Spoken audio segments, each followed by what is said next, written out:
Constitution, which have been set up to protect people's rights, to ensure that elections are held in a free and fair manner. And we are seeing that institutions like the Election Commission of India are being compromised. Their autonomy is being severely undermined. So in this context, this meeting is happening. There was a meeting that took place in Delhi in the month of August. The election conclave there was attended by civil society and also by political parties.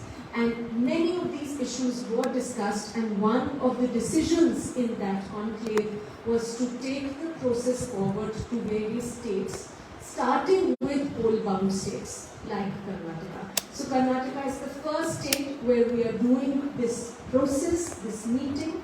And the reason I say that this is a process is that we don't want this to stop here. The idea is to really energize all of us, to energize people, citizens, to actually monitor and to make sure that institutions are put on notice and political parties understand that people are watching and that they will be actively monitoring how elections and the entire process takes place. So we have today a whole set of discussions planned out.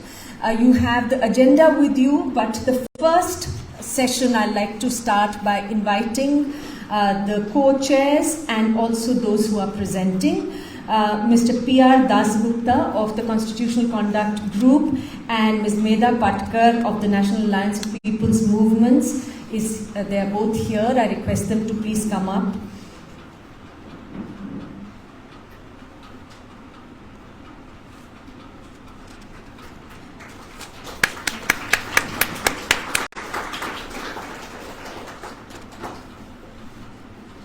There are going to be presentations. Mr. G Devasahayam, he needs.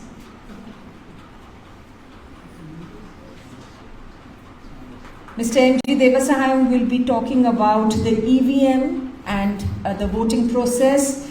Count every vote and make every vote count is the campaign which is being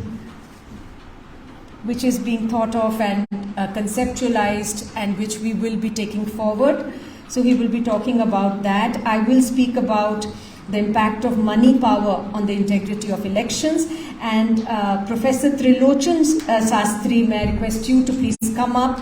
He will be talking about Election Commission's conduct of fair elections from the ADR, Professor Trilochan Sastry. So I hand over to the co-chairs to take the discussion forward.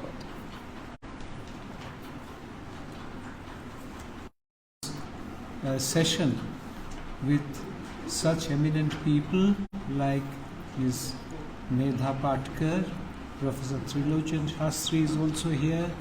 Most of the people here are standing here in their own right. I stand here as a concerned citizen and a member of the Constitutional Conduct Group. It is very heartening that several attendees today introduce themselves as concerned citizens, because we need to be really concerned citizens in the context of what Ms. Anjali Bhardwaj has just now very elaborately explained, and Mr. Devasahayam also in his introductory comments. Now, all of us are here because we are participants in the exercise or in which democracy survives and flourishes, not only periodically but also as a way of life. This involves both internalizations and external actions by all of them. And when I say all, I mean all sections of the society, including people in rural and urban areas, the marginalized sections, women and youth. And I'm so happy to see so many people representing the youth are already here. Also the corporate sector, the small and medium sector, bureaucrats and the political parties and their leaders. In this context, I would like to particularly mention that in our involvement with several institutions and organizations, we must not be in a situation in which we compromise the whole system. All of you must have seen in the recent press reports of a totally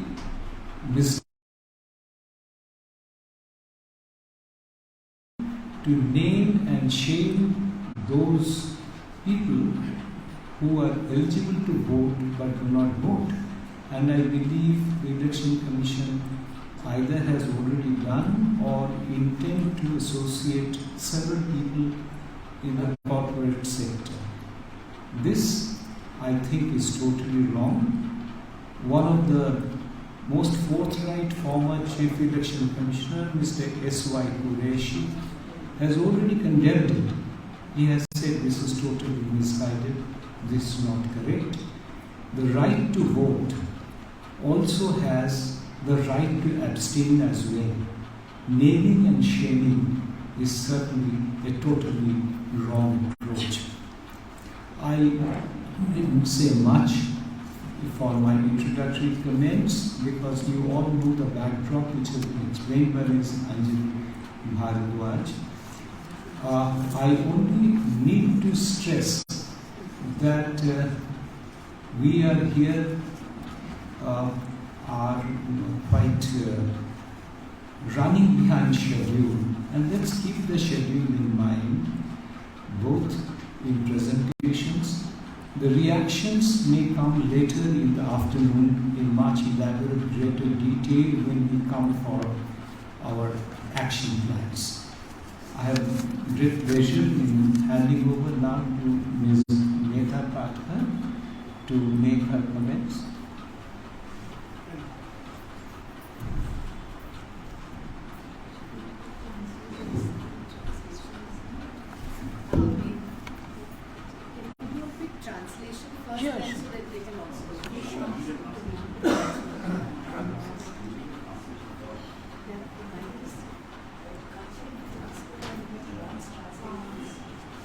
Translation ಬೇಕಾ ಎಲ್ರಿಗೂ English ಅರ್ಥ ಆಗುತ್ತಾ ಎಷ್ಟು ಜನಕ್ಕೆ English ಗೊತ್ತಾಗೋದಿಲ್ಲ Kannada translation ಬೇಕು ಅಂದರೆ ಮಾಡ್ಸೋಣ ಕೈ ಎತ್ತಿ ಯಾರಾದರೂ ಇಂಗ್ಲಿಷ್ ಆಗಲ್ಲ ಅಂದರೆ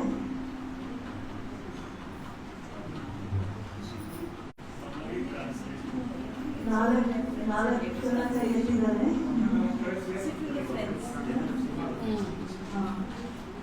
ತುಂಬ ಕಡಿಮೆ ಜನ ಇಂಗ್ಲಿಷ್ ಅರ್ಥ ಆಗಲ್ಲ ಅಂತ ಇದ್ದಾರೆ. ಸೊ ನೀವು ಯಾರಾದ್ರೂ ಇಂಗ್ಲಿಷ್ ಗೊತ್ತಿರೋ ಜೊತೆ ಕೂತ್ಕೊಂಡು ಟ್ರಾನ್ಸ್ಲೇಷನ್ ಅಲ್ಲೇ ಮಾಡಿಸ್ಕೊಳ್ಳಿ ಅಂತ ಇದ್ದಾರೆ. ಟೈಮ್ ತುಂಬ ಆಗುತ್ತೆ, ಪರವಾಗಿಲ್ಲ, ಒಟ್ಟಿಗೆ ಕೂತ್ಕೊಳ್ಳಿ ನೀವು 4 ಜನ. ಆಮೇಲೆ ಯಾರಾದ್ರೂ ನಿಮ್ಗೆ ಸ್ವಲ್ಪ ಹೆಲ್ಪ್ ಮಾಡಿ ಟ್ರಾನ್ಸ್ಲೇಷನ್ ಮಾಡ್ತಾರಲ್ಲ.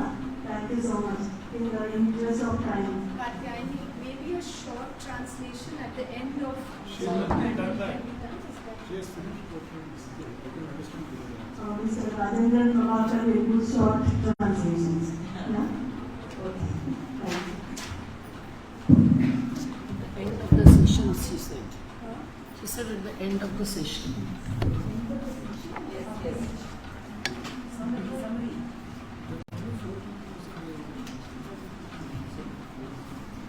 यहाँ उपस्थित सभी लोगों को जोरदार जिंदाबाद.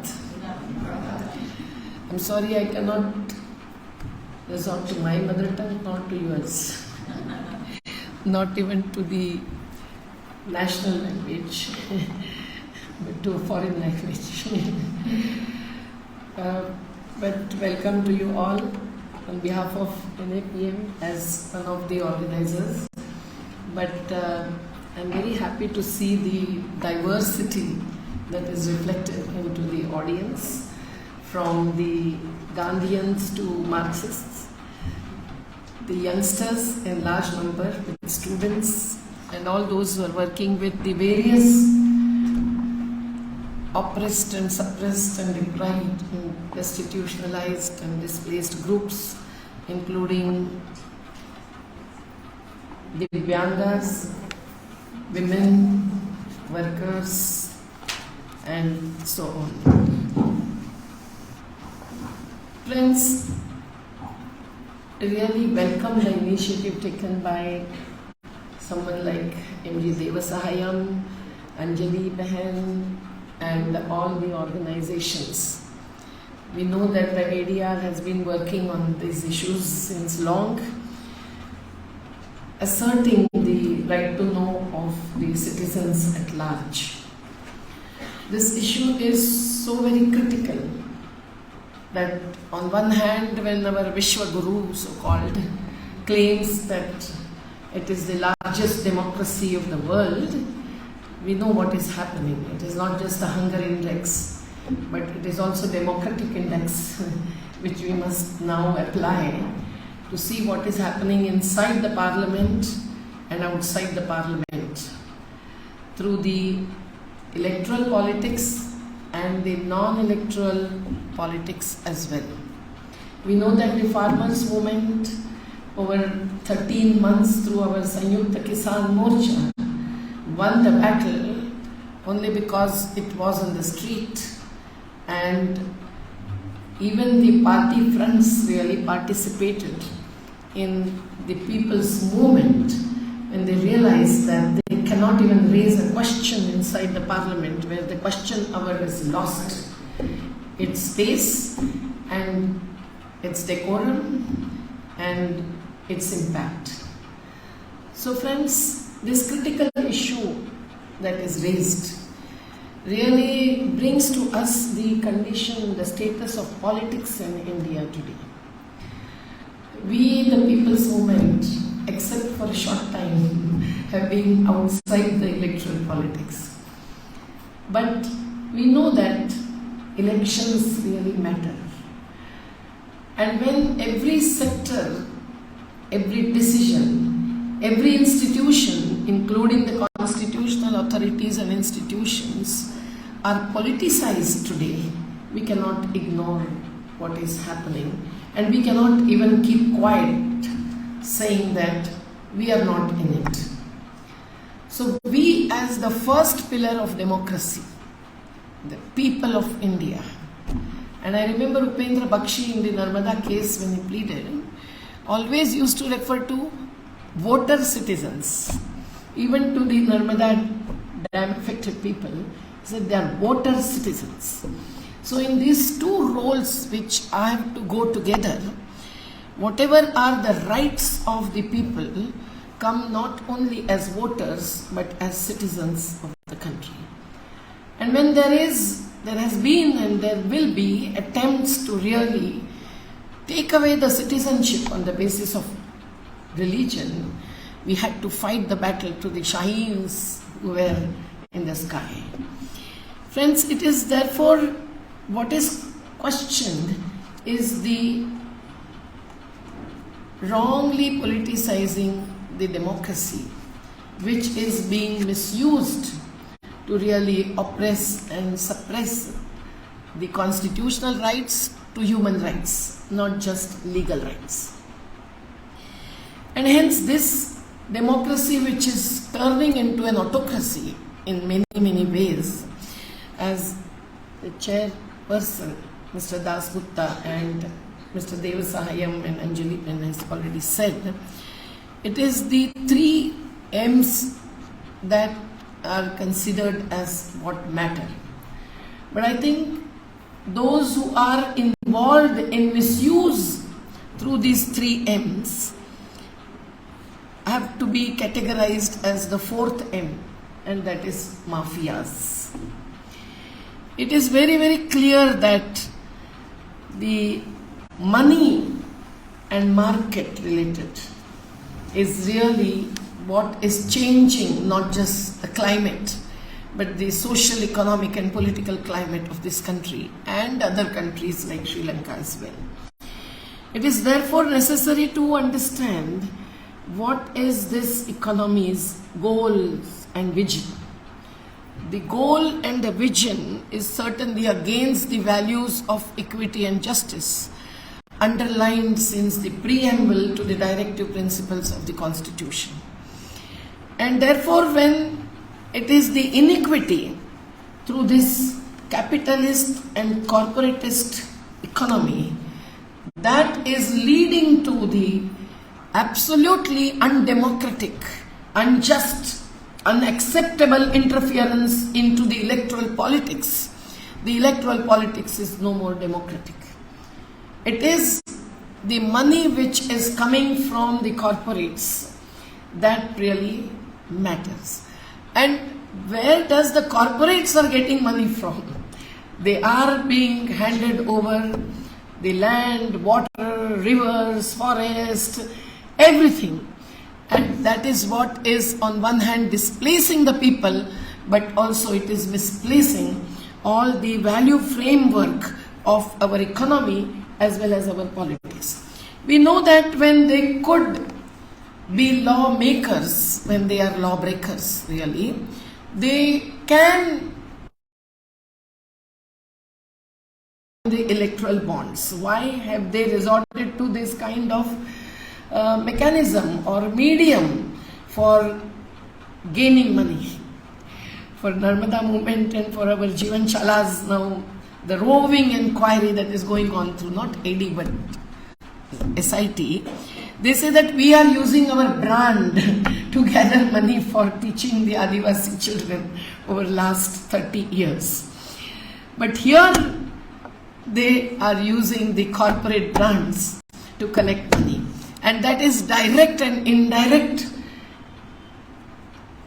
filling of not state exchequers, but party exchequers and the private exchequers also.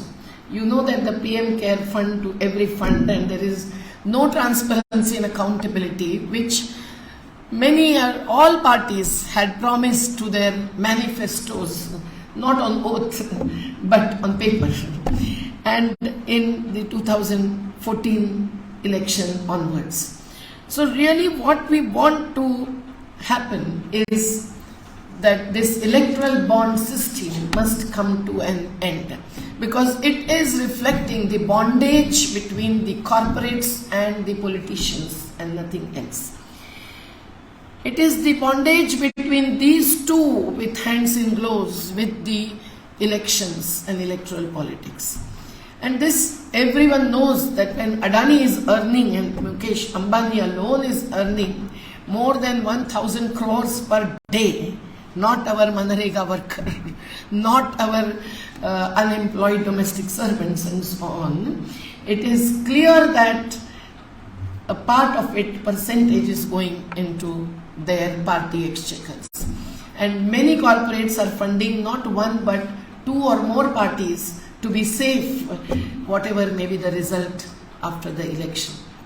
And when there is no right to information, which Aruna Roy, MKSS and all fought for, and we all are the supporters and users of that act, that is not considered and allowed to be applicable to the political parties. And only if they resort to the Representation of People's Act of 1951, where the chanda आ सकता है, थोड़ा सा channel switch करो तो चलेगा, चंदा आ सकता है पॉलिटिकल पार्टीज के पास, और 20,000 and more, if that is the amount, then report दे सकते हैं, देना चाहिए. But breaking the crores of rupees into 20,000 is absolute misuse of this permission that is granted, even if it is legal, illegally and with irregularities and illegalities, umpteen of those.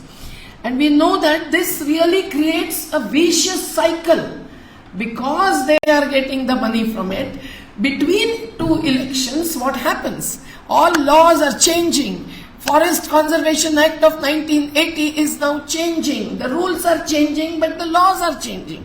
PESA law for the Adivasis, the labor laws for the workers, both organized and unorganized, are almost coming to be derailed from the constitutional path.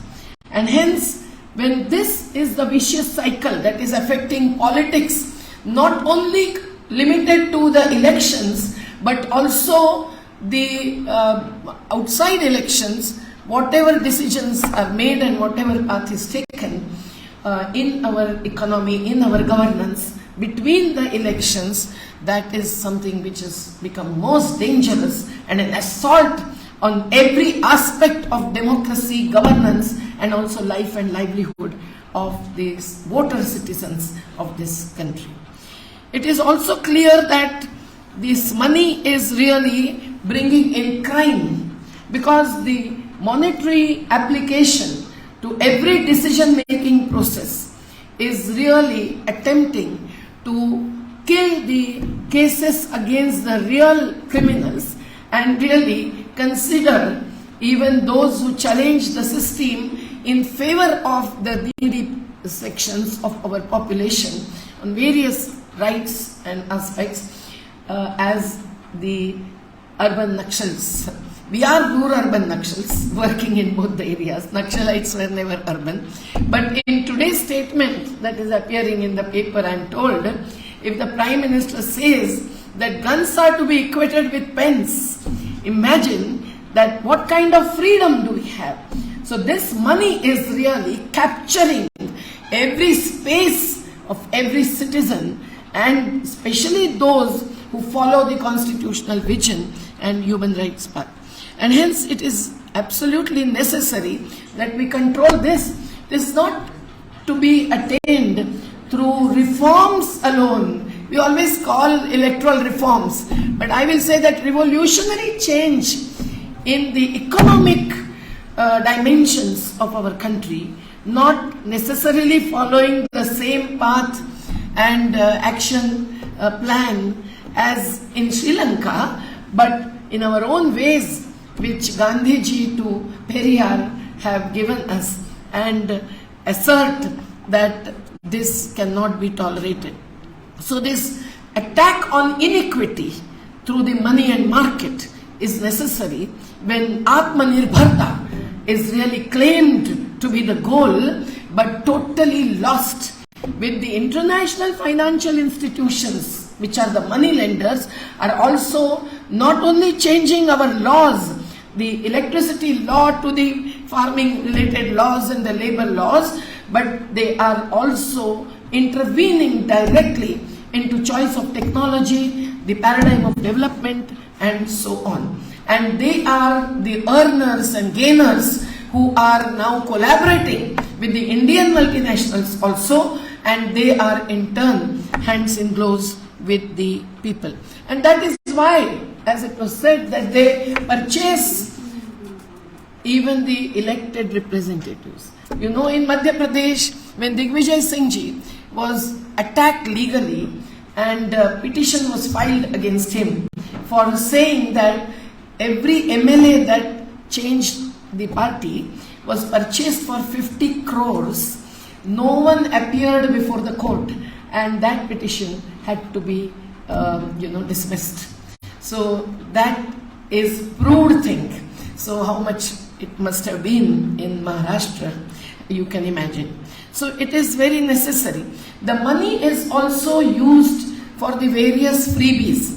Now, as Anjali and myself were talking yesterday, that those decisions and gifts which are really to fulfill the basic minimum needs of the population, even if those come when the elections are at the doorstep, that cannot be rejected or denied by the needy, hungry, thirsty population.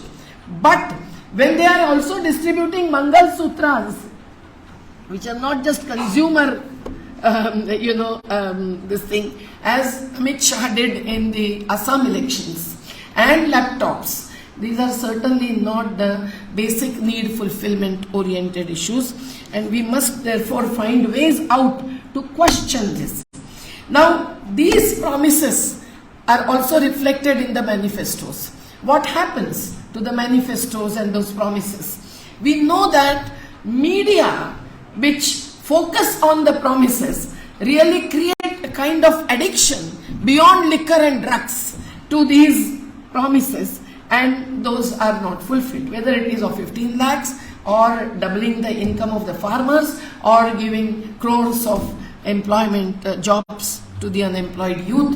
where the Atmahatyas, the suicides continue, although in the Gujarat elections at the doorstep, now thousands of public posts which are with vacant are being filled, but it is all Agnipath of one kind or another.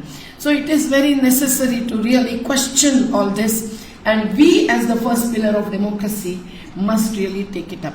The second thing of machine is very important, and I am told that this is to be focused today. I will just tell you that my experience of just a few months into the electoral politics, when we decided and we thought great vision that possible be the परिवर्तन आ जाएगा, but वो कभी आया नहीं अभी, और अभी आएगा कि नहीं ये who knows, their gods and goddesses may be knowing that. But it is very necessary to tell you that एक ऑफिसर इलेक्शन कमीशन महाराष्ट्र का हमारे घर आया और उन्होंने मुझे बहुत आग्रह किया था, saying that the SIM can be changed in 40 seconds. Now all this, and it's very unfortunate that I could not take up that issue that time, and now with this support all over, I think we can take up that issue, because everything now related to EVM, you know, and why is VVPAT a kind of a small chit proving that what we did has worked and is not changed or manipulated can be really proved. But they have not been for VVPAT, and only under some pressure in some constituencies when they have taken up, we must assert that it should be in every constituency, and it should be the first and the proof for with primacy that needs to be adopted. I just came to know that Madhya Pradesh में एक जन विकास party है जिन्होंने अभी फिर supreme court में case डाली है, petition is filed, and there was the last hearing was on 30th September, and I see their prayers are very, very detailed and probable prayers. Those can be taken up. I will not go into much detail, but I will say that their mechanics of manipulation, if we have to really challenge and counter, we have to really take up at least EVM machine related things. But when many countries have left this, why not challenge it per se? And many parties, 21 political parties, when they try to approach Election Commission and also the court, unfortunately, the political parties who should have this first mandate to take up everything that is going wrong in the electoral politics, they should have followed it up, but they have not. Only if our voice is raised, maybe this will come up. It is also known through the RTI exercises by Venkatesh Nayak and others that these machines are manufactured in a large number, and actually the number of machines that come to EC is much smaller, the difference being of thousands. In the UP elections, we have seen the photographs and videos of the machines being taken up and almost robbed. Yeah, I will come to an end. It is necessary, therefore, that when we also have some information that those are manufactured by the companies, the real basis in the constitution for the Election Commission of India, that it is that commission which has to control and monitor the election per se. Every aspect of election. Why is this aspect not fully controlled by the EC? If the machines are not manufactured by a group of engineers who are under the EC, it certainly is the corporized process of that begins from manufacturing of machines, and somewhere I read that it was someone related to the Home Minister. So lawbreakers or lawmakers, as is said, and hence this needs to be challenged, and we also needs to be having a real group of engineers who must really go around and demonstrate how the SIM is changed, which was done by Sitaram Yechuri and many others before the Election Commission, but the Commission is not responding at all, and that is because the Commission itself is politicized as everyone knows. When we discussed in detail with Mr. Lindo, the earlier election commissioner, he was very clear that the powers of election commission under the Representation Act also are now derailed. And today it is much more, and the former Commissioner Qureshi, with whom I had shared some discussion, also had clear idea of that. The last thing is, of course, media. The real media has to be people-to-people interaction and communication. Somewhere, by making everything online, it is now controlled not only by Pegasus, but also the surveillance within the country. And when our mobiles and our everything is in their hands, the real media in which also they have invested money. And that's why Sanyukta Kisan Morcha, the farmers movement, had to stop News 18, had to stop Z News from entering the Singhu border. Where is the strength to really question this media? We can go to alternate medias, but alt news, fake news, paid news, everything is challenged. So how to really control the media or to really spread the alternative media needs to be discussed in the next session. I will only say that if the electoral reforms, which are to be revolutionary, need to come in, should we not have the common platforms, the common funding coming from the state agency, not like EC, but CAG, Comptroller and Auditor General of India, for election purposes. If we have, like in the United States and others, that the propaganda of the candidates and the parties will only be on the common platform, whether it is at the community level, which has to be with primacy at the grassroots of the electoral democracy, because Panchayati Raj is also where, and that is also captured and politicized.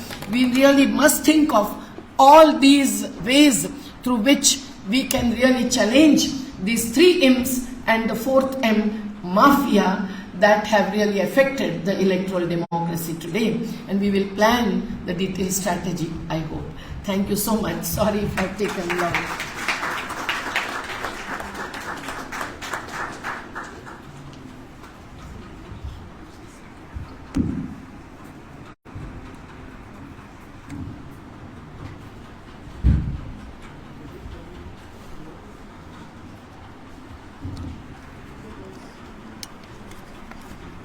Ladies and gentlemen, I am very happy to see the hall absolutely jam-packed. That means the subject is provoked a lot of interest among the people. And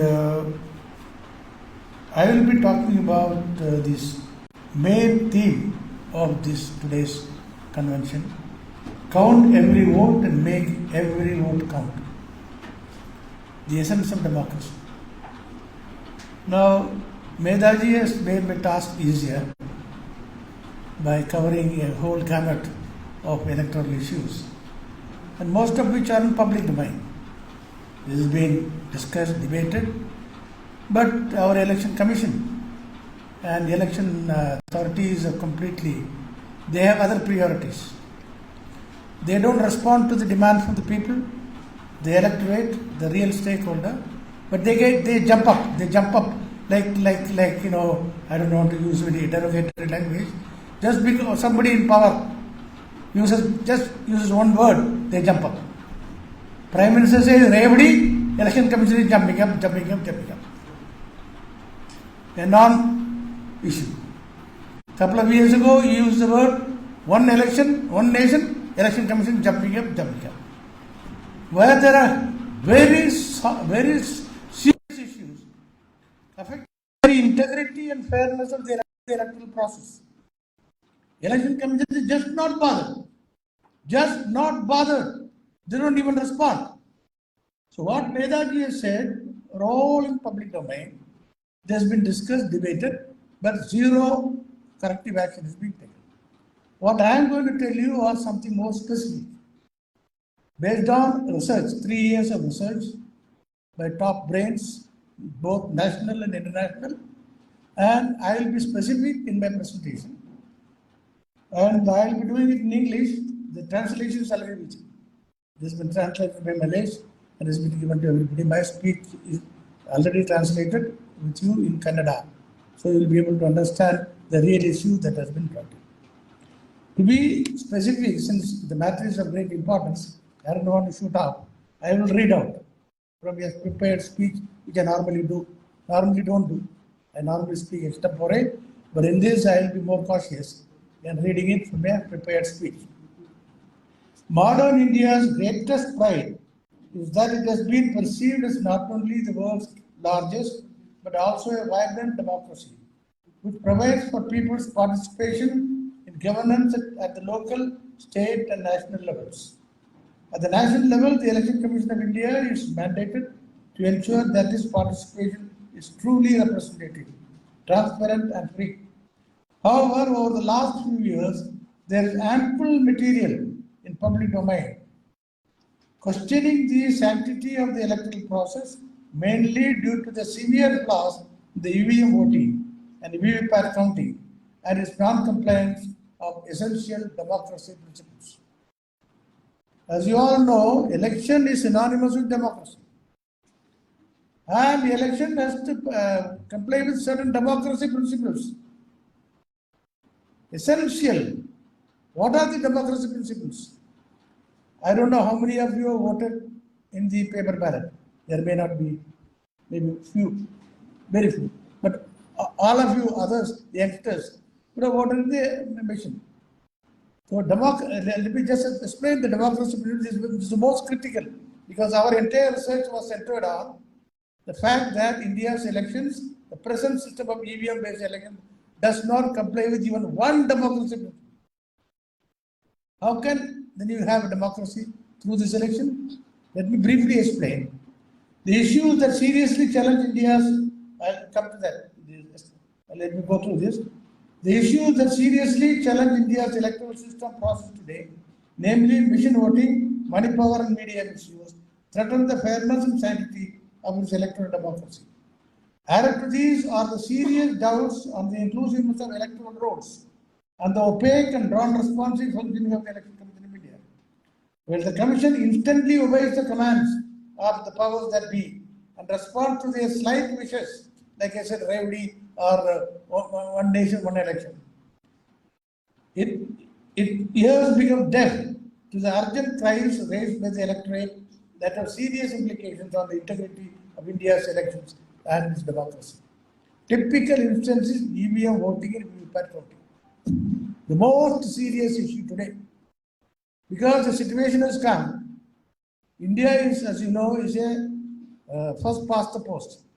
It is not a proportional representation, where you got to have 50% and more to represent the people. Basis of the social contract theory. Some of you will know, familiar with Hobbes and Rousseau. There, the rulers must have the mandate of the majority of the governed. Now, that principle does not apply to India at all. First past the post. Technically speaking, people like us and Mr. Dasgupta and all, we have conducted elections. We know reality. 20% vote you win, you become an MLA. There are multiple candidates, first past the post. So you just win an election by 20-25%. Out of that, 5% makes all the difference, the swing. It is easy to manufacture. In a machine, 5% manufacturing is very easy. That's what is happening now. And if you are unable to manufacture that many votes, then by use of money power, which Medha and Anjali will be presenting about it, you purchase MLAs and MPs. What a democracy, what a fantastic democracy. You manufacture votes, and if you fall short of votes, you purchase the MLAs, form the government, and enact all kinds of draconian law under the sun. All kinds of draconian law. Whether human rights, fundamental rights, this right, that right, and Medha has mentioned about the tribal rights, everything. You must have read today's paper. I think I was extremely disturbed when I saw the front page news today. Prime Minister justifying UAPA, that we are ruling through UAPA. unlawful assemblies. Just arrest the fellow, put behind bars, years and years lying down there, no trial. Even after trial, conviction rate is 3%. Conviction rate is 3%. That means you are arresting 100 people under UAPA, you are convicting just 3. 97 are innocent, they have all been lying in jail, or still continue to lie in jail. And a Prime Minister making proud that we are ruling the country, we are controlling terrorism. What terrorism? Whose terrorism? Is this not the worst form of terrorism? Putting 97 people behind bars who are innocent, you can't prove anything against them. I mean, I don't know, there's a lot of things to talk, I don't want to go into that. So, typical instance is EVM voting and VVPAT counting that do not comply with basic essential requirements of democracy principles, which are 3 essential democracy. Each voter having the direct knowledge and capacity to verify that his or her vote is cast as intended. But has the vote been cast as you intended? To your candidate, to your symbol? You don't know. It's inside a machine. Inside a machine. It may be the best machine, but you don't know. See, election is not just electing a student leader or a trade union leader. Election is transfer of sovereignty. Let me make it very clear. In India, India's democratic system, people are sovereign. Politicians are not. Political parties are not. Prime Minister is not. Chief Minister is not. People are the sovereign. You, for 5 years, transfer your sovereignty, your act of sovereignty, to elected representatives. Then they go and rule the country, enact laws. But you must know to whom you are transferring your sovereignty. Only machine is there. Only machine is only a set of just a machine. We really do not know. So first principle is whether it was whether the voter knows it was cast and he or she intended. Second, was it recorded as cast? Do you know? You pressed button A. Do you know whether the vote went for button A? It may be on button B, button C. There's a lot of allegations. So we are pressing here, it's going there. You don't know. Paper ballot you knew. Cast as intended. Then third is counted as cast. Counted as recorded. Counted as recorded. Do you know whether it is counted as recorded? Again machine. The EVMs are plugged into the computer, button is pressed, comes. So on all the 3 principles of democracy, the present EVM voting system has failed. They tried it in European countries. Their democracy is much more advanced, and they abandoned it. When it was challenged in the German Supreme Court, they said these 3 principles EVM do not comply with. It is unconstitutional. In India, the land of Jugaad, they brought in something called VVPAT, voter verified machine, paper trail. They attacked it and destroyed even the integrity of the EVM. VVPAT was introduced 100% in 2019, and let me tell you, as we'll tell later, the integrity of election has been destroyed completely. At least in EVM, it will be difficult to set because it is burnt in. Chips are burnt in. You don't have to import, it may not be difficult to import external kind of software. But VVPAT, you can do anything. Because you have to import software to type the names of the candidates, to bring in the names, the list of these symbols. You have to bring a laptop. You have to bring external. So, our study, research study clearly proves that consequent to introduction of VVPAT, the integrity of India's election is almost completely finished. So, but the voter cannot examine what has been recorded. There is no way to provide guarantee to a voter that her vote is cast as intended, recorded as cast, and counted as recorded. It also does not provide provable guarantees against hacking, tampering, and spurious voter injection. Thus, elections must be conducted assuming that EVMs could be tampered with and results manipulated, thereby hijacking the will and mandate of the people. Due to the absence of end-to-end verifiability, the present EVM system is not verifiable and therefore is unfit for democratic elections. I am not saying this. I am not a technical man. The best brains in the world is saying this. These findings were given by a panel of national international experts who deposed before the Citizens Commission on Election, about which Mr. Dasgupta mentioned, Citizens Commission on Election, headed by Justice Madan Loku, former Supreme Court judge. Experts included, I am not giving the details, outstanding professors of Indian Institutes of Technology, not one, 3 institutes of AIITs, which is a government body. But these professors were men of great integrity and they gave their views. Massachusetts Institute of Technology, you must have heard about the topmost brains in the world, MIT. University of Michigan, George Washington University, University of California, Berkeley, University of Melbourne, and Institute of Mathematical Sciences, Chennai. Experts of these have given this opinion very clearly that the present EVM system, VVPAT system, which is India is following, is unfit for democratic elections. What else? What other findings? And all these findings have been sent to Election Commission of India 2 years ago. Election Commission of India is not even come. Whereas they are now jumping around for remedy. Over the years, large number of electors have expressed serious doubts about EVM's temperability, hackability, and vulnerability for injection of spurious votes. Several representations on this have been sent by civil society organizations, and individuals to the ECI that have evoked no response whatsoever. Latest is the memorandum sent by 2nd May 2022, signed by 112 technical professionals, IIT professors, 10 IIT professors, then academicians and former senior civil servants, 70 of us, jointly sent, made and followed by several reminders. The Election Commission has not even acknowledged it. And they are jumping on review. This they have not even acknowledged.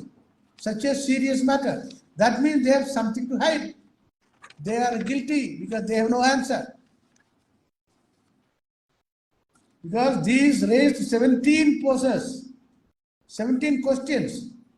1, 2, 3, 4, 5, 6, 7, based on our report, our book and research. Please clarify. We didn't condemn it. We asked answers. No, they will not even acknowledge it.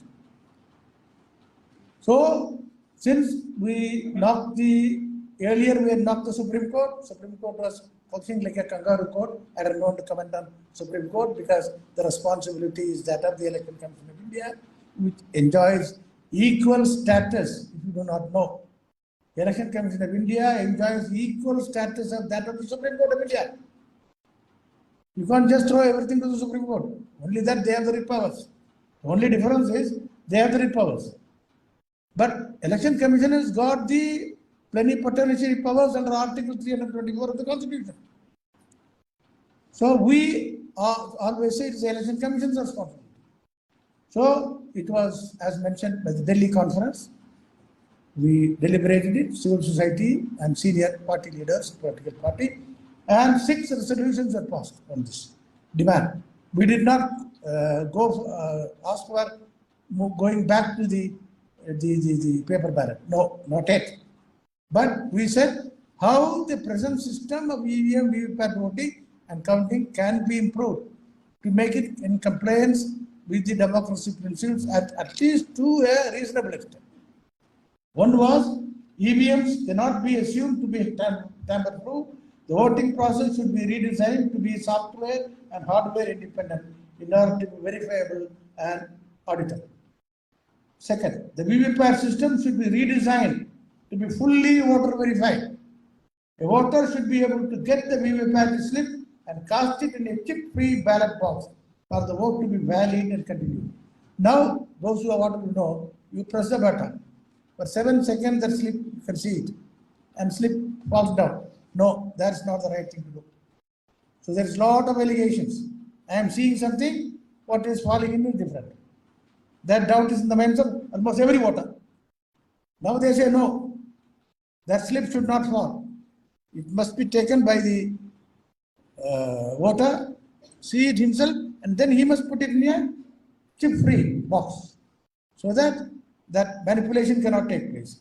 You show something and print something else. So that is our count as part of this theme. That this should not require interaction with any authorities and should not depend in any way on assumption of correctness and legitimacy. The integrity of the VVPAT slips and the EVM machines during the entire time after polling, before counting and auditing must be ensured in a manner that is very fair. The VVPAT slips must be printed in such a manner to be preserved for a minimum of 5 years. This is another major fraud. The paper ballot used to be there, kept minimum at least for 5 to 6 years because election petitions take place. Now it is printed on a, what is the paper called? Thermal paper. It just vanishes. And in about 5-6 months they are destroyed. No proof. You can do any fraud. Paper ballot, at least there was some fear. At some point of time, the court will say, come, bring the boxes and count in front of us. They have done it. Though it is very rare, High Courts have ordered, bring all those ballot boxes and count it in front of us, and they have changed the election. Now, after 5-6 months, no proof. Biggest fraud that is taking place. Printed on thermal paper and then destroyed. So, then there must be stringent audit and electronic tally for every constituency before the results are declared. Now they don't do it. The audit should be based on full manual counting of the VVPAT slips to improve voter confidence. Form 17A and 17C must be tallied and be publicly disclosed at the end of the polling on the polling day itself. Form 17A and 17C should also be tallied with the manual count of VVPAT printouts. There is a need to move away from certification of voting equipment and process and demonstrate that the outcome of an election is correct irrespective of machine and trust on continued stage of EVMs. So EVM counting, voting and counting system design should be subjected to independent of the government and ECI review, and the integrity of the election process should be subject to independent audit. The findings should be made public and all design details should be transparent and publicly available. Now it is all top secret. No one knows the design of the EVM. No one knows the design of the VVPAT. They will not share.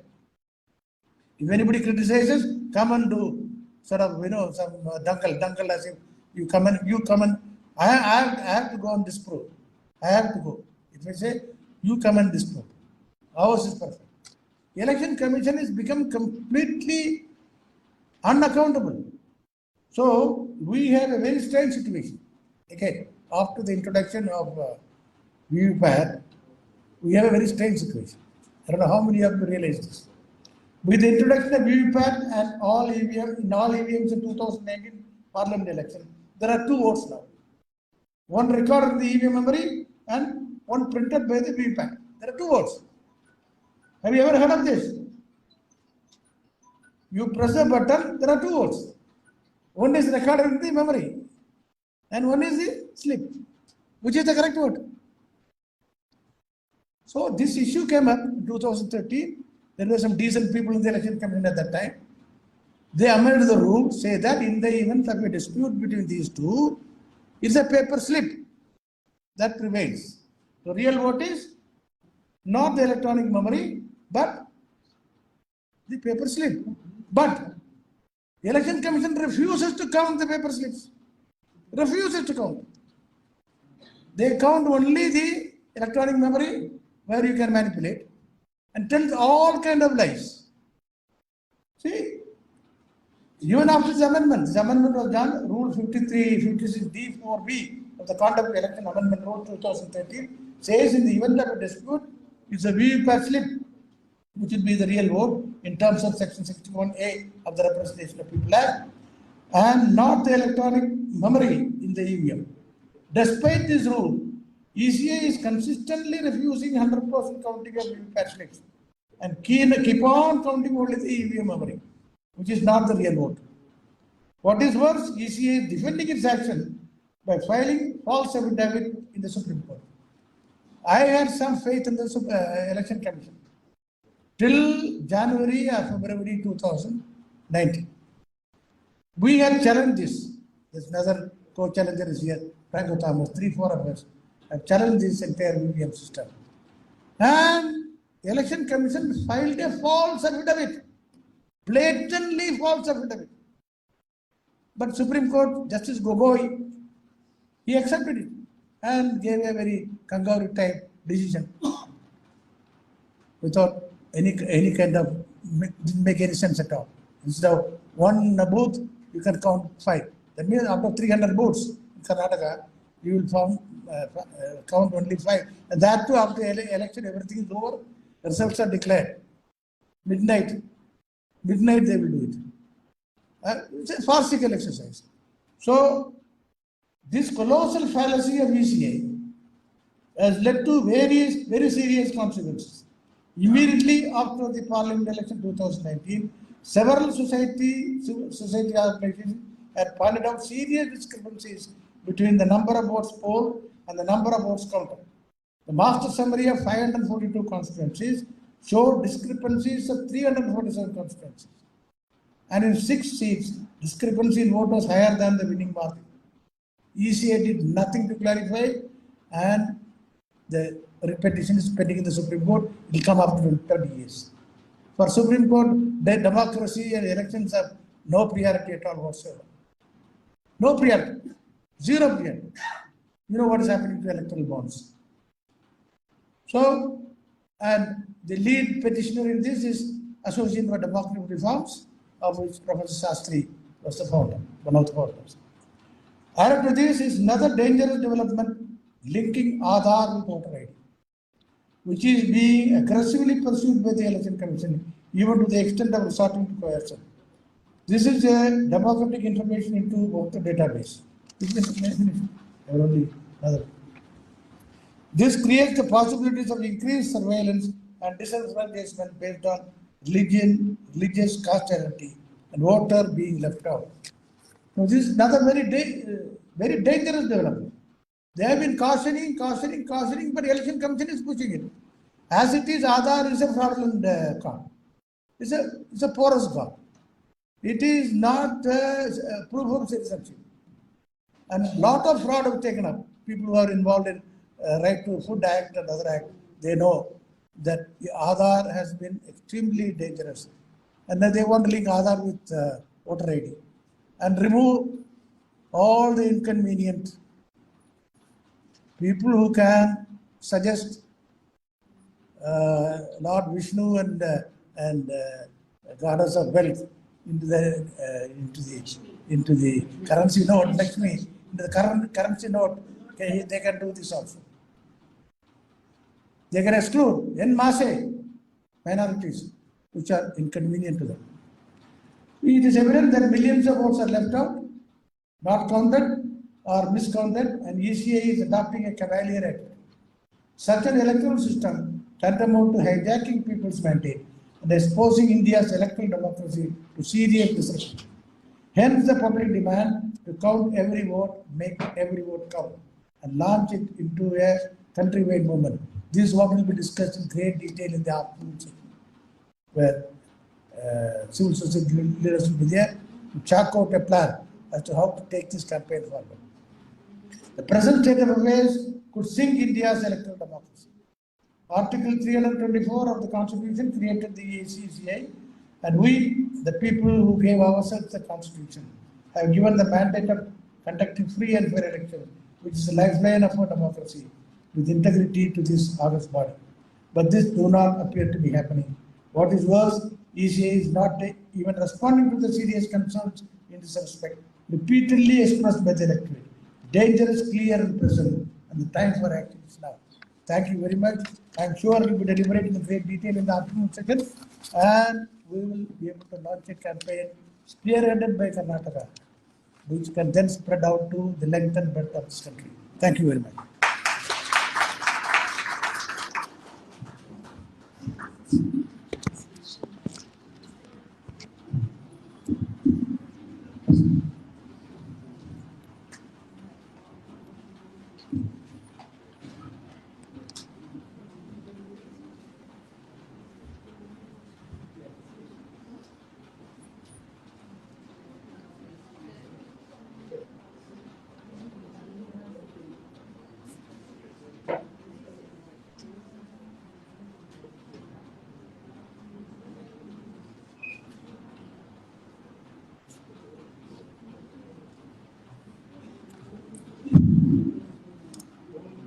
ಬಂಧುಗಳೇ, ಮೇಧಾ ಅವರ ಒಂದು ಕೆಲವು ಅಂಶಗಳು ಮಾತ್ರ ಸಂಕ್ಷಿಪ್ತವಾಗಿ ಅನುವಾದ ಮಾಡೋಕ್ಕೆ ಪ್ರಯತ್ನ ಮಾಡ್ತೀನಿ. ಬಟ್ ಅವರು ಮಾತುಗಳನ್ನು ಅನುವಾದ ಮಾಡೋದು ತುಂಬ ಕಷ್ಟಕರ ಕೂಡ, ಯಾಕೆಂದರೆ ಅಷ್ಟೊಂದು ಸಾಂದ್ರವಾಗಿರುತ್ತದೆ. ಸೊ ಆದರೂ ಕೂಡ ಕೆಲವು ಅಂಶಗಳು ಮಾತ್ರ ನಾನು ಹೇಳೋಕ್ಕೆ ಇಷ್ಟಪಡ್ತಾ ಇದ್ದೀನಿ.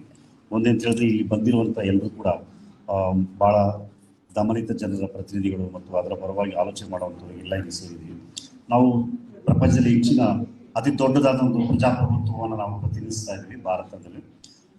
ಹಾಗಾಗಿ ನಾವು ಇಲ್ಲಿ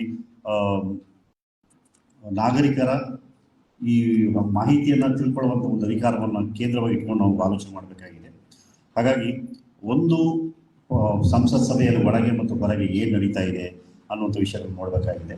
ಈಗಾಗಲೇ ನಡೆದಂಥ 13 ತಿಂಗಳು ನಡೆದಂಥ ರೈತರ ಚಳುವಳಿಯಲ್ಲಿ ಅದು ಹೇಗೆ ಇದಾಯಿತು ಅನ್ನುವಂಥ ಅದನ್ನು ಪಾರ್ಲಿಮೆಂಟಲ್ಲಿ ಅದನ್ನು ಪ್ರತಿನಿಧಿಸುವಂಥ ಅವಕಾಶ ಕೂಡ ಅವ್ರಿಗೆ ಸಿಗಲಿಲ್ಲ. ಅಲ್ಲಿ ಪಾರ್ಲಿಮೆಂಟಲ್ಲಿ ಯಾವುದೇ ಪ್ರಶ್ನೆಗಳನ್ನು ಅವರು ಎತ್ತಕ್ಕಾಗಲಿಲ್ಲ. ಹಾಗಾಗಿ ನಾವು ಚಳವಳಿ ಮತ್ತು ಚಳವಳಿ ಹೊರಗೆ, ಹೆಚ್ಚಾಗಿ ಪಾರ್ಲಿಮೆಂಟ್ ಹೊರಗೆ ಅನೇಕ ವಿಷಯಗಳನ್ನು ಪ್ರತಿನಿಧಿಸಬೇಕಾಗಿತ್ತು. ಹಾಗಾಗಿ ನಾವು ಈಗ ಮುಖ್ಯವಾದಂಥ 4 ಪಿಲ್ಲರ್ ಅಂತ ಹೇಳ್ತಾರೆ, ಆದರೆ ನಾವು ಪ್ರಜೆಗಳಾದ ನಾವು ಅನ್ನುವಂಥದ್ದು ಮುಖ್ಯವಾದಂಥ ಒಂದು ಸ್ತಂಭ, ಪ್ರಜಾಪ್ರಭುತ್ವದ ಒಂದು ಮುಖ್ಯ ಅಂಶ ಅಂತ ಅವರು ಹೇಳ್ತಾ ಇದ್ದಾರೆ. ಎರಡನೇದಾಗಿ, ಈಗ ಸಿಟಿಸನ್ಸ್ ಮಾತ್ರ ಅಲ್ಲ, ಮತದಾರರ ನಾಗರಿಕರು ಅಂತ ಪದವನ್ನು ಬಳಸಿದ್ರು. ಅಂದರೆ ನಾಗರಿಕರಷ್ಟೇ ಅಲ್ಲ, ಮತದಾರರ ನಾಗರಿಕರು, ಓಟು ಮತ್ತು ಮತ ಮತ್ತು ನಾಗರಿಕತ್ವ, ಪೌರತ್ವ ಎರಡನ್ನ ಸೇರಿಸಿದಂಥ ಒಂದು ಅಂಶ ಮತದಾರರ ನಾಗರಿಕರನ್ನು ಅವರು ಮುಂದಿಡ್ತಾ ಇದ್ದಾರೆ. ಸೊ ನಾವು ಒಂದು ಮುಖ್ಯವಾದ ಒಂದು ಸ್ತಂಭ, ಪ್ರಜಾಪ್ರಭುತ್ವ ಸ್ತಂಭ ಅನ್ನೋದನ್ನು ಅವರು ಮುಂದಿಡ್ತಾ ಇದ್ದಾರೆ. ಈಗ ನಮ್ಮ ದೇಶದಲ್ಲಿ ನೋಡುವಂಥ ವಿಷಯ ತಿಳಿದೆ, ಈ ಪೌರತ್ವವನ್ನು ಕಸಿದುಕೊಳ್ಳುವಂಥ ಒಂದು ಅಂಶವನ್ನು ನೋಡ್ತಾ ಇದ್ವಿ. ಧರ್ಮದ ಹೆಸರಲ್ಲಿ ಅಥವಾ ಬೇರೆ ಹೆಸರುಗಳಲ್ಲಿ ಪೌರತ್ವವನ್ನು ಕಸಿದುಕೊಳ್ಳುವಂಥ ಒಂದು ಪ್ರಕ್ರಿಯೆಯನ್ನು ನಾವು ನೋಡ್ತಾ ಇದ್ದೀವಿ. ಸೊ ಹಾಗಾಗಿ ಪ್ರಜಾಪ್ರಭುತ್ವವನ್ನು ಒಂದು ತಪ್ಪಾದ ದಿಕ್ಕಿನಲ್ಲಿ ಅವರು ರಾಜಕಾರಣದ ಒಂದು ಅಂಶವಾಗಿ ಅದನ್ನು ಪರಿಗಣಿಸ್ತಾ ಇದ್ದಾರೆ. ಮುಖ್ಯವಾಗಿ ಸಂವಿಧಾನ, ಕಾನೂನು ಮತ್ತು ಮಾನವ ಹಕ್ಕುಗಳು, ಈ ಮೂರು ಹಕ್ಕುಗಳಿಂದ ನಾಗರಿಕರನ್ನ, ಪೌರರನ್ನ ವಂಚಿಸುವಂಥ ಒಂದು ವಿಷಯಕ್ಕೆ ಮುಂದಾಗುವುದನ್ನು ನೋಡ್ತಾ ಇದ್ದೀವಿ ಇದರಲ್ಲಿ. ಹಾಗೆ ಅವರು 3 ಎಂ ಅಂತ, ಇಂಗ್ಲೀಷಲ್ಲಿ 3 ಎಂ ಅಂತ ಬಳಸಿದ್ರು. 4 ಅದ್ರ ಜೊತೆಗೆ 4ನೇ ಎಂ ಅನ್ನು ಸೇರಿಸಿದ್ರು. ಮನಿ, ಮಿಷಿನು ಮತ್ತು ಮೀಡಿಯಾ, ಅದ್ರ ಜೊತೆಗೆ ಮಾಫಿಯಾ. ಈ 4 ಎಂಗಳನ್ನು ಅವರು ಪ್ರದರ್ಶನ ಮಾಡಿ ಪ್ರತಿಯೊಂದು ಹೇಗೆ ಅವರು ಈ ಒಂದು 4 ಪಾತ್ರಗಳು ಏನಿದ್ದಾವೆ, ಹಣದ ಪಾತ್ರ ಏನಿದೆ, ಈ ಮಿಷಿನ್ ಪಾತ್ರ, ವೋಟಿಂಗ್ ಮಿಷಿನ್ನ ಪಾತ್ರ ಏನಿದೆ, ಮತ್ತು ಮೀಡಿಯಾದ ಪಾತ್ರ ಏನಿದೆ, ಅದೇ ಥರ ಮಾಫಿಯಾ, ಈ ಸಂವಿಧಾನಕ್ಕೆ ವಿರುದ್ಧವಾಗಿ ಕೆಲಸ ಮಾಡುವಂಥ ಪಟ್ಟಭದ್ರ ಹಿತಾಸಕ್ತಿಗಳ ಮಾಫಿಯಾ ಏನಿದೆಯೋ ಅದರ ಪಾತ್ರ ಏನಿದೆ ಅನ್ನೋದನ್ನು ನೋಡ್ತೀವಿ. ಒಂದು ಇವತ್ತು ಹಣದ ವಿಷಯ ನೋಡಿದ್ರೆ, ಕಾರ್ಪೊರೇಟ್ ಸಂಸ್ಥೆಗಳು ಇವತ್ತು ದೇಶದ ಎಲ್ಲ ಸಂಪನ್ಮೂಲಗಳನ್ನು, ಪ್ರಾಕೃತಿಕ ಸಂಪನ್ಮೂಲಗಳನ್ನು ಬಂಡವಾಳವಾಗಿ ಪರಿವರ್ತನೆ ಮಾಡುವಂಥ ಕಾರ್ಪೊರೇಟ್ ಸಂಸ್ಥೆಗಳಿಗೆ, ಅದೇ ರೀತಿ ಅವರು ಹಣಕಾಸಿನ ರಾಜಕಾರಣ ಮತ್ತು ಈ ಕಾರ್ಪೊರೇಟ್ ಹಣ ಇದು ಹೇಗೆ ಸಮ್ಮಿಲನವಾಗಿದೆ ಅನ್ನೋದನ್ನು ಮುಂದಿಟ್ಟರು. ಅನೇಕ ಸಾರಿ ಅವರು ಈ ಮನಿ ಬಿಲ್ಸ್ ಅಂತ ಒಂದು ಅಡ್ಡದಾರಿ ಮೂಲಕ ತಮ್ಮ ಕಾನೂನುಗಳನ್ನು, ತಮ್ಮ ಒಂದು ವಿಚಾರಗಳನ್ನ ಸಾಧಿಸಿಕೊಳ್ಳುವಂಥ ಒಂದು ವಿಷಯ ನಾವು ನೋಡ್ತಾ ಇದ್ದೀವಿ.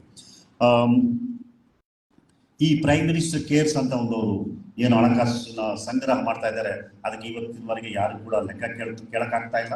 ಅದು ಈ ಪ್ರಜಾಪ್ರಭುತ್ವದ ಹೊರಗೆ, ಅಥವಾ ಈ ಒಂದು ಅಕೌಂಟಬಿಲಿಟಿ ಏನಂತ ಅಂತೀವಿ, ಆ ಅಕೌಂಟಬಿಲಿಟಿ ಹೊರಗೆ, ಅಂದರೆ ಅದರ ಒಂದು ಉತ್ತರಾಯಿತ್ವ ಅಂತೀವೋ ಅದನ್ನು ಅದರ ಹೊರಗೆ ಅವರು ನೋಡ್ತಾ ಇದ್ದಾರೆ. ಸೊ ಇವೆಲ್ಲ ಈಗ ಎಲೆಕ್ಟ್ರಲ್ ಬಾಂಡ್ ವಿಷಯದ ಬಗ್ಗೆ ಅವ್ರು ಹೇಳ್ತಿದ್ರು. ಹೇಗೆ ಈ ಎಲೆಕ್ಟ್ರಲ್ ಬಾಂಡ್ಗಳನ್ನು ರಾಜಕೀಯ ಪಕ್ಷಗಳಿಗೆ ಈ ಕಂಪನಿಗಳು, ಬಹುರಾಷ್ಟ್ರೀಯ ಕಂಪನಿ, ಕಾರ್ಪೊರೇಟ್ ಕಂಪನಿಗಳು ಅವ್ರಿಗೆ ಹೇಗೆ ಸಂದಾಯ ಮಾಡ್ತವೆ ಅನ್ನೋವಂಥದ್ದನ್ನು.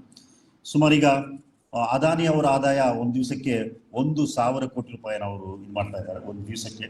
ಆದರೆ ನಾವು ಬಡ ಭಾರತೀಯನ ಆದಾಯ ಹೇಗಿದೆ ಅಂತ ನಮಗೆಲ್ಲ ಗೊತ್ತಿದೆ. ಹಾಗಾಗಿ ಈಗ ನಾವು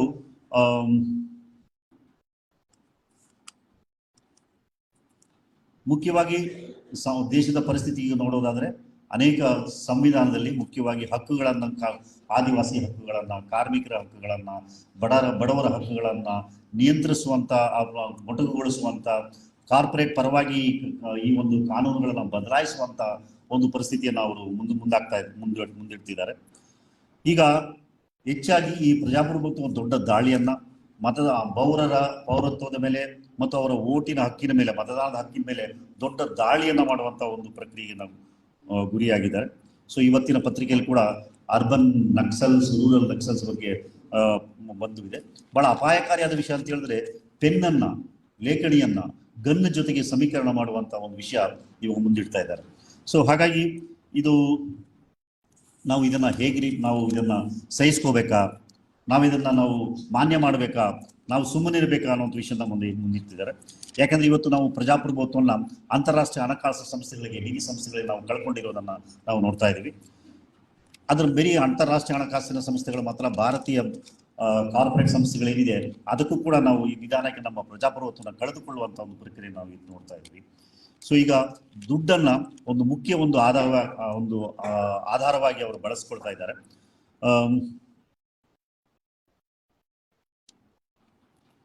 ಇತ್ತೀಚೆಗೆ ಅವರು ಮಾಡುವಾಗ ಹೇಗೆ ಮತದಾರರನ್ನ ಆಮಿಷಕ್ಕೆ ಒಳಪಡಿಸಿ ಅವರಿಗೆ ಹಣಕಾಸನ್ನು ನೀಡಿ, ಈ ಅಮಿತ್ ಶಾ ಅವರು ಮಂಗಲಸೂತ್ರ ಕೊಟ್ಟಿದ್ದನ್ನ, ಲ್ಯಾಪ್ಟಾಪ್ ಕೊಟ್ಟಿದ್ದನ್ನು ಅವರು ಉಲ್ಲೇಖನ ಮಾಡಿದ್ರು. ಹಾಗಾಗಿ ಹೇಗೆ ಮತದಾನ ಸಂದಾಯಕ್ಕಾಗಿ ಅವರು ಹಣಕಾಸನ್ನು ಬಳಸ್ಕೊಳ್ತಾ ಇರುವಂಥ ಒಂದು ವಿಷಯ ನಾವು ನೋಡಬೇಕಾಗಿದೆ. ಇದರಲ್ಲಿ ಹಣ, ಮೀಡಿಯಾ, ಶರಾಯಿ, ಹೆಂಡ, ಲಿಕ್ಕರ್ ಅಂತ ಇದನ್ನ ಯಾವ ರೀತಿ ಅವರು ಬಳಸ್ಕೊಂಡು ಆಮಿಷ ಒಡ್ಡಿ ಮತದಾನವನ್ನು ಕಸಿದು ಪ್ರಜಾಪ್ರಭುತ್ವವನ್ನು ರೂಪಿಸ್ತಾ ಇದ್ದಾರೆ ಅನ್ನೋದು.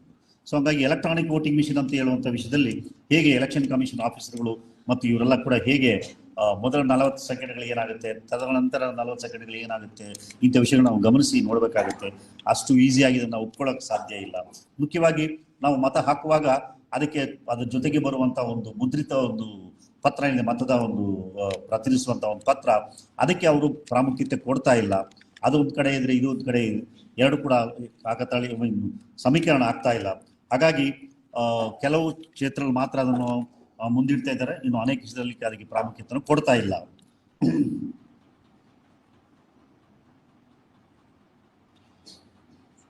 ಮತ್ತು ಈ ಮತದಾನ ಯಂತ್ರದ ಏನಿದೆಯೋ, ಎಲೆಕ್ಟ್ರಾನಿಕ್ ವೋಟಿಂಗ್ ಮಿಷಿನ್ ಏನಿದೆಯೋ, ಆ ಯಂತ್ರಗಳನ್ನ ಅವ್ರು ಎಷ್ಟು ಉತ್ಪಾದನೆ ಮಾಡ್ತಿದ್ದಾರೆ, ಎಷ್ಟನ್ನು ಬಳಸ್ತಾ ಇದ್ದಾರೆ, ಎಷ್ಟು ಕಾಣೆ ಆಗ್ತಿದೆ.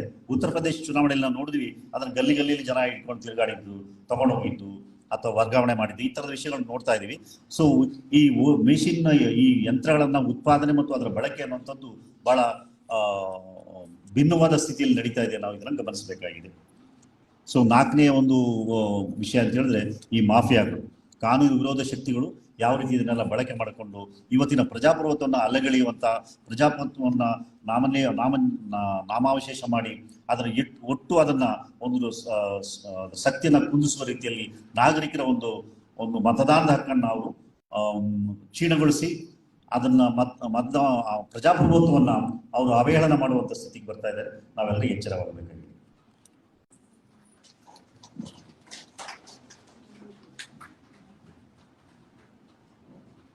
Good morning. How much time do I have? I can skip or 10 minutes or 5 minutes, whatever. No, you tell me. Okay. ನನಗೆ ಕನ್ನಡ ಅಷ್ಟು ಚೆನ್ನಾಗಿ ಗೊತ್ತಿಲ್ಲ, so I'm going to speak in English. Sorry about that. My special thanks to Mr. Devasahayam and the Karnataka Convention and to our previous speakers.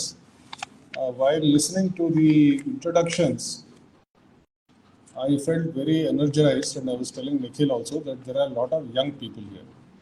And young people, what I found from when they were talking, that they have a smile on their face and they are very enthusiastic. So I'm so happy, and we need more of you young people.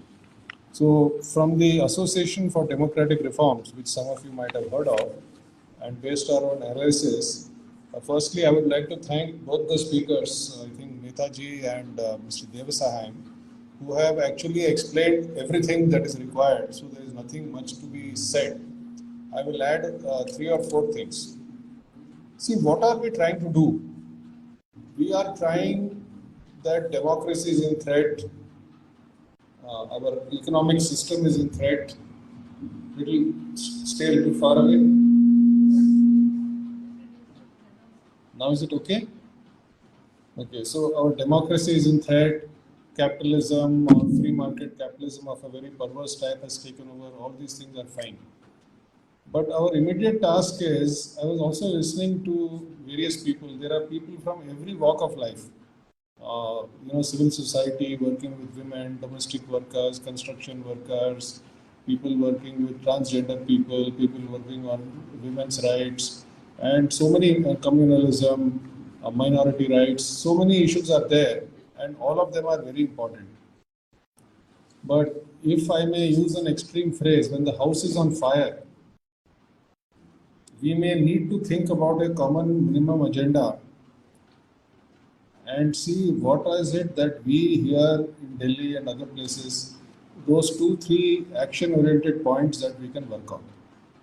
If we expect that our particular issue that we are working on at the local level is going to be sorted out by this joint activity, it may or may not happen.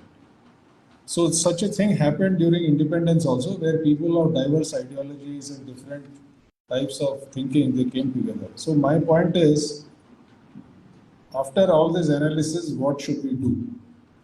That is the basic point. I will wait for the afternoon session, and whatever emerges from our side, we will participate and help in whatever way we can. But in addition to the issues, I want to raise 3 or 4 more issues. See, the political parties, whatever they are, including the ruling party, they have only one goal, which is to win.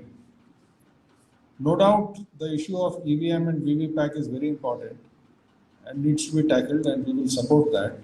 And Medha ji has talked about the 3 M's and 4 M's. But I want to bring to your notice a few more issues, because they have a plan of action from A to Z. We have got a plan of action somewhere 2-3 points here and there. So, for example, I wanted to apologize. I was looking through this. Yesterday or today morning, there is a news item that the Chief Minister of Karnataka for Diwali has given 1 lakh rupees each to all the top journalists, selected journalists. 2.5 lakhs. And some sweets and Diwali gifts, etc. Later on, when it was questioned, he was apologizing. Now, I'm not talking about the event. What I'm saying is the election is next year.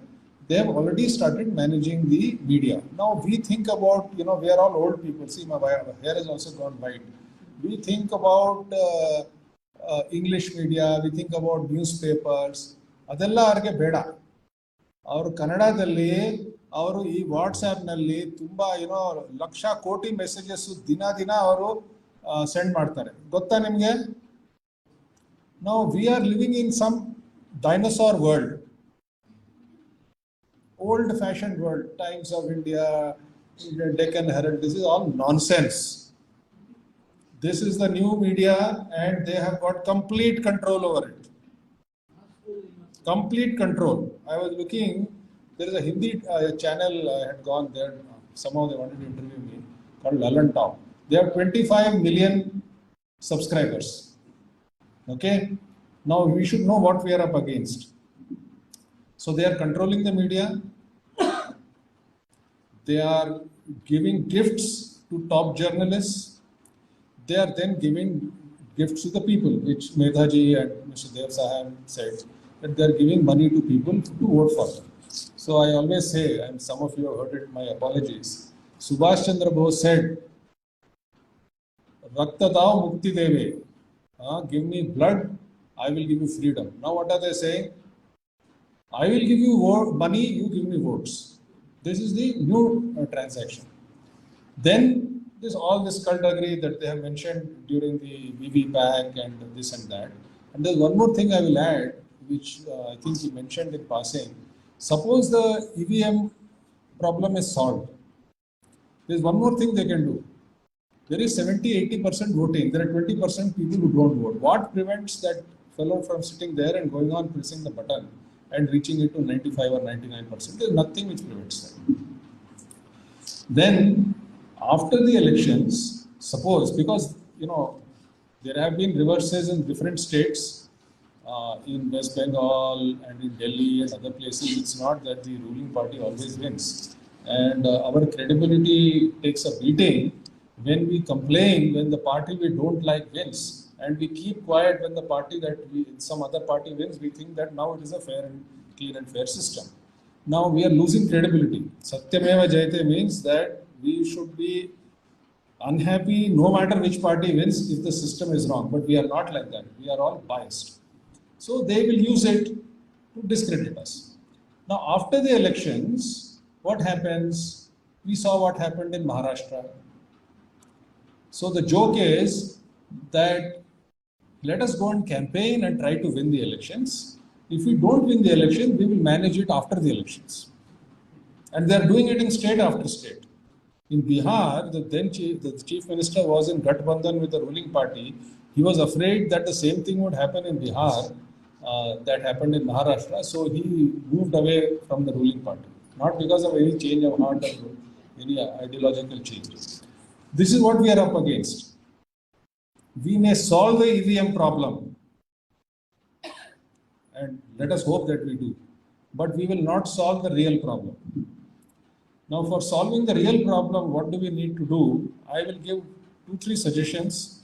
It is up to you whether you want to like it or not, but then the major session is in the afternoon, where the action plan, because there is only one action plan. I am quoting a great man on August 9th in 1942 in the August Kranti Maidan in Bombay. It was called Bombay then. He said, "Karo ya maro, do or die." This is the situation today. The country is not going to go to the dogs. Some people are saying it has already gone to the dogs. तो अभी ये सब बकवास करने की अभी करना है कुछ तो करने के लिए क्या है? I first feel that along with the Delhi conclave and the Bangalore conclave and people around the country, we need to have just 2-3 action points. The election in Karnataka is next year. We can spend days and days discussing everything that is wrong with the system, with electoral democracy, with all the frauds and more clever frauds. Question remains, ಏನು ಮಾಡಬೇಕು? ಒಂದೇ ಒಂದು ಪ್ರಶ್ನೆ ಇದೆ, ಏನು ಮಾಡಬೇಕು? So about that, I feel that what do we have? We don't have money. We hopefully have the constitution on our side. Wherever possible, we should go to the election commission and the local chief electoral officer and the government and put whatever pressure we can. I'm not saying whether they listen or not, we still have to do. But second thing is, we have to go to the people of Karnataka with a clear 2-3 point message. Nange, we don't want this kind of democracy. We don't want this kind of people who are spreading division, who are spreading hatred, and who are misusing money, who are, spreading fear among large sections of the people. This is not a healthy society. We don't want such people.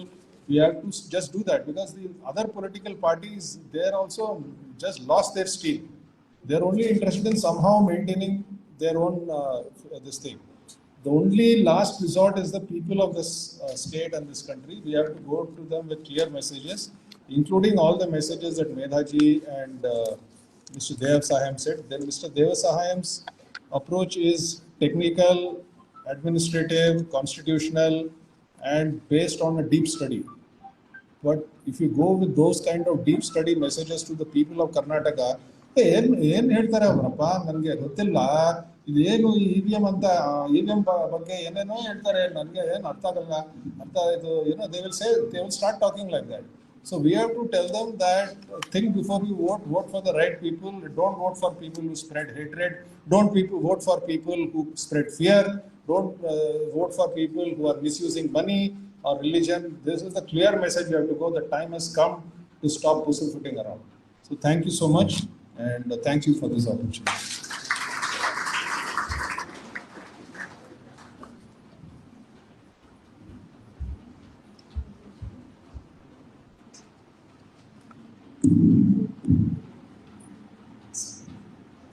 I was supposed to talk on the issue of money power and electoral bonds, and the previous speakers have covered most of the issues involved. So they've made my task simpler, and I hope to do it quickly as well. The struggle for transparency in political party funding has been a very long one, and we know the issues involved. The laws that existed said that any donation which is below 20,000 rupees, the source of that donation does not have to be told, reported.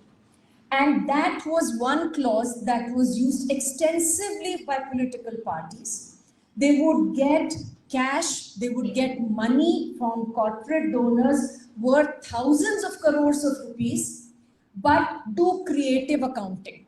They would basically have accountants sitting who would make receipts of less than 20,000 rupees, 19,990, and say that all this money has come to us from people, from common people, and we don't have to say the source, we don't have to disclose it to the authorities. And that is how our right to know was being subverted. Now, why is this issue so important?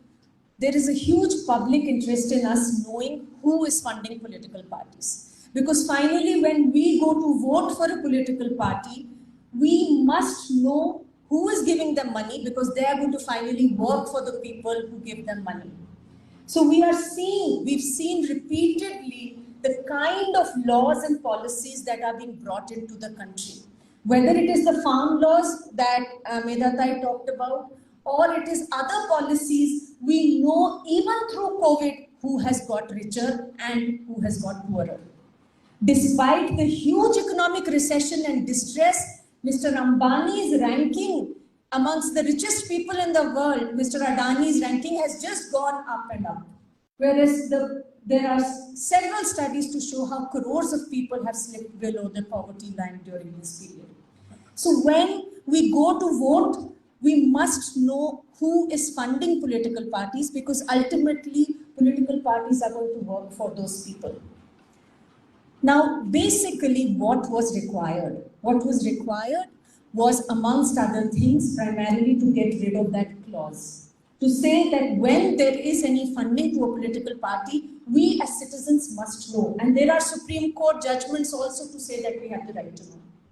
In 2014, when the BJP came to power, it was on the plank of anti-corruption. It was on the plank of removing black money and saying that we will increase transparency in electoral and political funding. Given in cash. Yes. The money to the journalist was given in cash by a party which said they will remove cash from the economy. That's right. So in 2014, when they came to power, this is what we were promised. In 2017, the electoral bonds were brought in. And like was mentioned, this was brought in through the completely undemocratic process of a money bill. And it was not that electoral bonds were introduced simply. There were 4 laws that were amended to introduce electoral bonds. And these 4 laws struck at the heart of transparency. Political party transparency, funding transparency. So these included, of course, amongst others, the IT Act, the Companies Act, the Representation of People's Act, and so on. So what has happened now through electoral bonds is that they have opened the floodgates of unlimited anonymous funding to political parties. Electoral bond scheme basically now enables anybody to make an anonymous donation to a political party, and there needs to be no information to citizens and even to the constitution body of Election Commission of India as to who is giving that money to political parties. And any body, any organization, any corporate, whether Indian or foreign, this money can also be foreign money, because we know the FCRA law was amended and Indian subsidiaries of foreign companies can now make donations to political parties. So we are talking about any kind of money coming anonymously. We have no idea as citizens, as voters, who is funding the political parties that we are going to vote for. This is a highly dangerous situation. Till date, more than 10,000 crore rupees worth electoral bonds have already been transacted. Every time before elections, that window is open and quickly these electoral bonds are bought and given to political parties. Who's giving them? We have no idea. Now, the interesting thing is that investigative journalists have shown that only we are in the dark. Because all of this is being done through public banks and there is an alphanumeric number which is visible under the ultraviolet light, the government knows who is giving money to which political party through electoral bonds. So the level playing field is completely destroyed. If any opposition party is to get electoral bonds, they will have to face the music. That is clear. So we are seeing today that more than 70% of the electoral bonds, it's no surprise, the money is going to the BJP, the ruling party. And in that situation, what is to be expected? We can keep going to elections every few years, but is that actually a real election? Where is the level playing field? What about free and fair elections? And that is really the question at the heart of this anonymous system of political party funding and electoral finance that we are faced with today. This is not just us. The RBI, the then RBI governor, and the Election Commission of India wrote detailed letters that were later brought out using the RTI Act, where they said, please do not use electoral bonds because they are going to lead to money laundering. The Companies Act was amended, like I said, and basically the amendment was that earlier there was a cap of 7.5% of profits in the last 3 years average that could be donated to political parties by any company. That cap was done away with, which means today that there can be fly-by-night operators, shell companies can be set up, money is thrown into political parties, and we don't know what is happening. And the RBI has given in writing repeatedly that black money and money laundering will be completely facilitated through electoral bonds. Please do not do it. And yet, the then finance minister wrote roughshod, and the electoral bond scheme was brought in and it has been used. Now, unfortunately, we are not just seeing the undermining of just one institution in the country. The electoral bonds have been challenged in the Supreme Court of India. The challenge is not there, no hearings that are happening, despite repeatedly being told, even by the ex-Chief Justice, that yes, we will give a hearing. When the matter was heard, the Chief Justice then, Justice Gogoi, said that it raises very grave issues for our democracy, but we don't have the time to hear them right now, we'll do it later. Now you keep doing elections without the apex court hearing the matter and political parties continuing, and especially the ruling party continuing to get those funds. What is the point of doing these kind of elections when then that money, we know how perversely it is being used? These wads of cash that are being given to media persons, that's how money is being used. How else are the political parties today giving out that money? And this is totally unaccounted for money, it's cash, like you said, which is being handed out. And then on the top of it, we have this completely acceptable term today, which is celebrated on our TV screens, of lotuses blooming. After every election, whatever the outcome of the election might be, the lotus blooms because with all this money, the ruling party goes and it buys up all the MLAs in those states, and suddenly we have the same ruling party in those states as well. So if we need to have meaningful elections and democracy the way we gave it to ourselves in the Constitution, then at least two things, and which have been there in the resolution in the Delhi conclave, and which we hope can also be taken up here. Nikhil is here in the second half of the day. One, we must, and then we have to demand that, and wherever we can, on the streets, in the courts, everywhere, that the electoral bonds be completely abolished. The second thing is that we need greater transparency in political party funding. And this is not something, again, that any of us is saying. the Central Information Commission ruled that 6 national parties are public authorities under the RTI Act, that they have to come under the law, they have to tell people if they file RTI applications, how much money they are getting, from whom they are getting the money. They have to tell people how they are selecting their candidates. Why should I not know if I go for a party which says that I really care for security of women, but then goes ahead and gives convicted rapists all the tickets that they can? Why should I not be able to understand the processes? All of this would have been possible if the CIC, the order that was given out by the CIC was implemented. Unfortunately, what we have seen is that political parties today, without a stay from any court, are sitting in what we can only call uncivil disobedience. They have not complied with the CIC's orders, and that is again something we have to ask every single political party to do, including the BJP, the ruling BJP. Thank you very much.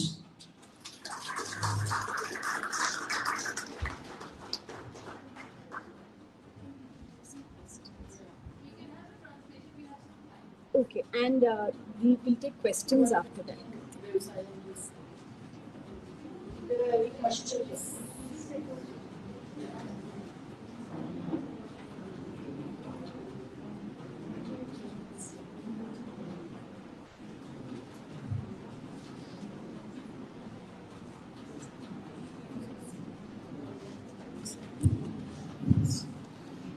Trilochan Sastry ಅವರು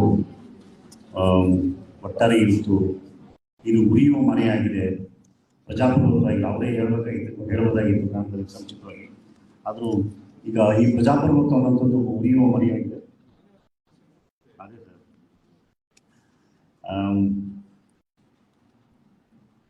ಇಲ್ಲಿ ಬೇರೆ ಬೇರೆ ಈ 3+1 4 M's ಬಗ್ಗೆ ಎಲ್ಲ ಮಾತಾಡಿದ್ದಾರೆ. So ಏನಂತ ಹೇಳಿದ್ರೆ, ಈಗ ನಾವು ಇದ್ರ ಬಗ್ಗೆ ಪುನಃ ಮಾತಾಡ್ಬೋದು, ಆದರೆ ಹೆಚ್ಚಾಗಿ ನಮಗೆ ಏನು ಮಾಡಬೇಕು ಅನ್ನೋಂಥದ್ದು ಭಾಳ ಇಂಪಾರ್ಟೆಂಟ್. ಈಗ ನಾವು ಸುಮಾರು ಈಗಾಗಲೇ ನಾವು ಇವತ್ತು ಪೇಪರಲ್ಲಿ ನೋಡಿದ್ದೀವಿ, ಸುಮಾರು ಪ್ರತಿಯೊಬ್ಬ ಪತ್ರಕರ್ತರಿಗೆ 2.5 ಲಕ್ಷ ರೂಪಾಯಿ ಉಡುಗೊರೆಯನ್ನು, ದೀಪಾವಳಿಯ ಒಂದು ಉಡುಗೊರೆಯನ್ನು ನಮ್ಮ ಮನೆ ಮುಖ್ಯಮಂತ್ರಿಗಳು ನೀಡೋದು ಈಗಾಗಲೇ ಬಯಲಾಗಿದೆ. ಯಾಕಂದರೆ ದೀಪಾವಳಿಗೆ ಉಡುಗೊರೆ ಕೊಟ್ಟಿದ್ದಾರೆ ಅದನ್ನು. ಸೊ ಈಗ ಆದರೆ ಮೊದಲು ಹಣ ಕೊಟ್ಬಿಟ್ಟು ಅವರು ನಂತರ ಅದನ್ನು ಕ್ಷಮಾಪಣೆ ಕೂಡ ಹೇಳಿದ್ದಾರಂತೆ. ಸೊ ಇದು ಎಲ್ಲ ಏನು ಹೇಳುತ್ತೆ, ಏನು ಇದರ ಒಂದು ಸಂದೇಶ ಏನು ಅನ್ನೋದು ಭಾಳ ಮುಖ್ಯವಾಗುತ್ತೆ. ಸೊ ಈಗ ಇವತ್ತಿರುವಂಥವ್ರು ಮೀಡಿಯಾನ, ಅಧಿಕಾರದಲ್ಲಿರುವ ಮೀಡಿಯಾನ, ಮಾಧ್ಯಮವನ್ನು ನಿಯಂತ್ರಿಸುವಂಥದ್ದು ಮತ್ತು ಹಣದ ಮೂಲಕ ಜರ್ನಲಿಸ್ಟ್ಗಳನ್ನು, ಪತ್ರಕರ್ತರನ್ನ ಕೊಂಡುಕೊಳ್ಳುವಂಥದ್ದು, ಮತದಾರರಿಗೆ ಓಟನ್ನು ಕೊಡುವಂಥದ್ದು, ಇವೆಲ್ಲ ವಿಷಯಗಳು ಕೂಡ ನಾವು ಭಾಳ ಗಂಭೀರವಾಗಿ ಪರಿಗಣಿಸಬೇಕಾಗಿದೆ. ಸೊ ಅವರು ಸುಭಾಷ್ ಚಂದ್ರ ಬೋಸ್ ಅವರು ಒಂದು ಕೋಟನ್ನು ಹೇಳಿದ್ರು, ನನಗೆ ರಕ್ತ ಕೊಡಿ, ನಿಮ್ಮಿನ ಸ್ವಾತಂತ್ರ್ಯ ಕೊಡ್ತೀನಿ ಅಂತ ಅವ್ರ ಮಾತನ್ನು ಅವರು ಹೇಳಿದ್ರು. ಈಗ ಏನಾಗಿದೆ ಅಂತ ಹೇಳಿದ್ರೆ, ಅದು ಬದಲಾಗಿ ನಾನು ನಿಮಗೆ ಹಣ ಕೊಡ್ತೀನಿ, ನೀವು ನಮಗೆ ಓಟ್ ಕೊಡಿ ಅನ್ನೋ ರೀತಿಯಲ್ಲಿ ಅದು ಬದಲಾಗಿದೆ. ಸೊ ಆ ಒಂದು ಘೋಷಣೆ ಈ ಥರ ಬದಲಾಗಿರೋದನ್ನು ನೋಡ್ತಾ ಇದ್ದೀವಿ. ಸೊ ಹಾಗೆ ಇವತ್ತು ನಾನು ಮುಖ್ಯವಾಗಿ 3 ಸಲಹೆಗಳನ್ನು ಕೊಡೋಕ್ಕೆ ಇಷ್ಟಪಡ್ತಾ ಇದ್ದೀನಿ. ಒಂದೇನೆಂದರೆ, ಇವತ್ತಿನ ಪರಿಸ್ಥಿತಿಯಲ್ಲಿ ಏನು ಅಧೋಗತಿಗೆ ಗತಿಗೆ ದೇಶ ಹೋಗಿದೆ ಅಂತ ಕೆಲವರು ವಾದ ಮಾಡ್ತಾರೆ. ನನ್ನ ಪ್ರಕಾರ ಯಾರೇ ಅಧೋಗತಿಗೆ ಹೋಗಿದೆ, ಇನ್ನು ಪರಿಸ್ಥಿತಿ ಭಾಳ ಗಂಭೀರವಾಗಿದೆ ಅನ್ನೋದನ್ನು ನಾನು ಗುರುತಿಸಬೇಕಾಗಿದೆ. ಹಾಗಾಗಿ ನಾವೀಗ ಎಲೆಕ್ಷನ್ ಕಮಿಷನ್ಗೆ ಮತ್ತು ಎಲೆಕ್ಟರಲ್ ಆಫೀಸರ್ಸ್ ಜೊತೆಗೆ ನಮ್ಮ ಸಂವಾದ ನಡೆಸೋದು ಒಂದು ಕಡೆ ಅವಶ್ಯಕತೆ ಇದೆ. ಅದಕ್ಕಿಂತ ಹೆಚ್ಚಾಗಿ ನಾವು ಜನರ ಹತ್ರ ಹೋಗಬೇಕಾಗಿದೆ. ದೇಶದ, ರಾಜ್ಯದ ಜನರ ಹತ್ರ ಹೋಗಿ ನಾವು ಖಂಡಿತವಾಗಿಯೂ ಈ ಥರ ಒಂದು ದ್ವೇಷವನ್ನು ಹುಟ್ಟಿಸುವಂಥ ಜನರಿಗೆ ನಾವು ಮತ ಹಾಕುವುದಿಲ್ಲ. ನೀವು ಯಾರಿಗೆ ಮತ ಹಾಕ್ತೀರಿ, ಅಂಥವ್ರಿಗೆ ಮತ ಹಾಕಬೇಕು ಅನ್ನುವಂಥ ವಿಷಯ. ಈ ಎಲೆಕ್ಷನ್ನಲ್ಲಿ, ಚುನಾವಣೆಗಳಲ್ಲಿ ಹಣದ ಬಳಕೆ, ಭಯದ ಬಳಕೆ ಮತ್ತು ಈ ಹೇಗೆ ನಾವು ಒಟ್ಟಾರೆ ಈ ಒಂದು ಅನಾರೋಗ್ಯದ ಒಂದು ಸಮಾಜವಾಗಿ ನಾವು ಪರಿವರ್ತನೆ ಆಗ್ತಾ ಇದ್ದೀವಿ, ಇಂಥ ವಿಷಯಗಳ ಬಗ್ಗೆ ನಾವು ಗಮನ ತರಬೇಕಾಗಿದೆ. ಯಾಕಂದ್ರೆ ನೀವು ಹೋಗಿ ಜನರಿಗೆ ಹೇಳಿದ್ರೆ ಏನೋ ಎಲೆಕ್ಟ್ರಲ್ EVM ಮಿಷಿನಲ್ಲಿ ಏನೋ ತೊಂದರೆ ಇದೆ ಅಂತ ಜನರಿಗೆ ಅರ್ಥ ಆಗಿದೆ ಅಂತಲೂ ಹೋಗ್ಬೋದು. ಅವನು ನಿಖರವಾಗಿ ನಾವು ಏನು ಮಾಡಬೇಕು ಅನ್ನೋದನ್ನ ನಾವು ಜನರಿಗೆ ಹೋಗಿ ಇದನ್ನ ಹೇಳುವಂಥ ಅವಶ್ಯಕತೆ ಇದೆ ಅನ್ನೋಂಥದ್ದು ತ್ರಿಲೋಚನ್ ಶಾಸ್ತ್ರಿ ಅವರು ಹಂಚಿಕೊಂಡ್ರು.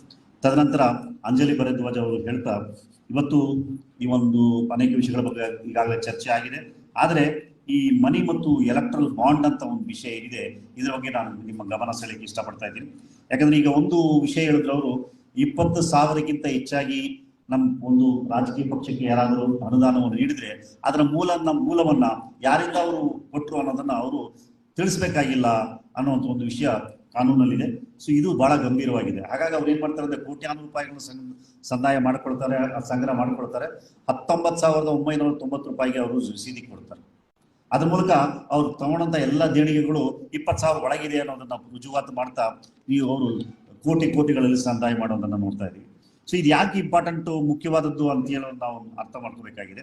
ಸೊ ಇವತ್ತು ಖಂಡಿತವಾಗಿ ನಾವು ಕೇಳಬೇಕಾಗಿದೆ, ರಾಜಕೀಯ ಪಕ್ಷಗಳಿಗೆ ಅನುದಾನ ಕೊಡೋರು ಯಾರು ಅನ್ನೋದನ್ನ ಅವರು ಬಹಿರಂಗಪಡಿಸಬೇಕಾಗಿದೆ. ಯಾರು ಅವರು ದುಡ್ಡನ್ನು ಕೊಡ್ತಾ ಇದ್ದಾರೆ ಅನ್ನೋದು ಆಗುತ್ತಿದೆ. ಸೊ ಇವಾಗ ನಾವು ಏನೊಂದು ಒಂಥರ ಕಸಿವಿಸಿ ಆಗ್ತಾ ಇದೆ. ಇಡೀ ದೇಶ ಹಣದುಬ್ಬರದಲ್ಲಿ, ಇಡೀ ದೇಶ ಒಂಥರ ಆರ್ಥಿಕವಾಗಿ ಹಿನ್ನಡೆ ಸಾಧಿಸ್ತಾ ಇದೆ.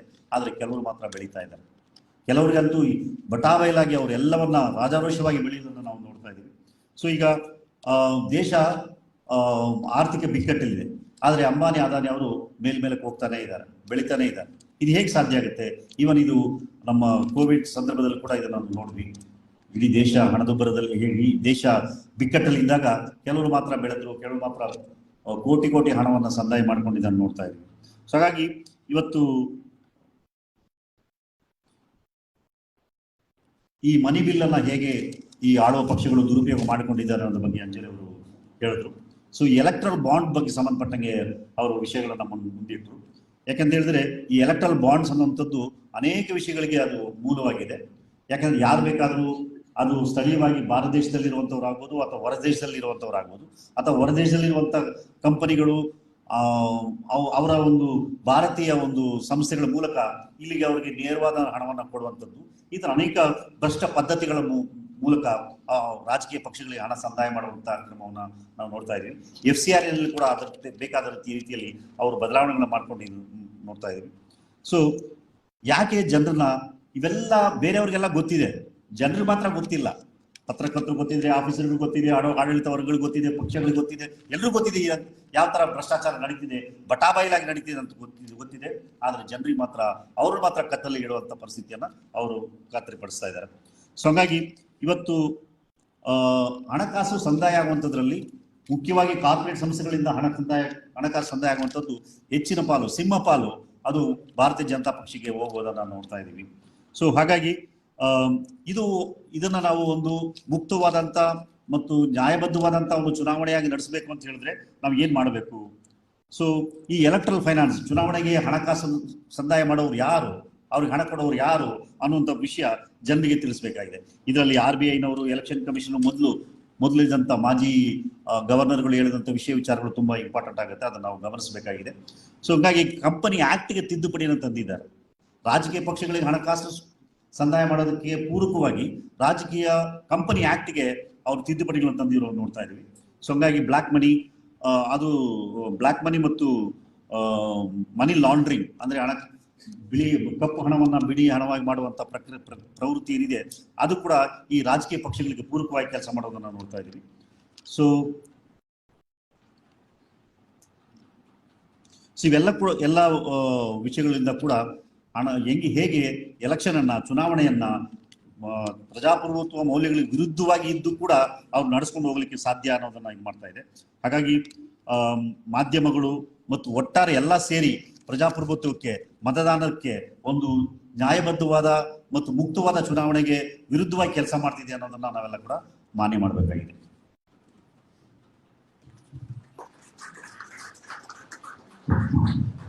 So we have about 15 minutes for an open discussion. If anybody has any comments, any questions, please feel free to ask them or say that, and you can.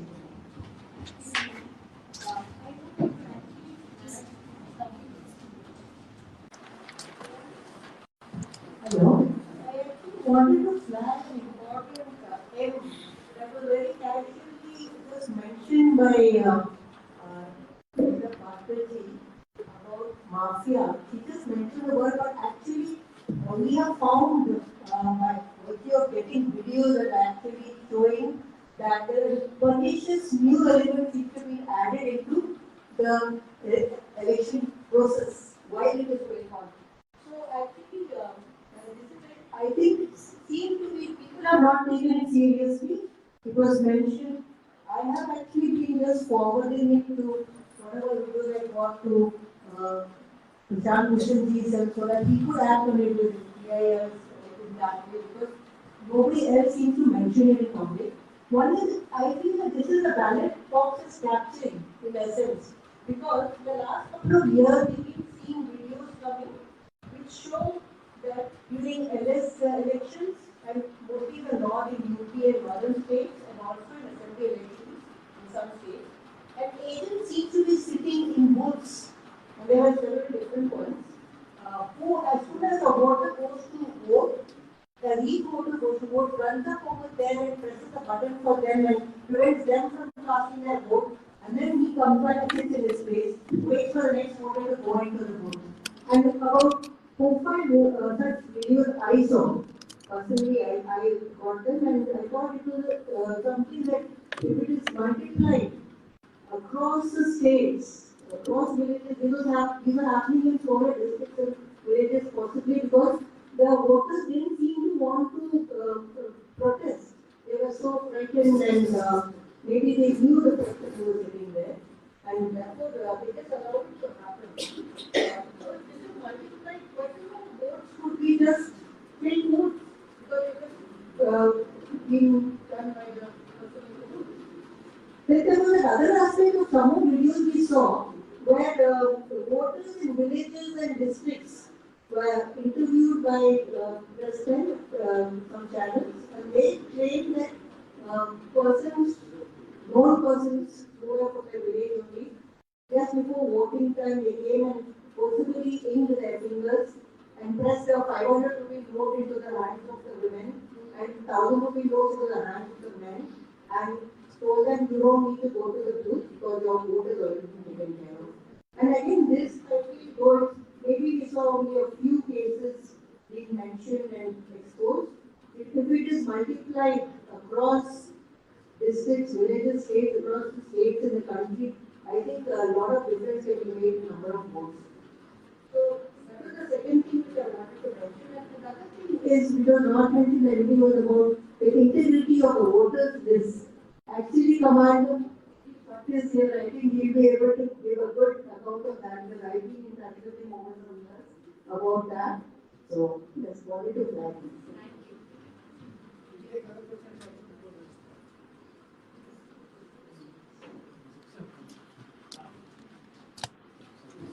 I am posing this question to the social workers who work in slums.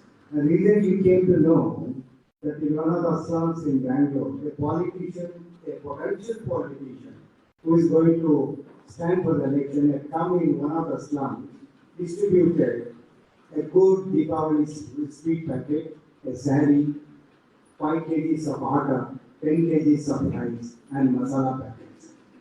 And there were social workers there. I would like to know the social workers who have worked in such slums, if they have come across such a situation, how they would have confronted. And there are always leaders in the slums through whom they go to him, and he is the final authority to decide about the money. I would like to know the answer from the social workers who have been working in the slums in different parts of Bangalore. Thank you.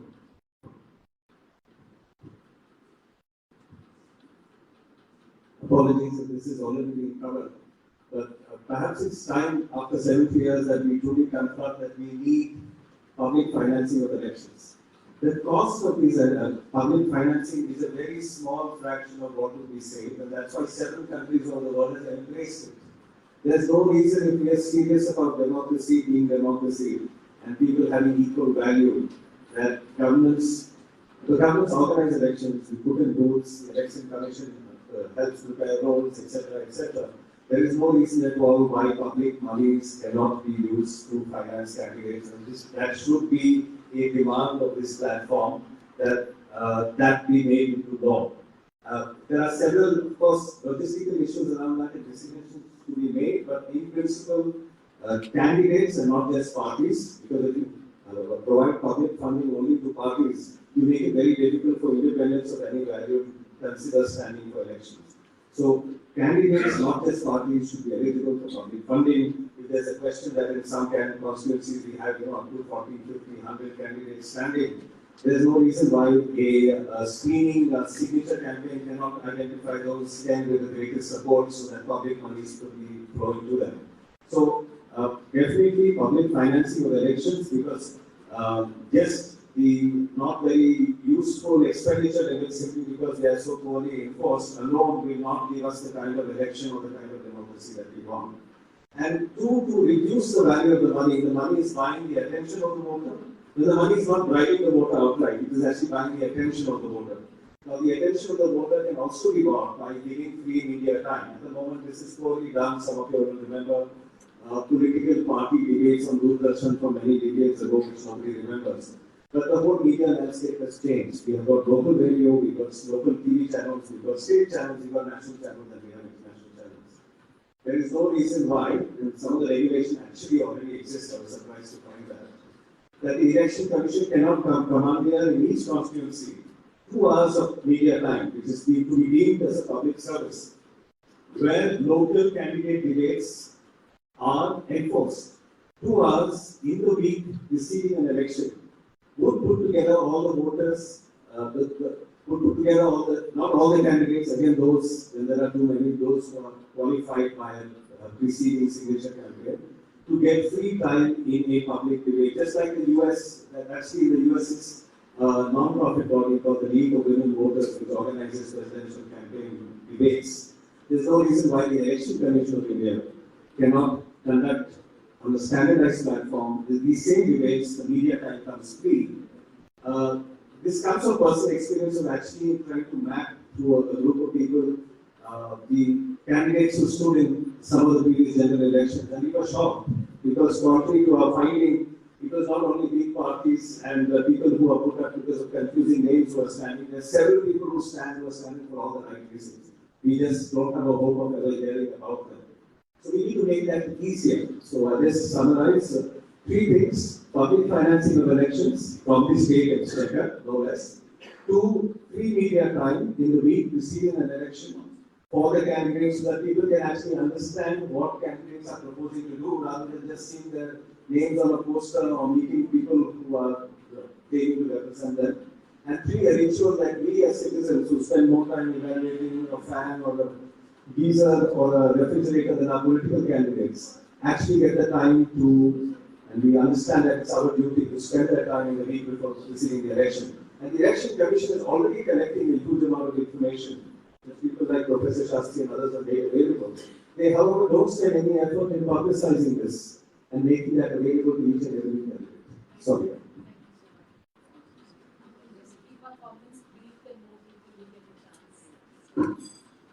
Normally we spend a lot of time talking about what the problems are. Most of us know the problems. But what do we do? I think that we should spend more time. Unfortunately, I won't be there in the afternoon. I will be in some other meeting. And we may have to discuss these issues. There are so many of us who agree, but why are we not able to really bring the issues out?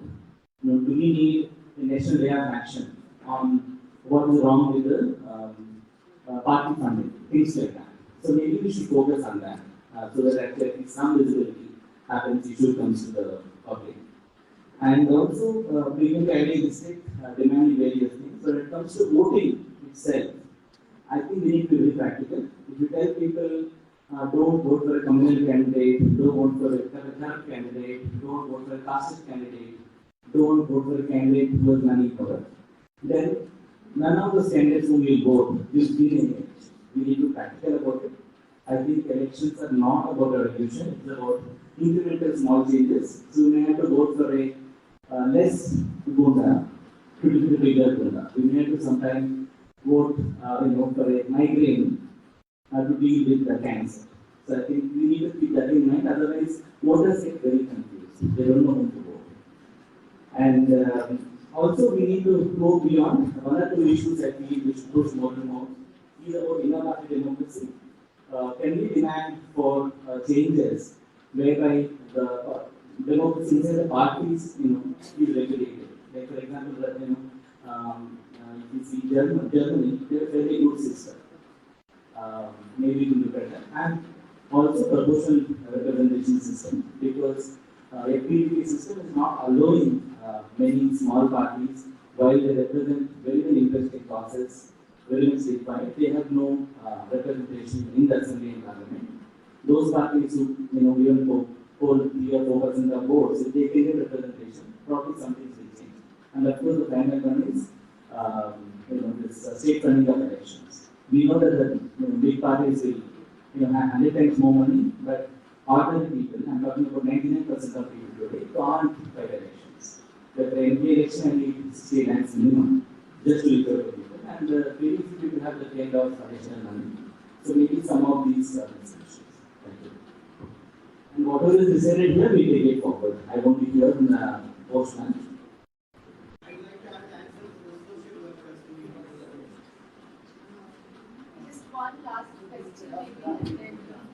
ಮೂರು ಪ್ರಶ್ನೆ ಸುಲಭವಾದ ಪ್ರಶ್ನೆ ಕೇಳ್ಬಿಡ್ತೀನಿ.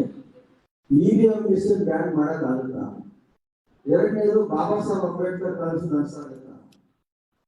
ಮೂರನೇದು ಏನಂದ್ರೆ ಸಂವಿಧಾನ ಬದಲಾವಣೆ ಮಾಡೋಕ್ಕಾಗುತ್ತಾ? ಮೂರನೇ ಪ್ರಶ್ನೆ ಬಂದಿದೆ sir.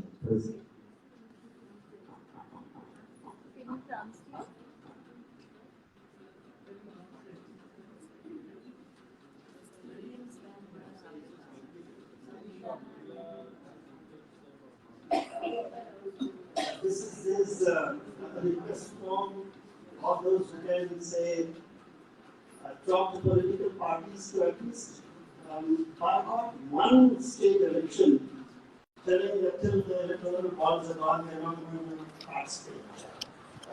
Something, because it's 4 years that the petition is pending in the Supreme Court, if the court is not here. So what was the way out?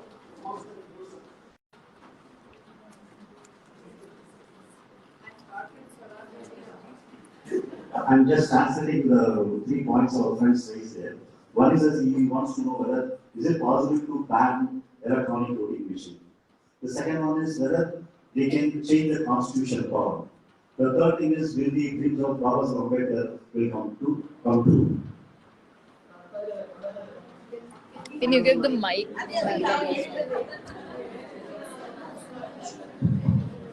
Yeah. So we have the session in the second half, post-lunch, where we will be taking up many of these issues. But for the moment, a very short response from the panel. Can we start from you, Professor Sastry?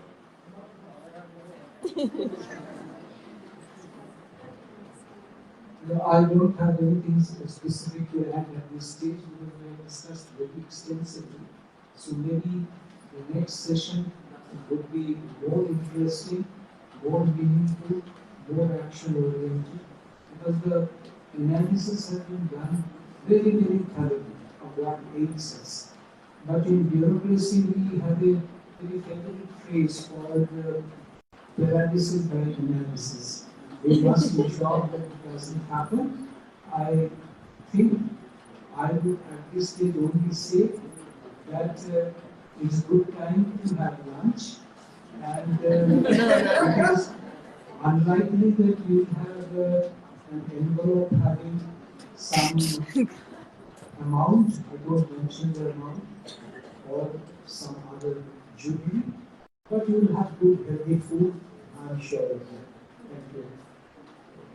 I'll just say one thing. You see, excellent solutions have come. There were 4 or 5, and personally I am in agreement with them. But some are long term. Public funding and some of the other solutions that came, they are not going to happen in the next 6 months. We also need to discuss what we need to do from today, because the Karnataka elections are there next year. So those are immediate operational issues. Even if they are flawed, kuch to karne ka hai.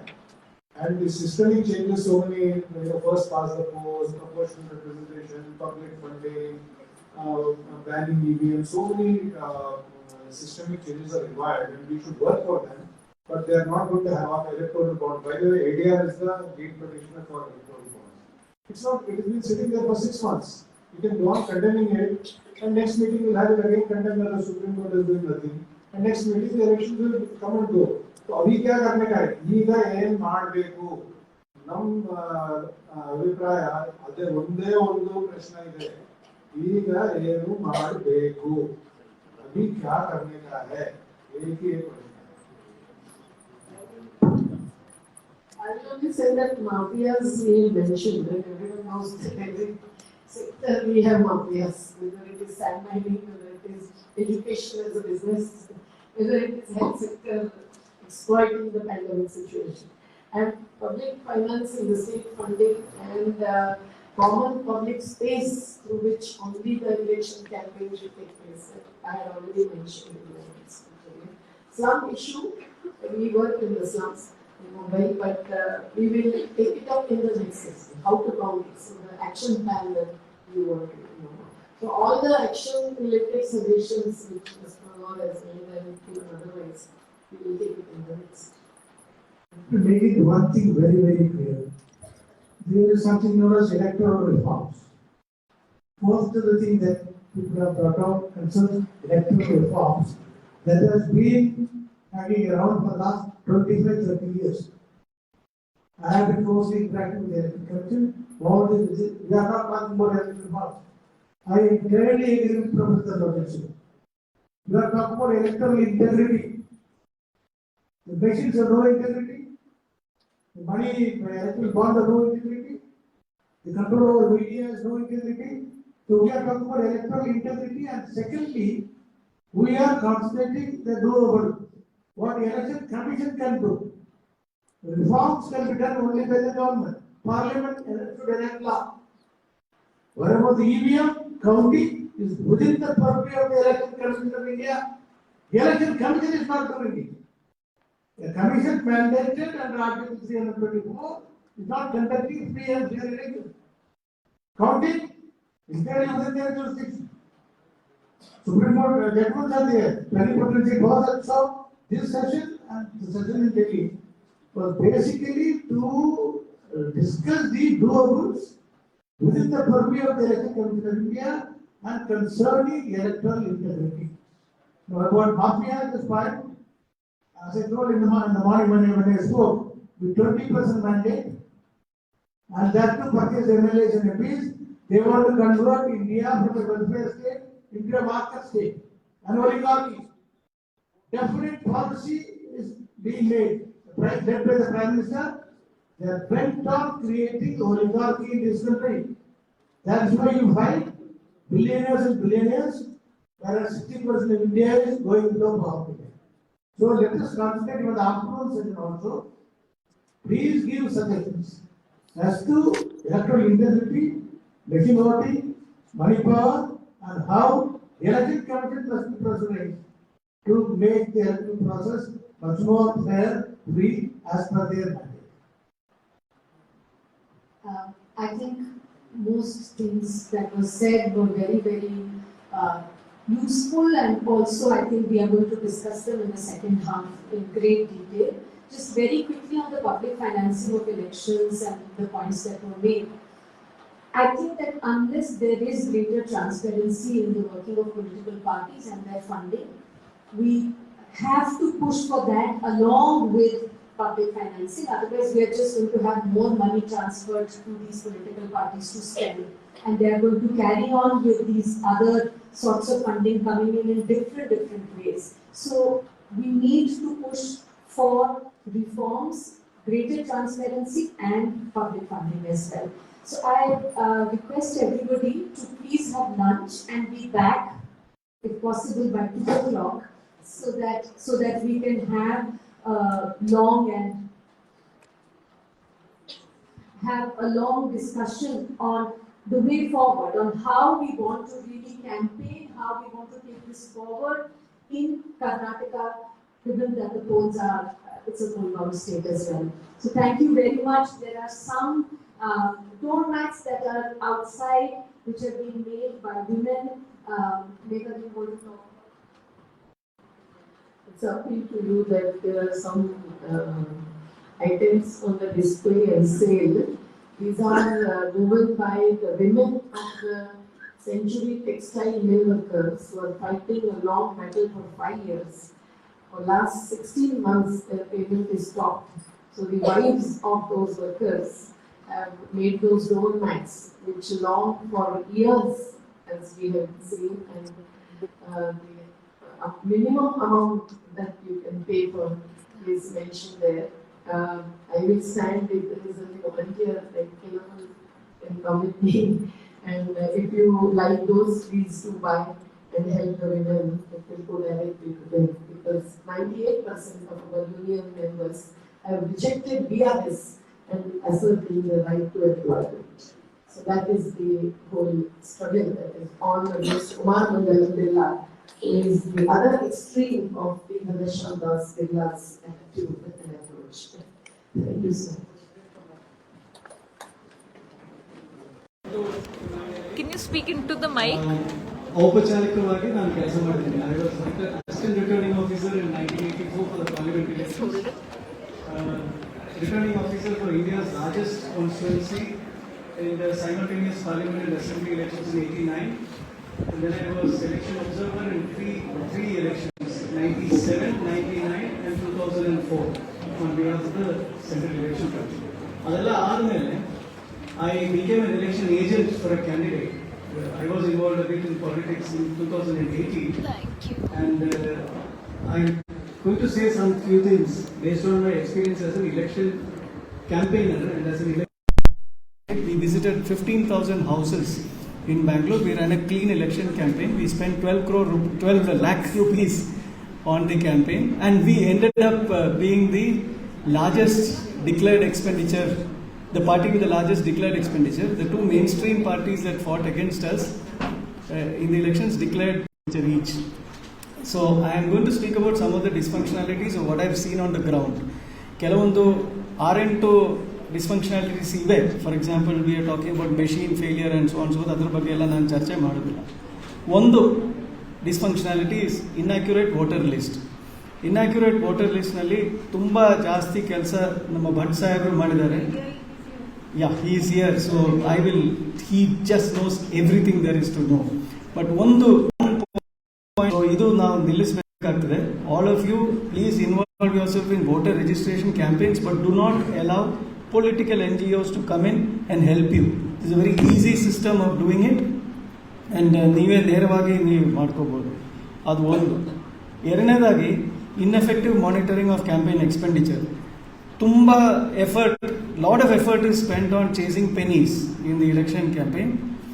Most of us in the agents, we are busy every day at 5:30 in the evening. You have got to give a detail of all the expenditure that you have incurred. They will catch you for the smallest issue, smallest problem, that you have printed a poster without the name of the printer below. They will catch you. But crores of rupees are spent in bribing of voters. They turn a blind eye to it. How do they bribe voters? First of all, bribery of voters is much more rampant now for 2-3 reasons. One, though technology is used to intimidate the voter. In the area where we stood for election, the main candidate was a hotel owner. He had a number of bouncers, and the bouncers were the people going out and persuading people to vote and bribing them. So they would give 500 rupees to somebody, but they would make a big show of it. Take a selfie along with the person holding his voter card, and then the voter card would be impounded. All this creates a fear in the mind of the person that something might happen to him or her if the vote is not cast. Then the voter card is handed back to the person with another selfie in a building which is just next to the polling booth on the day of polling. We get complaints. I have in my presentation actually copies of complaints and SMSs sent to the election observers, but this happens so fast that the election observer cannot even send a team to catch them. And so the fear is created. Now the other reason why the fear is created, and this is a larger issue, is that counting of votes booth-wise enables winning parties to undertake reprisals on communities that have taken bribes but not voted for them. So what happens is, in a polling booth, I have bribed people to get 700 votes, and I only get 200 votes, but I still win. And then they will say, okay, I'll teach you a lesson. I've heard complaints of this nature coming from the area where I live, where corporators have walked into gated communities and said, oh, we paid people here, but you didn't vote for us. We know the statistics, and we're not going to help you. to get electricity or water or flood control or whatever. So people are intimidated by this. Of course, there is a larger issue here about using totalizers, but I will not get into it. That's a big technology issue, and that could add another unreliable machine to the already existing unreliable machine mix. Now, one thing I can tell you, I actually conducted an election in India's largest constituency at that point with paper ballots. We completed the counting in 22 hours. We started at 8 o'clock in the morning, right? Till 12 o'clock or 1 o'clock in the afternoon, all that we did was empty the ballot boxes, mix it in big drums, and then bundle the ballot papers into bundles of 50 ballot papers each. So the link between the ballot box and the tally sheet was lost. That is necessary, and that can easily be done only with paper ballots. You cannot do it with totalizers and so on and so forth. So I strongly suggest as a longer term measure that we have to go back to paper ballots. It's much more, it makes much more sense, low tech and reliable. Then there are weak internal management processes, and this is something that we have to cure. All the observers and the returning officers, etc., were very open.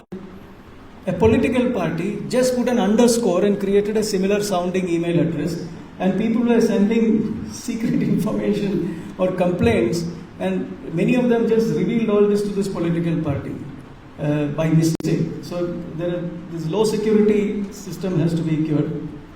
There are misleading and wrong notice boards in Form 7A placed outside the polling booths. Outside every polling booth, there is supposed to be a sheet called the 7A sheet, which actually lists out all the candidates. We noticed a number of discrepancies in symbols and so on and so forth. They were not following the rules in how to inform this properly, and that was actually misleading the voters in many places. Violation of orders relating to the conduct of polling agents and other facilitators. Local police was allowing the car of the MLA to drive in with the MLA into the school complexes where the polling booth was, and that creates a big impression on people because the MLA comes in with police and so on, so whereas it is strictly not allowed. Nobody is allowed to come into the building. An MLA can walk in. You have special privileges.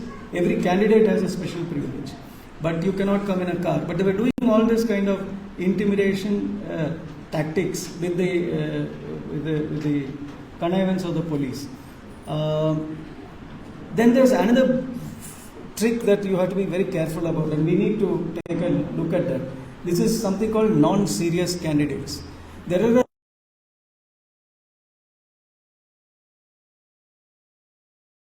for election, and then they have therefore got access to polling booth agents and polling counting agents, and they sell that to the mainstream political parties. They make a good packet, even if they pay for the deposit.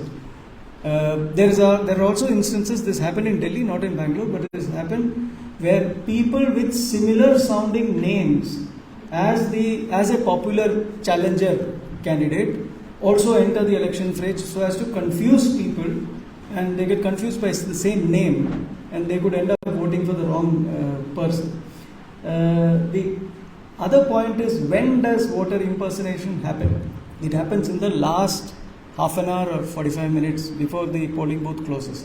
What happens is at 4:30, and I've seen it in some of the slums where we were going around, the election staff are already tired, they are in a mood of wanting to go back, and suddenly there are about 500 people or 300 people who come and join the queue, and the lights are dim, and the election agents just disappear. The election agents of the different political parties inside disappear, and all kinds of strangers come with the same election agent badge, and they are obviously from whoever is the strongest party in that place. And then the voting goes on till 7 o'clock when the light is dim, and a lot of voter impersonation happens. Even if you have photographs on the voter ID card, it's of no use at all in that dim light, and officers are threatened and intimidated. Now, all this is happening in the heart of Bangalore city. We are not talking about Bihar or any such place. So these are some of the things that happen on the ground level, and I do believe that if we are alert about these things, if we start a campaign advising voters that they have to be careful about these things, we can at least cure certain some of the infirmities that happen during the election process. On on the ground level on voting day or during the poll campaign. Thank you very much.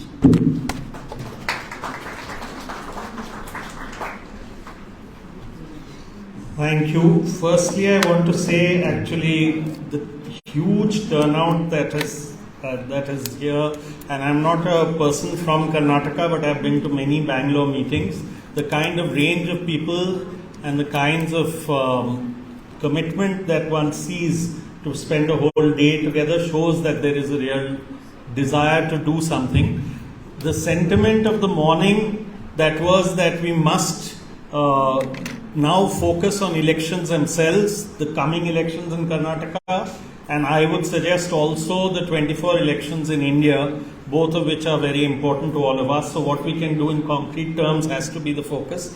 What I'm going to do now is for the afternoon session, which is we are in 1.5 hours, we have to get suggestions from everyone and volunteering from everyone, because it's no use getting a suggestion that someone says you do it or it should be done. It has to be that this should be done and I am willing to do, we are willing to do this, and this is how we can go ahead and do it. And very short and succinct, I think, and say that we'll all do it together. So now to begin with, this is just done not through an election, but through a kind of asking people who are the 4 or 5 people who can sit here and look at the room and keep calling upon people so that we can draw them in. Medha can perhaps chair this session, if it's okay with you, Medha.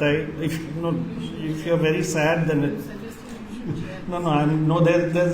there's no chair. It's just a question, but no. Step. No.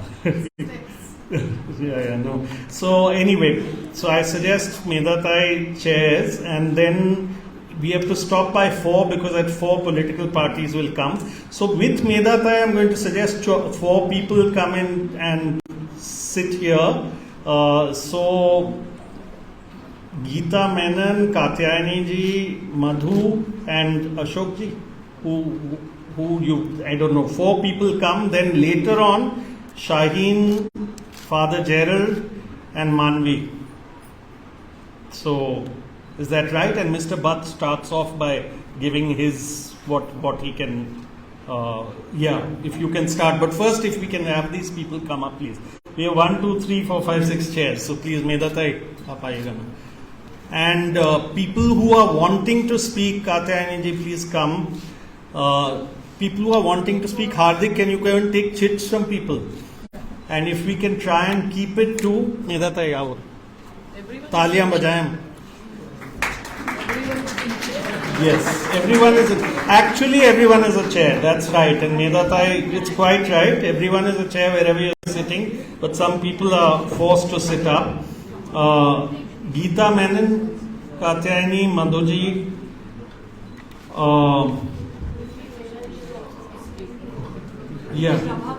Prabhakar ji. Yeah, so we'll have people come in. It's a question. You please come and speak as a first. Please come. So we still have Manvi. Please come. Yeah. Is she here?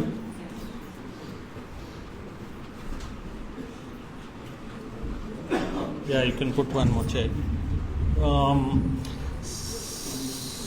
So Ashok ji, Shaheen and Father Gerald. So somewhere along the line after, if any of you get tired, then we please want one of them to come. The idea is to be able to draw as much of people from there as possible. So please, Bhatt Sahab, if you briefly say, and then we'll try.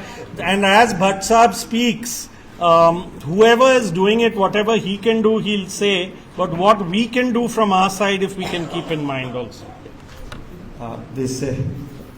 Thank you very much for this opportunity. Thanks, Nikhil. Thanks, everybody. Just an experience report first, half a minute. In 2012, Harish Narsappa fought a case for us, and he was also, Daksh also was what is that term? Filing a PIL, Daksh also was part of it, where we found 13.5 lakh voters of Bangalore deleted from the voter list. And this was done by data extraction. And we won the case in record. Within 3 months, the judgment was out in December 2012, and we could get most of the voters restored. This is a demonstration of the power of technology, power of data science. So what we can do right now, to be very brief, with the time available, if we are able to get the complete data, whatever is available in English, that is 29 constituencies of Karnataka, information is published, or the electoral rolls are published in English, but they made it far more difficult than what it was earlier. The PDF files in which they published the electoral rolls, they used to be text PDF files. So sitting alone, I could get crores and crores of voters, I could just extract and analyze, which I did then. But now, for the past 2 years plus, the electoral rolls are being published as image files. Now, extracting information from image files to get the data is quite a daunting task, more error prone, more resource oriented, need a lot of time. So if you are making up a team for the Karnataka alone for these 29 constituencies, if you got a team of about 20 people, 29 people if you like, we can do it in a week. Once it is extracted, then the analysis can be done more easily. And why do we do, what will help by this analysis? 3-4 things we can find out very easily. Duplicated voters. There are plenty, rampant duplicates. My guess is that within these 29 constituencies of Bangalore plus KGF, we would find at least 4 to 5 lakh duplicated entries. And we know the winning margin in the BBMP election is so low, and even MLA elections, constituency elections, not very good. We can also find suspected wrong entries, the people who are dead. Like in my neighbor's house, there are 4 illegal entries just next door. The house in front, they already sold the properties and moved away a year ago. All the earlier voters are there in the same house. There is no change. So some of them can be indicated by smelling the data, by looking at the data patterns. And certain other obviously wrong things can be found out. Like there are many men having a wife as a man also. So in the electoral roll, age issue, age difference between the parents and child, a lot of indicators are there from which we can detect a lot of anomalies and we can have some corrections. And whatever we get from here for the next elections, it can be, we will learn a lot more than the actionable items that we find. We will also learn a lot more and beautiful learning experience. I am willing to work with anybody who is interested, but alone I am not able to handle it anymore. I continue to do, but only prototyping. I can, be one of the team. So if there are interested people, I am with you. Thank you.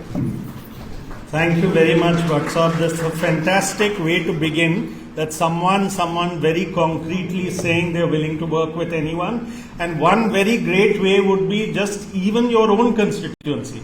Chalo, hamare constituency ka theka le lete hain. We will bring that, we will work with you. And like that, if 29 of Bangalore, no, I think this is a meeting that is supposed to be Karnataka. And those who are not here from many rural and other urban centers will need to reach out in the next month or so to try and get this to become a much wider, as vibrant as today kind of network. I am going to briefly say a little bit, very briefly, to connect with the morning, but also give a kind of set of suggestions of what I think election watch kind of exercises can be. Also, actually, anyway, I'll get to that. Firstly, I think really many of us need to operate the model code of conduct from today, not from when the elections are declared, but from today. Because if you look at that, the model code of conduct has many things about hate speech, has many things about expenditure, has many things about influencing voters, and all that has begun already. And it's on a continuous basis. It is true that the Election Commission will not respond like they do at that time, but why should we not force the Election Commission to respond? Why should we not be able to do something of that nature? Number 2, the voter list which WhatsApp brought is a very important part of what we need to be careful about wherever we are. And particularly when we know very powerful forces are trying to keep particular communities out or particular kinds of marginalized people out from voting. And we find on voting day that that's the lot that suffer the most. And conversely, they make sure that others who should not, that none of those who would support them are left out at all. They find every way. The third is this morning, the slogan in a sense, that count every vote, make every vote count. Now today, until you have a reform of even the election commission saying that, what Mr. Devasahayam said, of saying that yes, we will count all VVPAT slips and we will triangulate those three things, which was there in that resolution. I think that's something that we can start right across the state and make a demand in this election. We may not win, but at least the next state election, and by 24, then maybe we can put a lot of pressure for having that done. There is no logic to not counting those VVPAT slips and to triangulating who comes into the booth and what is in that machine. So that is the best possible option we have today. What Raghu said about returning to paper ballot is an important thing, but today what we have within the structure, what we can do. The fourth is, I think we need to look at both electoral bonds again right across the country. We need to put pressure because the Supreme Court also only responds when there is genuine people's pressure. But what we heard this morning in slums, if people are distributing, or what we know that the newspaper people got 1 lakh rupees each, these are complete use of money and bribery. So it's something that from the electoral bond to even giving 5 kilo atta or rice is something that we need to keep watch on, and therefore we need to have an election. We have a Karnataka election watch. Actually, you should have been here. I'm sorry I didn't. We'll get your name. Please do come, but after at the end, please do come. Yeah, she's there. But you also please come. Please come, because we in any case wanted it. It was just an oversight. I apologize. Yeah, Harish ji. Yeah. Right. Yeah, so I'm saying I made an oversight in having him. My apologies, not having him here. So yeah, if we can have Karnataka election watch having a kind of mandate today of what the election watch will have, then we need to have a social media and a media watch. Because media watch, as Trilochan ji said earlier this morning, that today Times of India, Deccan Herald is one impact, but the much bigger impact is social media. And social media's impact is actually leading to polarization, is hate speech. It is the platform for all this. So if we can have in each of our constituencies watching that, bringing those messages up, sending them here, sending them to Bangalore, sending them to a national group, and that's the last thing that I'd like to say. We need to all come together under one or multiple platforms. A platform, for instance, of Karnataka Election Watch, where I think Harish ji ke saath, when we were talking, his worry was we don't have money. I don't think we need money. All of us will put our own resources in. But if we can have a platform that functions together, if we can put our human resources together, that is more than enough, actually. That's the best we can do at this point. And if we can have that platform, and otherwise, in any case, in every constituency possible, both Vidhan Sabha and later on Lok Sabha, election monitoring units, citizens election monitoring units, which can do all these things. One last thing, even in the Model Code of Conduct, on the freebies debate, on the Revdi debate, the Model Code of Conduct says, it brings in this whole Supreme Court case, but it says that the directive principles of state policy are extremely important to be debated during elections. How do you bring them into place? So if we can have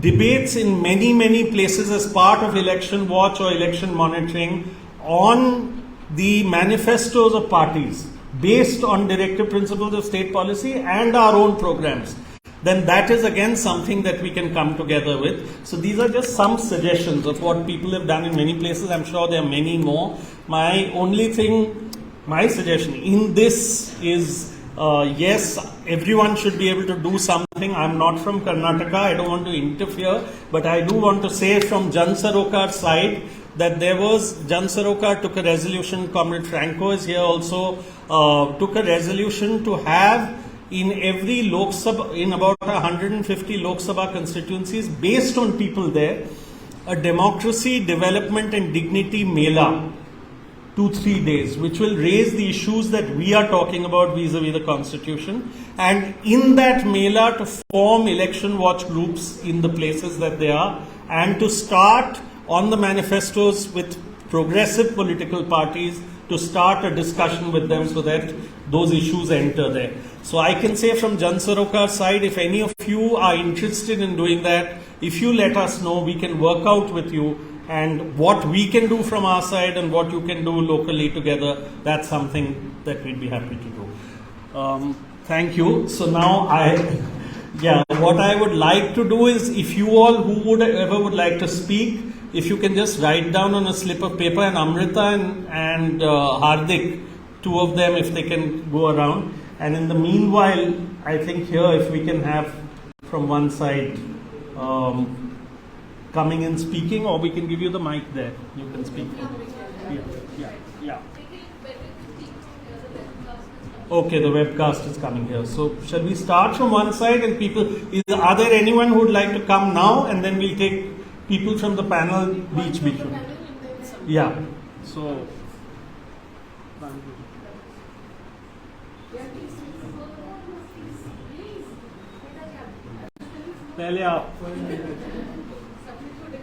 clearly no chunav is on here. No tickets.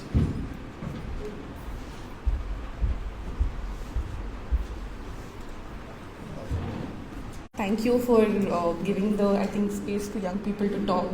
Just very quick, 2-3 things picking up from what Nikhilji left off with is the question of media watch. So in Bangalore, there's a Bangalore-based campaign called Campaign Against Hate Speech, which many of the people here in the audience also are part of. Our key focus has been to watch TV media, print media, and unfortunately we haven't been able to address the problem of social media in our understanding yet.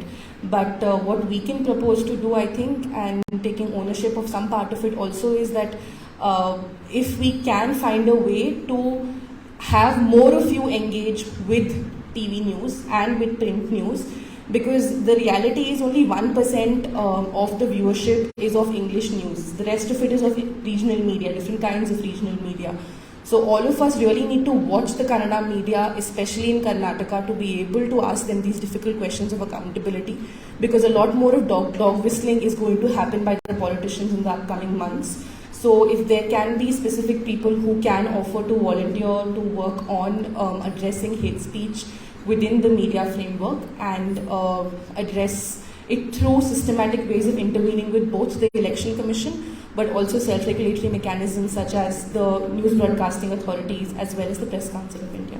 That's just really all I wanted to say. Thank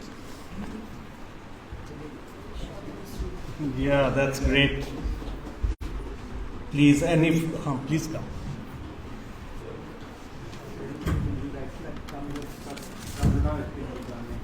Good afternoon, everybody. This is Syed Asif Bukhari from Bangalore. I have contested 10 elections, all independent, 2-time BBMP, 5-time MLA and 2-time Bangalore Central MP as an independent candidate. I am a team maker. I stood every elections to give my best for every citizen. I don't see the caste and religious. During election time, there will be around 20-22 booths will be there. In 22 booths, a candidate who stands from national party and state parties, mostly from the national parties, they bribe their votes in their wards. There are 20 booths. The booth capturing, every person will handle a booth where there is money laundering and bribing them. So I requested election commissioner several times. I have written a letter to them regarding this booth capturing. The 20 booths should be counting, the numbers should not be mentioned. Numbers, according to the numbers they mention, and they notice from this booth I have spent 1 crore. So I should get margin of so many votes. So when they are bribing votes to the voters, they will realize that he is watching me, I should vote for this party.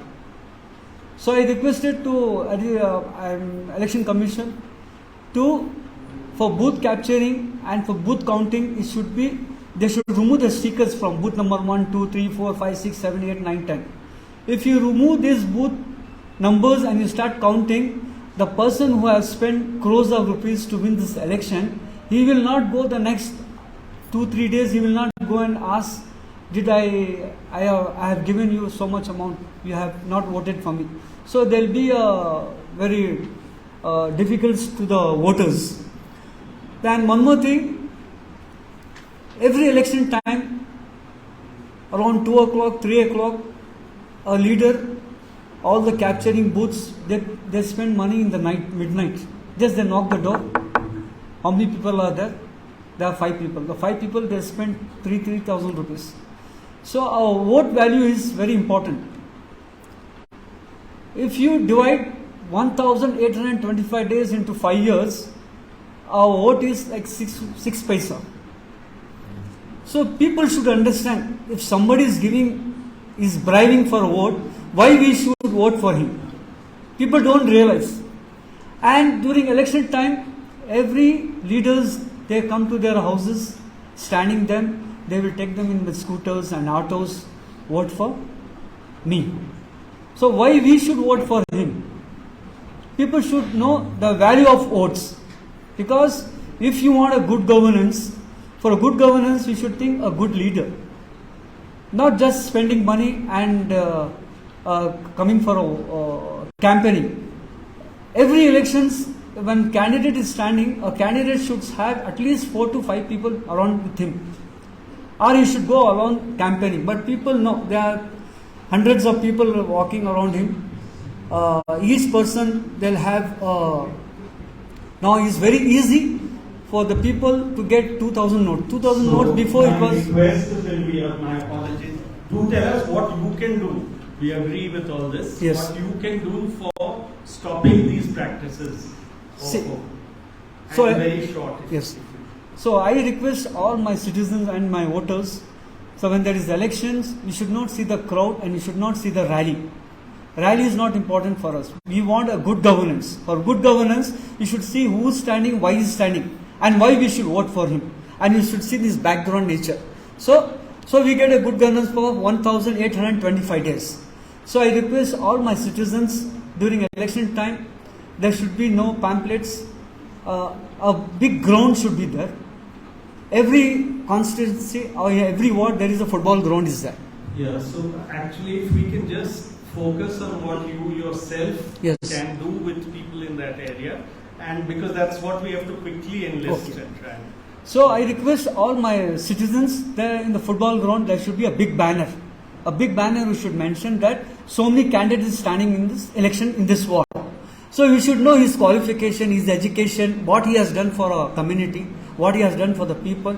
We should focus and we should vote for the candidate. Okay, thank you. Thank you. Actually, in some ways, it's like organizing a kind of Chunav Manch, and perhaps if we can have people volunteering, that in our area we are willing to do that, where we organize a meeting and call the candidates, put out all their details in public domain and ask them, that would be one very good thing. Thank you. You ಹೇಳಿದ್ದು ತುಂಬಾ ಚೆನ್ನಾಗಿತ್ತು. ಆದರೆ ನಾವು ಈಗ ಸಂಬಂಧಪಟ್ಟ ಮುಕ್ತ ಮತ್ತು ಪ್ರಜಾತಂತ್ರ ಚುನಾವಣೆಗಾಗಿ ನಾಗರಿಕರು ಕೆಲಸ ಮಾಡೋದಾದ್ರೆ ನೀವು ಅದರ ಭಾಗವಾಗಿ ಇದಕ್ಕೆ ಅವೇರ್ನೆಸ್ ಬಿಲ್ಡ್ ಮಾಡೋದಕ್ಕೆ ನೀವು ಸಿದ್ಧರಾಗಿದ್ದೀರಾ?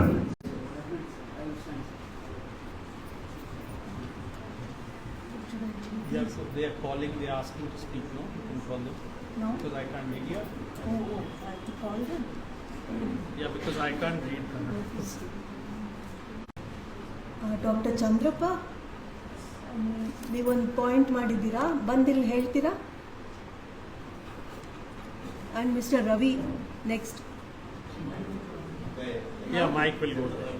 Oh, okay. Actually, even this we can take the mic there, if that's better. So we do that. Yeah.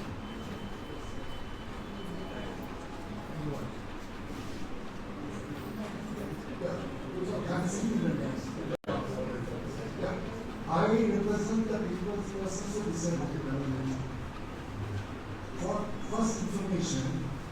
we don't have a complete list of persons with disabilities. How much are they in the voters' ID?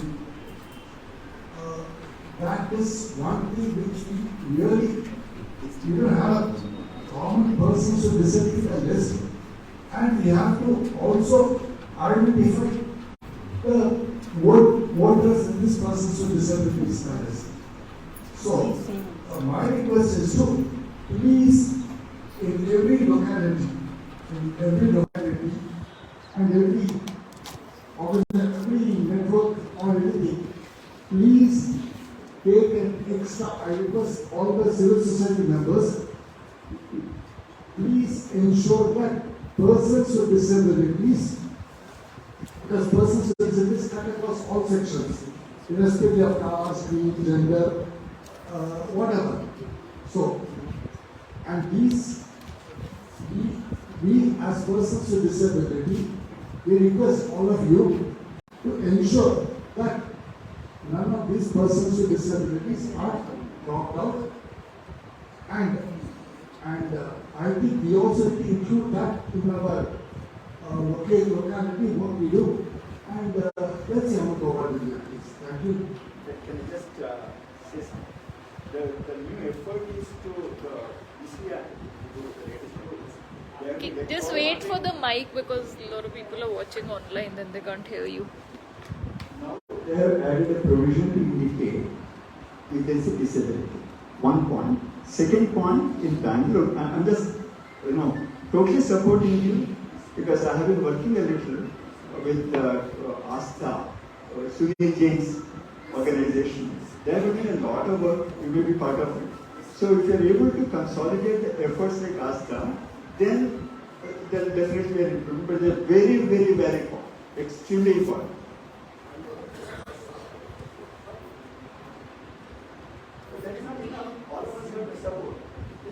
ASA is one very good organization, but my argument is it is limited in its bandwidth and all. What I will also say is to ensure cutting across all 220 constituencies, all communities, irrespective of anywhere and everywhere. That's my whole focus, sir.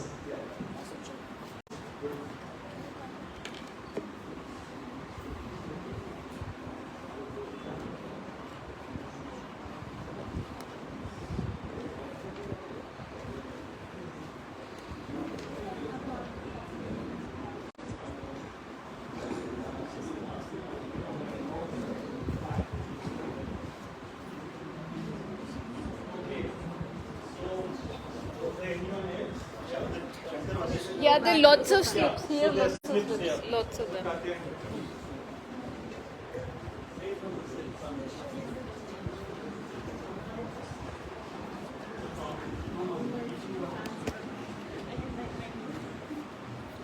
Mr. Arun Raman?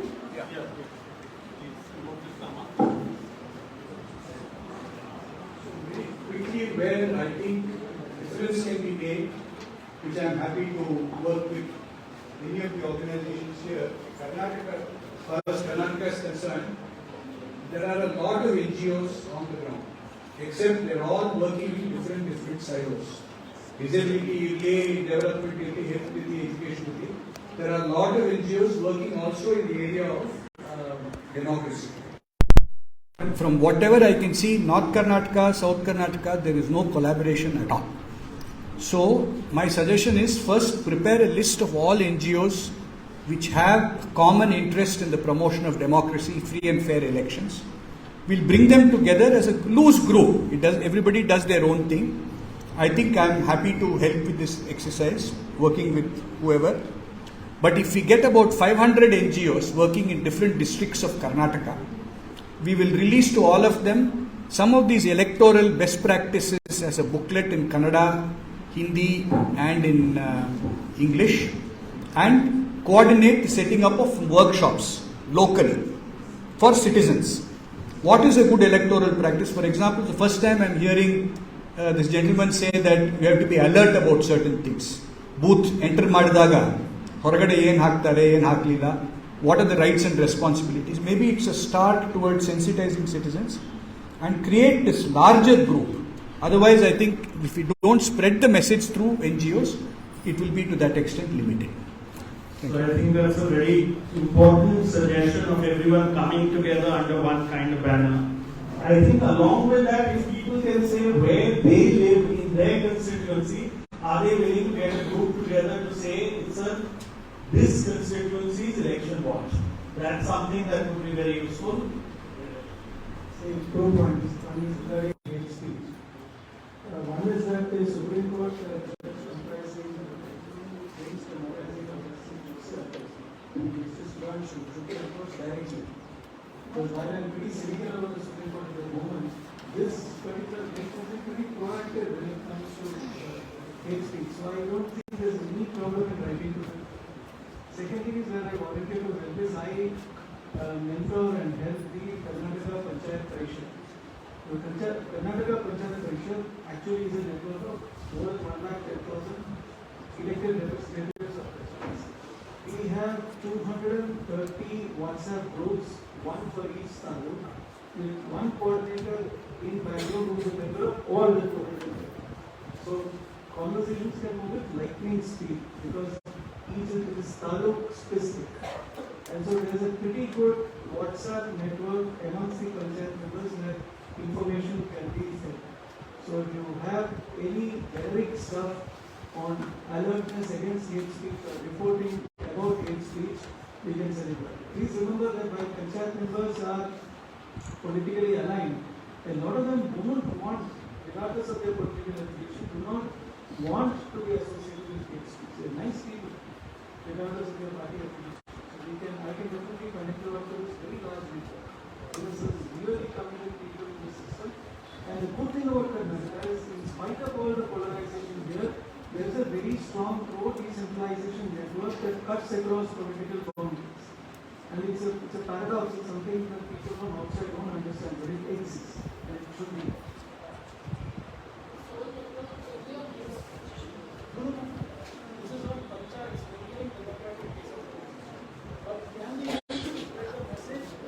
Through that. Yeah, so existing networks can be spread. I think Kavita, Ratna, if we take it to Kavita, and then after that, Harishi, if you will speak briefly.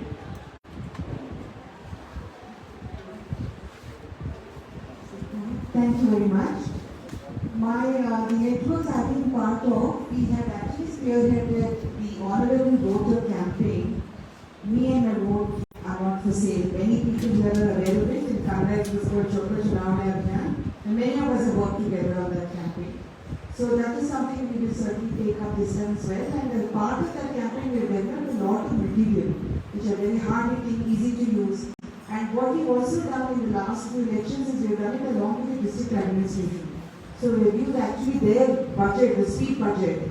And we also have anchored all the radio and Doordarshan. So all our material goes out of that. Basically, the idea is that I cannot be voted, and I'm an honorable voter. So as part of that has also been developing manifestos. The groups we work with include working children and adolescents, Narega workers, Gram Panchayat Hakota Andolana. It is a membership of elected members of Panchayat and also Gram Sabha members. And for that, we have the list for every district, all 29 districts. We are connected only this campaign. And so that is another thing we can absolutely mobilize. And in terms of manifestos, the work we do actually is for all these marginalized groups to say this is our agenda and this is what we want, and also localize the agenda, which is their own district or their own election jurisdiction, but also those groups, for instance, like migrant workers, to raise an issue also at the state level. So there is a state level manifesto, but there is also a very localized manifesto, so that they can next go back and actually demand what has to be done. So, and in terms of a lot of work last time was with youth. We actually went to town on with youth because a lot of divisive politics have happened, especially related to hijab, and a lot of issues have come up in Karnataka. So I think that is something we would absolutely want to go forward with. So for all of these, we'd be very happy to collaborate with everybody here. Nationally, we are part of two large networks. One is called Young Voices, which has presence in 15 states. and another one for children as ambassadors of change, which is adolescents and youth from 8 districts, exclusively working children. So I think at the national level also we'll be able to join hands with whatever happens nationally, and certainly we'll be part of this campaign and whatever we choose to do together going forward. So thank you very much.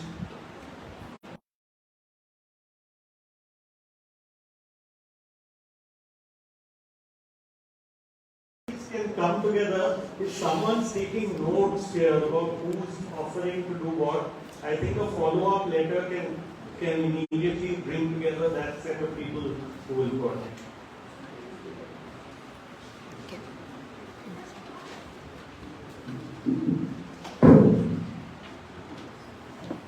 See, now both are right. I'm speaking Kannada first, and then maybe for those people who don't understand Kannada, talk in English. This is later. MLA elections ಹಾಗೂ MP election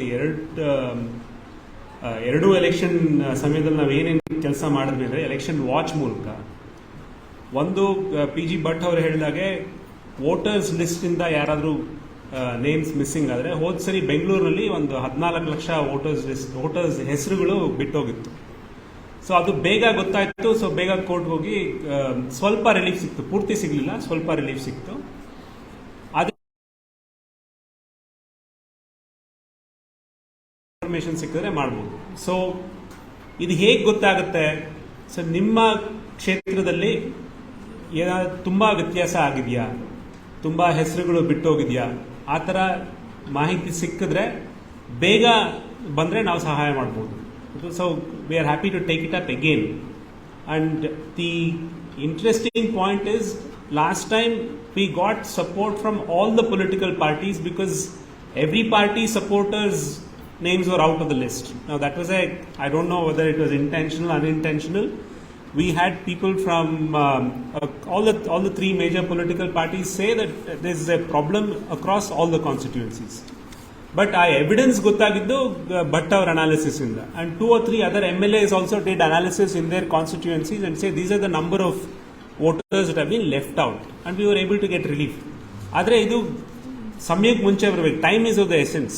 So April unkondra election, no, we don't know whether it will come earlier than that. We should start now. List ella publish agide agle, if Bhatt sir helidare agle he is willing to take the lead on this, and we should utilize him as much as possible. I can tell from experience that he even knew my home address, whether my name was there, not there. He used to know that kind of detail. But so please use his experience, and that is one concrete thing we can do now. So if in the next 4 to 6 weeks, 4ರಿಂದ 6 ವಾರದಲ್ಲಿ ಕರ್ನಾಟಕದ ಯಾವುದೇ ಭಾಗದಲ್ಲಾದ್ರೂ ಯಾವುದೇ ಕ್ಷೇತ್ರದಲ್ಲಿ ತುಂಬ voters ಹೆಸರುಗಳು ಬಿಟ್ಟೋಗಿದೆ ಅಂದರೆ then we can do it. Normally it is mostly in urban areas this problem arises, where massive amount of voters' names are left out, not in rural areas so much. At least that's our experience from the past. So please do that. Then the other thing which we have done, and we do this every time, right? I mean, we talk about this every time, but what can we do better now? I think that's a challenge always. ಹೋದ ಸರಿ ಹೇಗೆ ಮಾಡಿದ್ವಿ, ಈ ಸರಿ ಏನು ಮಾಡ್ಬೋದು? The problem is this, and this is what we have discussed many times. Most faces are familiar here with some lot of young faces, but our vote madak hodaga we forget whether this fellow is facing rape charges, murder charges, how much money is. At that point we forget, right? It happens to all of us. We vote on many other factors. So how do we constantly send this message that so we said football field al banner haki, we said street place is something we did last time, tumba sari street place madu, but it's all too little given the vast amount of people we need to reach. So the suggestion, as Nikhil said, every group needs to say we will do it. The content can be given because people have been doing this across different states. So ಯಾವ ಥರ street play ಮಾಡಬೇಕು in terms of free and fair voting, that can be done. Kavitha Ratna ಅವರು ಕೂಡ ಹೇಳಿದ್ರು ಅವ್ರು ಏನು ಮಾಡಿದ್ದಾರೆ ಅಂತ. ಸೊ ಸುಮಾರು ಸಂಸ್ಥೆಗಳು ಮಾಡ್ತಾ ಇದೆ. ಸೊ ಹೇಗೆ ಒಟ್ಟಿಗೆ ಬಂದು we should have more of an impact. ಅದು ಮಾಡಬೇಕು ಅಂದರೆ we have to start now, and the plan should be from 4 to 6 weeks. ನಮಗೇನಾಗುತ್ತೆ ಅಂದರೆ ನಾವು we all 14 days before the elections we're all focused on identifying the background of the candidates. I mean, that's what Election Watch has been doing until now, and that also is too little. In 14 days, I mean, by that time we don't know what has happened. So, 2 or 3 concrete steps we can take, and because Nikhil said focus on what we can do. What can Karnataka Election Watch do? So, Karnataka Election Watch, ad navan samsthe alla, we're a group of organizations already. So, there's no registered Karnataka Election Watch, we're just various organizations coming together. Anything to do with voters list before the election starts, we can, help take steps forward. That one. Ernedu, free and fair elections, what is the message, how to take that forward, and we should do a concrete plan. Not just street plays, not just once, but from say 3 months before until the day of the election, what can we do? That's the plan. I think we are happy to help, and the plan is already there. We are happy to share it and use the same template. Moornedu, local constituency wise election watch. I think that is the key. One, though the media is not interested the day before on covering specific constituencies. They want large issues that go into the headlines. So how do you do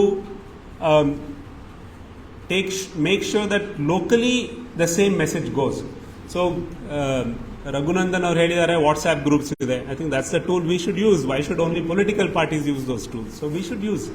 So again, the same message, the content is there. How can we use that?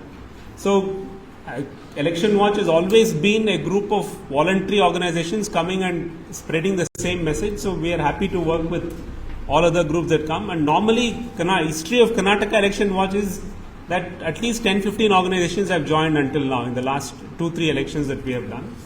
But we should again do the same message. I think there are 3-4 other people who are also working as coordinators of Karnataka Election Watch, and we are happy to do. On hate speech, because it came up, last time we succeeded in actually going to the court and say, that getting some order from the High Court during the election. And it was for those of us who are lawyers know it's not easy to get an order during elections about stopping certain kinds of speech. Now, the Election Commission has a detailed module on hate speech and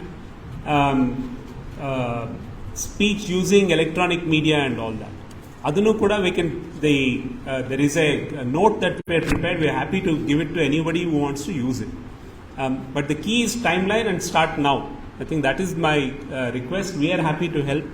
Our details are all on Karnataka Election Watch website and on the ADR website. We are happy to help with anyone who wants to use whatever information we have and get them on our platform. The one thing we have requested and insisted in the past, anybody who wants to contest elections, please don't come to Karnataka Election Watch. The reason is we want to be free and fair. We all have our political ideologies, individual ideologies, but that supported separately. But if you want to be as part of Karnataka Election Watch, then if you are contesting elections, don't join Karnataka Election Watch. Then the credibility of the Election Watch goes away. But please, we are more than happy to help. Anything else that we need to? Katyani is also, street plays, civic kuda madadralva whole sari. Manifestos. The problem is, manifestos are not released until the day of the election because it's irrelevant to the political parties. So manifesto analysis doesn't happen because the manifestos are not out. So how do we do that is something we have to think about. Maybe we have to collect publicly announced outside the manifesto. Okay, so that's what we probably need to do. So there are elements of success that we can use, but we need more and more people looking into it. And this idea of a timetable, I think, is a great idea. And local constituency groups. So instead of Karnataka Election Watch, can we do 224 election watches? I think if we are able to do that, I think you have to take the lead and tell us how to get the 224 election constituencies to come through. I think we may have in about Last time I think we reached, as far as assemblies go, maybe about 180. But we don't know. 224 should be the. So sorry for taking more time than required, but happy to help.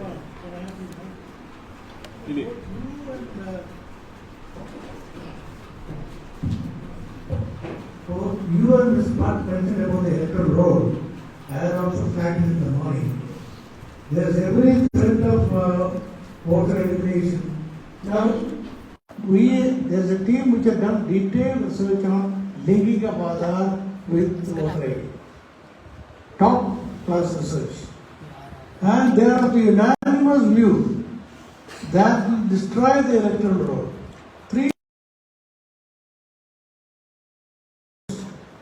Every voter will be under surveillance. Threat, intimidation. Second, disenfranchisement. Now they have all the technology without anyone knowing large scale what can be decided. I have my own experience. During the last election, I was in Kanyakumari constituency. There is a belt, coastal belt, or 100% Christians. They knew that they will not vote for the BJP. Overnight, 40,000 votes were removed. We confronted. I talked to the election commission, I talked to the CEO, he agreed, he accepted. No sir, not 40,000 sir, but about 10,000-15,000. And it was done. So, after that, election commission has gone on the overdrive to link Aadhaar with.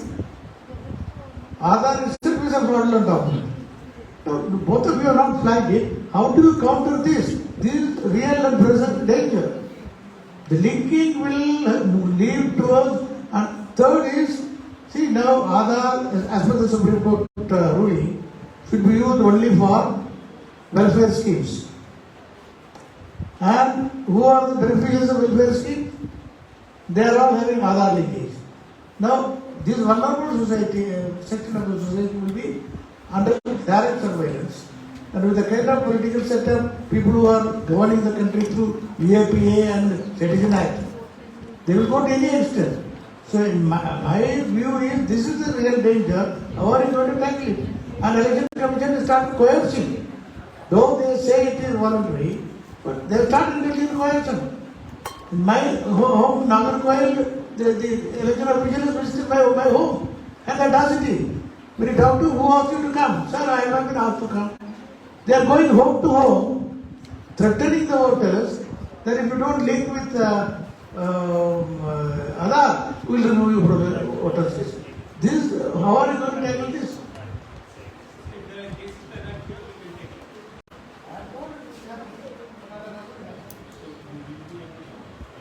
So there are cases like that in Karnataka, individual cases, not, see, going in a PIL against all these kind of issues may not be useful. But if there's a specific, it's already pending. Yeah. But if there are specific cases where you are being forced, I think it's something we can take it. Mr. Bhatt, is there anything else you want to add on that?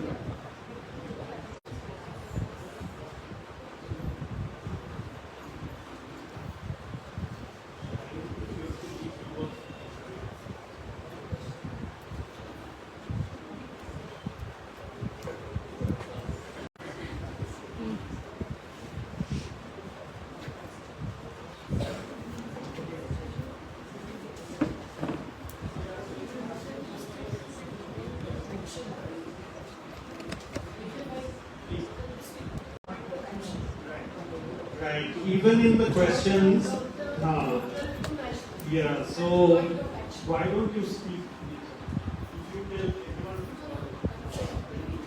It's one question. Yeah, so if you don't mind, we are going to edit the questions that deal with immediate here and now, because that's something that we want to do in this session. So please excuse us, and please come and meet the people afterwards for the longer term things, which we will keep going, of course. So maybe longer term questions were raised. So I keep wanting to speak in Kannada and speak in Hindi, so I'm sorry. ನಮಸ್ಕಾರ, ನನ್ನ ಹೆಸರು ಶಹೀನ್ ಅಂತ. ನಾನು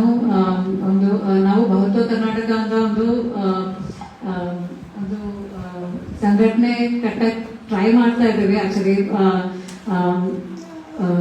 last year November ಇಂದ ನಾವು ಒಂದು ಬೇರೆ ಬೇರೆ ಡಿಸ್ಟ್ರಿಕ್ಟ್ಸ್ ಇಂದ ಸಂಘಟನೆಗಳನ್ನ ಸೇರಿಸಿ ಒಂದು ಮೀಟಿಂಗ್ ಆಗಿದೆ.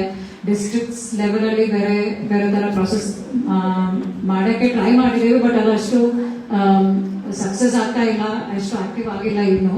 ಬ್ಯಾಂಗ್ಳೂರಲ್ಲಿ ಕೂಡ ನಾವು ಈಗ ಸ್ವಲ್ಪ ಓಕೆ, ನಾವು ಎಲ್ಲ ಕಡೆನೂ ಮಾಡೋಕ್ಕಾಗಲ್ಲ ಅಂದ್ರೆ ಅಟ್ಲೀಸ್ಟ್ ಬ್ಯಾಂಗ್ಳೂರಲ್ಲಿ ನಾವು ಏನ್ ಮಾಡೋದು, ಬ್ಯಾಂಗ್ಳೂರಲ್ಲಿರೋ ಸಂಘಟನೆಗಳನ್ನೆಲ್ಲ ಸೇರಿಸಿ ಒಂದು ಪ್ಲಾಟ್ಫಾರ್ಮ್ ತರ ಕಟ್ಬೋದಾ. ಬಹುತೇಕ ಕರ್ನಾಟಕದ ಉದ್ದೇಶ ಅದೇ ಇತ್ತು, ನಾವು ಪ್ರೋಗ್ರೆಸಿವ್ ಗ್ರೂಪ್ಸ್ ಇಂಡಿವಿಜುವಲ್ಸ್ ಎಲ್ಲ ಸೇರಿ ಒಂದು ಪ್ಲಾಟ್ಫಾರ್ಮ್ ಕೆಳಗಡೆ ಬರ್ಬೋದಾ, ಇಲ್ಲಾಂದ್ರೆ ನಾವು ಸೆಪರೇಟ್ ಆಗಿ ಇದನ್ನ ಫೈಟ್ ಮಾಡೋದು ತುಂಬಾ ಕಷ್ಟ ಆಗುತ್ತೆ ಅಂತ ಹೇಳ್ಕೊಂಡು. ಸೊ ಆ ಒಂದು ಉದ್ದೇಶದಿಂದ ಬಹುತೇಕ ಕರ್ನಾಟಕ ಕಟ್ಟಿರೋದು. ಬಟ್ ಸಾರಿ ಟು ಸೇ ಅಷ್ಟು ಆಕ್ಟಿವ್ ಆಗಿ ಅಷ್ಟು ಸ್ಟ್ರಾಂಗ್ ಆಗಿ ನಾವು ಅದು ಬಳಸಕ್ ಆಗ್ತಾ ಇಲ್ಲ ಈಗಲೂ. ಬಟ್ ಈಗ ಸ್ವಲ್ಪ ಬ್ಯಾಂಗ್ಳೂರ್ಗೆ ಫೋಕಸ್ ಆಗಿ ಸ್ವಲ್ಪ ಎಫರ್ಟ್ಸ್ ನಡೀತಾ ಇದೆ. ಅದರೊಳಗಡೆ ಒಂದು ನಾವು ಎಲೆಕ್ಷನ್ ಅಲ್ಲಿ ನಾವು ಏನ್ ಮಾಡ್ಬೋದು ಅದ್ರ ಬಗ್ಗೆ ನಾವು ಬಹುತೇಕ ಕರ್ನಾಟಕ ಸಂಘಟನೆಗಳ ಮಧ್ಯದಲ್ಲಿ ಒಂದು ಚರ್ಚೆ ಆರ್ಗನೈಸ್ ಮಾಡಕ್ಕೆ ಪ್ಲಾನ್ ಮಾಡ್ತಾ ಇದೀವಿ. ಅದಾದ್ಮೇಲೆ ಬ್ಯಾಂಗ್ಳೂರ್ ಲೆವೆಲ್ ಅಲ್ಲಿ ಕೂಡ ಒಂದು ಆತರ ಮೀಟಿಂಗ್ ಎಲ್ಲ ಸಂಘಟನೆಗಳ ಸೇರಿಸಿ ಕರಿಬಹುದು ಅಂತ ಕೂಡ ನಾವು ಚರ್ಚೆ ಮಾಡ್ತಾ ಇದೀವಿ. ನಮ್ಮ ಕಡೆಯಿಂದ ಒಂದು ಹೇಳ್ಬೋದೇನಂದ್ರೆ, ಇಲ್ಲಿ ಚರ್ಚೆ ಆಗಿರೋ ವಿಷಯಗಳು ನಾವು ವಾಪಸ್ ಬೆಂಗಳೂರು ಬಹುತೇಕ ಕರ್ನಾಟಕ ಗುಂಪಲ್ಲಿ ತಗೊಂಡು ಹೋಗಿ ಅಲ್ಲಿ ಸ್ವಲ್ಪ ಚರ್ಚೆ ಮಾಡ್ಕೊಂಡು ನಾವು ಯಾವ ತರ ಒಂದು ಪಾತ್ರ ನಿಭಾಯಿಸಬಹುದು ಅಂತ ಅಲ್ಲಿ ನಾವು ಚರ್ಚೆ ಮಾಡ್ಕೊಂಡು ಏನಾದ್ರೂ ಒಂದು ತೀರ್ಮಾನ ತಗೊಳ್ತೀವಿ. ಇಲ್ಲಿ ಕಮೆಂಟ್ ಮಾಡಕ್ ಆಗ್ತಾ ಇಲ್ಲ, ಯಾಕಂದ್ರೆ ನಾವು ಅಲ್ಲಿ ಚರ್ಚೆ ಮಾಡಿ ಡಿಸೈಡ್ ಮಾಡಬೇಕಾಗಿದೆ. ಬಟ್ ಈ ತರ ಸ್ವಲ್ಪ ಡಿಸ್ಕಷನ್ಸ್ ಬಹುತೇಕ ಕರ್ನಾಟಕ ಒಳಗಡೆ ಕೂಡ ನಡೀತಾ ಇದೆ. ಸೊ ಅದರಲ್ಲಿ ಯಾವ ತರ ತೀರ್ಮಾನ ಬರುತ್ತೋ ಅದರಿಂದ ನಾವು ಇದನ್ನ ಮುಂದೆ ತಗೊಂಡು ಹೋಗಕ್ಕೆ ಟ್ರೈ ಮಾಡ್ತೀವಿ. ಮತ್ತೆ ಇಲ್ಲಿ ಬಂದಿರೋ ಕೆಲವು ಗ್ರೂಪ್ಸ್ ಈಗ ಗೊತ್ತಾಗ್ತಾ ಇದೆ ನಮ್ಗೆ, ಬೇರೆ ಬೇರೆ ನೆಟ್ವರ್ಕ್ಸ್ ಇದೆ, ಅವ್ರ ಜೊತೆಗೆ ಈಗ ಬಹುತೇಕ ಕರ್ನಾಟಕದಲ್ಲಿ ಕನೆಕ್ಷನ್ಸ್ ಇಲ್ಲ, ಬಟ್ ಅಟ್ಲೀಸ್ಟ್ ಅದು ಸೇರಕ್ಕಾಗುತ್ತಾ, ಇಲ್ಲ ಅಂದ್ರೆ ನಾವು ಕ್ರಿಯೇಟ್ ಮಾಡೋ ಮಟೀರಿಯಲ್ಸ್ ನಿಮ್ ಜೊತೆ ಶೇರ್ ಮಾಡಿ ನೀವು ಹಂಚೋದು, ನಿಮ್ ಕಡೆ ಆಗ್ತಾ ಇರೋ ಅಥವಾ ಪ್ರೋಗ್ರಾಮ್ಸ್ ಇರಲಿ ಅಥವಾ ಇನಿಷಿಯೇಟಿವ್ ಇರಲಿ ಅಥವಾ ಮಟೀರಿಯಲ್ಸ್ ನಮಗೂ ಕೊಟ್ರೆ ನಾವು ನಮ್ಮ ಜೊತೆಗಿರೋ ನೆಟ್ವರ್ಕ್ಸ್ ಅಲ್ಲೂ ಶೇರ್ ಮಾಡ್ಬೋದು. ಸೊ ಈ ತರ ಒಂದು ಲಿಂಕಿಂಗ್ ಮಾಡಕ್ ಆಗುತ್ತಾ ಅಂತ ಕೂಡ ನಾವು ಟ್ರೈ ಮಾಡ್ತೀವಿ. ನೋಟ್ ಮಾಡಿದ್ದೀನಿ, ರಘುನಂದನ್ ಸರ್ ಅವ್ರು ಹೇಳಿದ್ರು, ಕವಿತಾ ರತ್ನ ಅವ್ರು ಹೇಳಿದಲ್ಲ ನೋಟ್ ಮಾಡಿದ್ದೀನಿ. ಸೊ ನಾವು ಇದು ಆದ್ಮೇಲೆ ಕೂಡ ಕನೆಕ್ಟ್ ಮಾಡಿ ಮತ್ತೆ ಈಗ ಯಾವ ತರ ಮಟೀರಿಯಲ್ ಇನ್ಫಾರ್ಮೇಶನ್ ಮೆಸೇಜಿಂಗ್ ಸ್ವಲ್ಪ ಒಂದು ಕನ್ಸೆನ್ಸಸ್ ಒಂದೇ ತರ ಮೆಸೇಜಿಂಗ್ ಎಲ್ಲ ಕಡೆಯಿಂದನೂ ಹೋದ್ರೆ ಅದರದ್ದು ಒಂದು ಇನ್ಫ್ಲೂಯೆನ್ಸ್ ಬರ್ಬೋದು ನಮ್ಮ ಆಲ್ಟರ್ನೇಟಿವ್ ನೆರೇಟಿವ್ ಅಲ್ಲಿ. ಸೊ ಆ ತರ ನಾವೇನಾದ್ರೂ ಕೋಆರ್ಡಿನೇಷನ್ ಮಾಡೋಕ್ಕಾಗತ್ತಾ ಬೇರೆ ಬೇರೆ ನೆಟ್ವರ್ಕ್ಸ್ ಮಾಧ್ಯಮದಲ್ಲಿ ಅಂತ ಕೂಡ ಟ್ರೈ ಮಾಡ್ಬೋದು.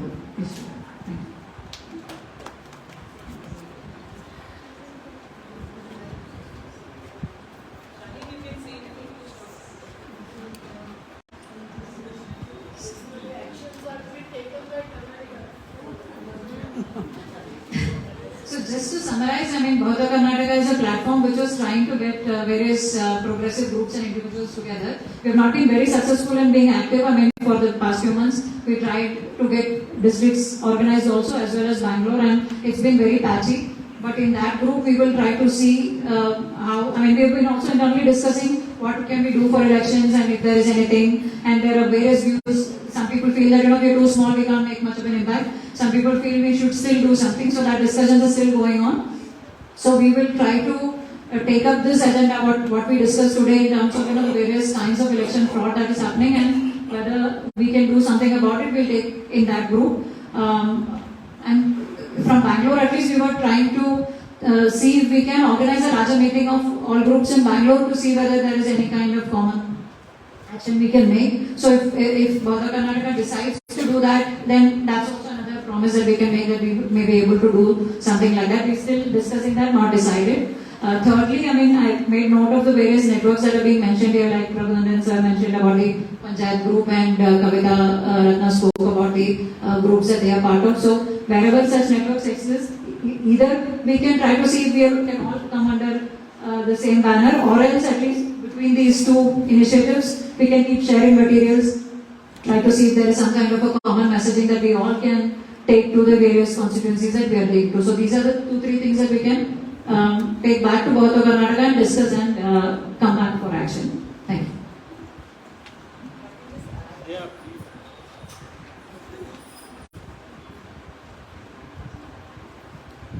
Just to add to what Shahid said, since we're all part of the network, because it is is a coming together of different organizations that are working at the grassroots, women's organizations, unions, etc. So we are trying, like the Bahutva, they name Bahutva means diversity. So we are trying to focus on issue of diversity, harmony, democracy, etc., etc. And so it's just to add to that and to say that, yes, there was a question that came up in the morning. This person said that I would like to ask Islam activists, what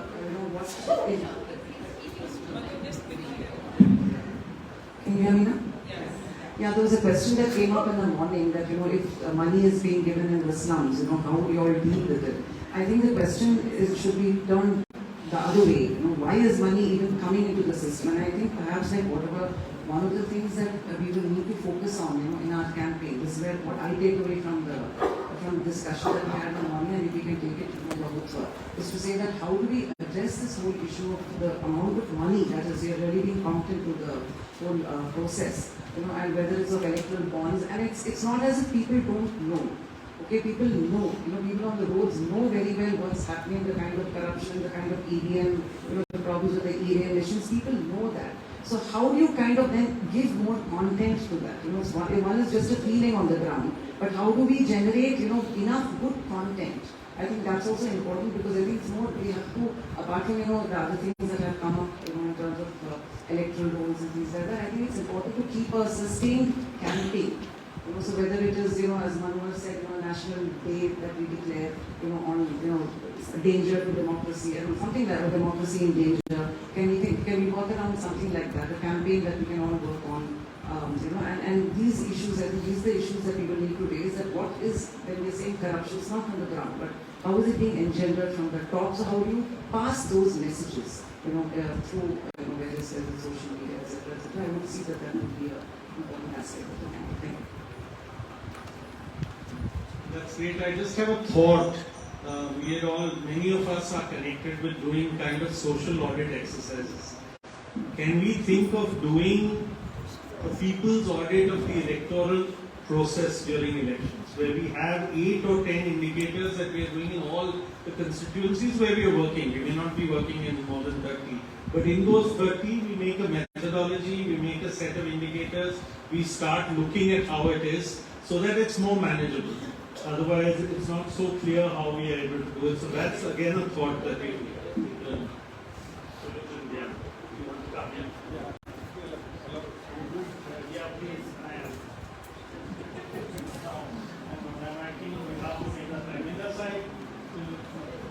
I was very encouraged by this Bahutva group, about which Mr. Raghunath had also mentioned.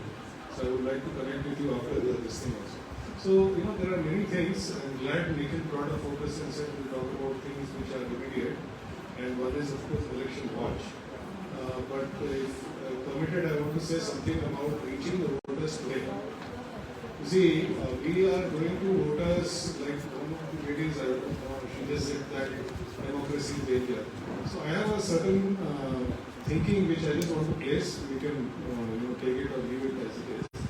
So one is, we have to learn from the political parties themselves. The political parties don't talk about the system or electoral bonds or anything. They talk to the people. And they have a reach because they talk directly to the people. We talk about ideas, we talk about issues, we talk about principles, we talk about dangers, we talk about so many things. But we never talk to the people. So I feel that there should be some part of this campaign which should talk directly to the people. And I am willing to spend as much time as possible on this. Now, what should we talk to the people? Again, we have to learn from the political parties. We have one strength which the political parties don't have. Nange vote beda. We are not asking you for votes. That gives a lot of credibility if we can use it properly. We are talking to you, but हमको vote नहीं चाहिए. So there is a positive and a negative. So we should also have a positive. If we keep on saying that the country is going to die, country is burning, democracy is this thing, communalism is spreading, fear is spreading, hatred, we should say all that. But if you only give negative messages, nobody listens.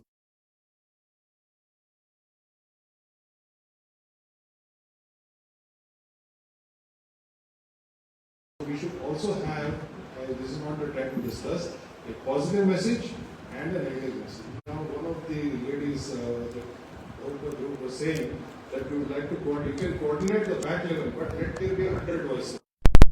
Go to the Parivar groups. There are about 100 of them. They don't have any common umbrella. एक इधर से भौंक रहा है, उधर से भौंक रहा है, वो उधर से भौंक रहा है. हमको एक संस्था की जरूरत नहीं है. Let us have a dozen of them. So one group of them will work on the positive messages, one group of them will work on the negative messages. Positive messages we'll discuss, but on the negative messages I want to say two things which usually progressive, leftist, socialist, intellectual groups do not like, but I will say it because at least we pretend that we have freedom of this thing. One is on the issues, the other is on the personalities. Both of them have to be attacked. So on the issues, what did they attack? The Indian democracy, which was running in a good or bad way, I'm not a defender of everything in it, on secularism and socialism. They coined a word called pseudo-secularism. वो हमारे देश के नस नस में घुस गया है. If you are either pseudo-secular or anti-Hindu, otherwise you are with us, or if you are not with us, you are against us. So they have attacked the core of the opposing ideologies, secularism and socialism.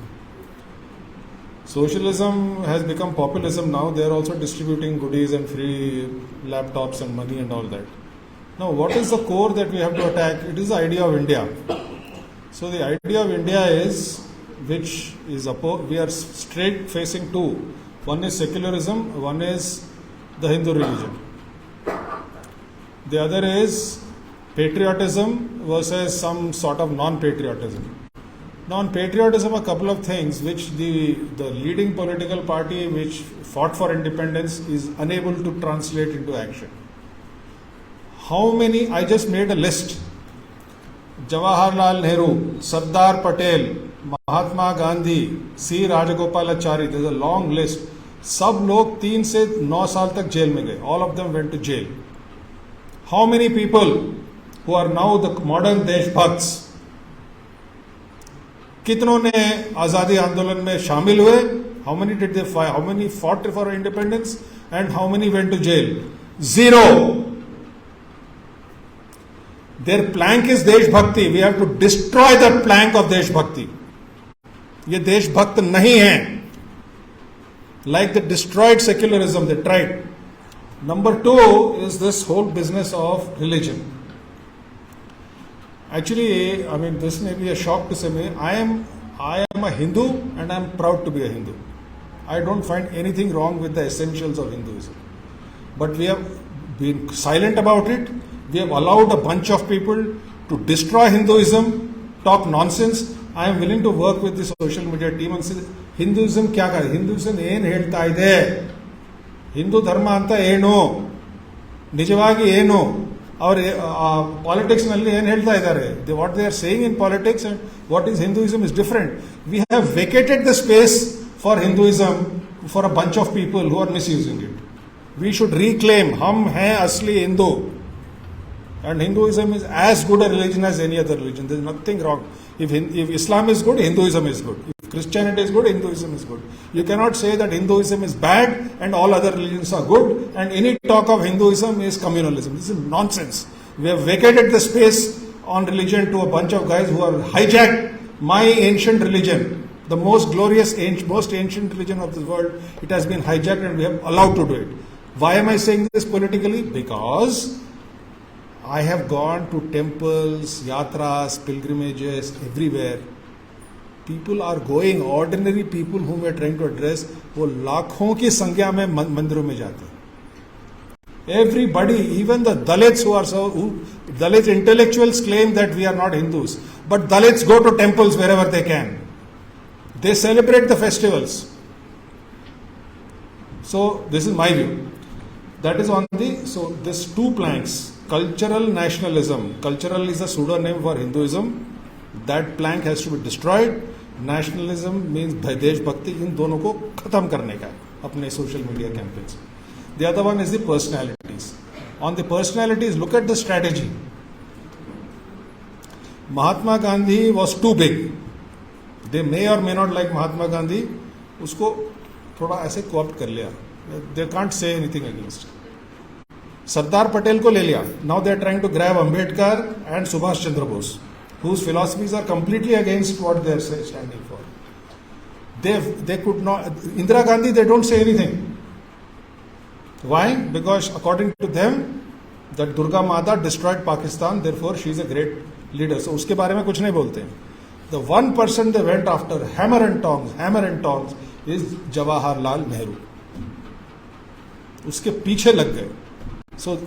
So their strategy was to attack the core of the secular socialist philosophy, the foundations of it, in whatever way they could, and the tallest leaders they could find. तो personality and philosophy दोनों को के पीछे लग गए. हमको भी इनके personalities के पीछे लगना चाहिए.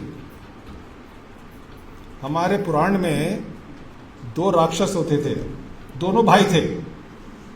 एक का नाम था हिरण्याक्ष, एक का नाम था हिरण्यकश्यप. नाम सुने आप? क्या हुआ था उनका, इन दोनों राक्षसों का? भाई थे. हमको जनता से पूछना चाहिए कि जब 2 लोग, भाई लोग हमारे देश के राक्षस अगर बन रहे हैं तो हमें क्या करना चाहिए? Speak directly. This will communicate with the people. Maybe it may create some halla bulla and some people may go to jail. I am willing to go to jail. We have to get after them. And they can't say that whom are you referring to? So why are you afraid? हम आपकी बात थोड़ी कर रहे हैं, हम तो अपने हिंदू धर्म की बात कर रहे हैं. And so on and so forth. Let me stop here. But we have to, in English we say go after the jugular. मतलब गर्दन को पकड़ो. ये pussyfooting around ये वो से नहीं होगा, because वो लोग कर रहे हैं. So let me stop here. Thanks. Sorry, I got a little carried away, but this had to be told in public. Can I add something to that? Trilochan's book on the essentials of Hinduism has come out like a week ago. But it doesn't attack Hinduism. Rules for Human Rights. American group है ना उसका. आइए ना मेनन जी. Mike in it.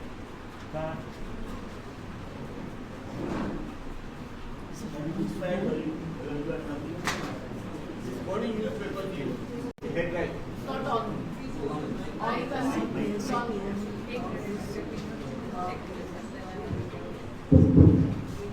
The democratically elected Prime Minister of India says Naxals with guns and pens in their hands should be eliminated. What is the response of our group here to that statement of India? Prime Minister of India is speaking, not any political party or something like that. He represents a champion. Now, what is the message he gives to the young people today? Eliminate everybody who thinks, who writes with pen, who holds a gun. What is the message we are giving today? We are getting today from the Prime Minister of India. Today, 3 days ago, I was one day is visit to Ayodhya for 1,000 crores of rupees. Whose labor it is? Whose money it is? We need to question these things. They are all sitting, but a number of young people. What kind of India do we want to see in the future? We never ask a question, why these are happening? We always know everything is happening. But why things are happening there? Can we send a message from this audience to 2 people in India? The Supreme Court Chief Justice and the President of India. Can we send a message? Commenting on this, Prime Minister of India wants to eliminate people who have guns and pens in their hand. Can we please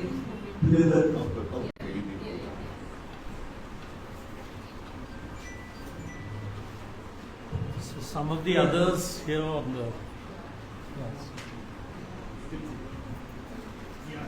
Frank who also wants to speak up. So this Katyayani and Frank Boga, there are two questions that yes, simple questions.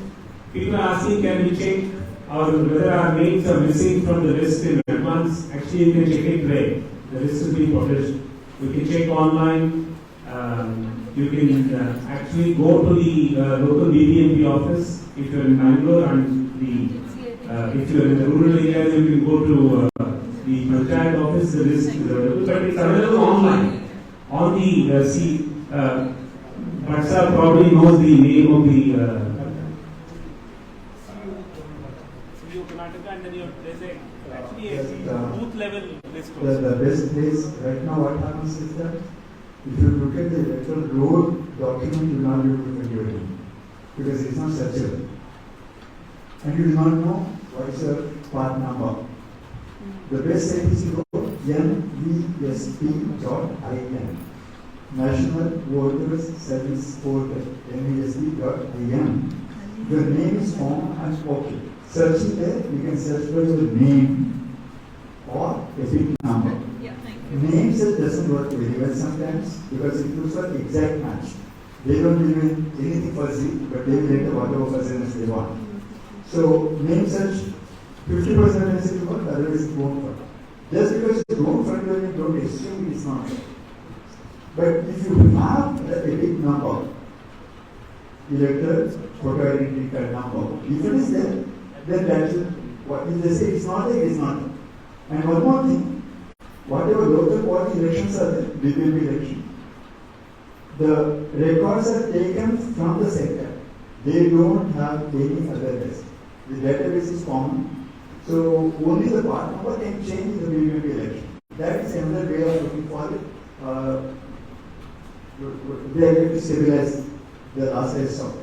So this is the way you can check for your names, and do check as early as possible.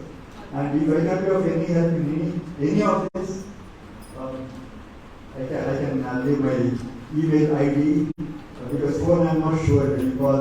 I may be phone will be off. I may not be picking up the phone. But definitely, my email ID is bhat.pg, BH80 single T, not BH2T. Some people call me Bhoot.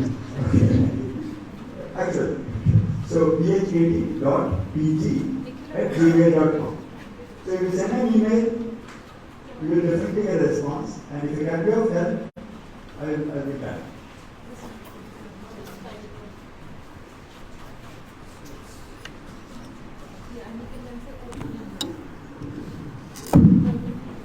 Coming from Chennai, this has been a great experience for me today, seeing the involvement, commitment of the organizers and the people who are participating. And this will be useful for me to mobilize such event in Tamil Nadu. I have 3 suggestions. Number 1, as a follow-up, if we can form committees and give responsibility to different organizations, district-wise and constituency-wise, so that there is a concrete follow-up plan. They can have the district conventions, block level conventions, the melas, the street theatres. All this requires committees at the different levels, district level and constituency level, number 1. Number 2, there has been good number of student participants. Youth are going to make the changes. They can create lot of social media material based on whatever we have discussed here and in different languages, which can reach the people, which can make lot of changes. The last is, the final fight has to be won only in the streets, and for that the students are important. Students are here, but student organizations are not here. If we can mobilize the student organizations to take this as a challenge, and over a period of time after the social media campaign, if they come to the street and create the tension in the streets, then the Election Commission will definitely listen to us. Thank you.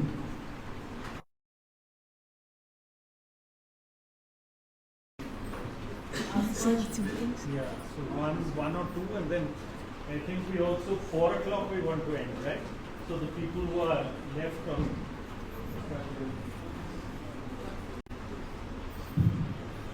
Thank you. My name is Asma, and basically about the voters, I want to pose that question.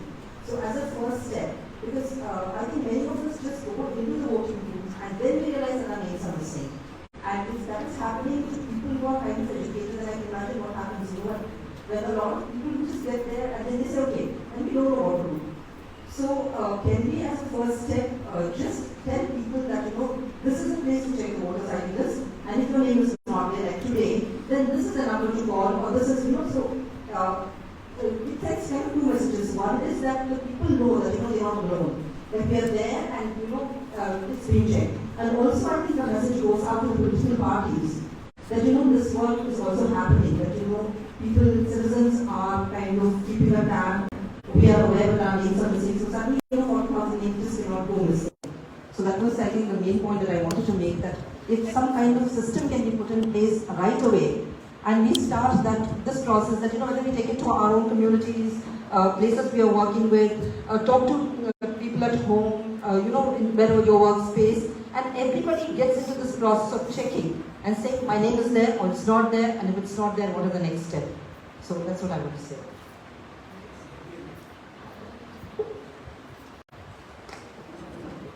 A very good afternoon to everyone.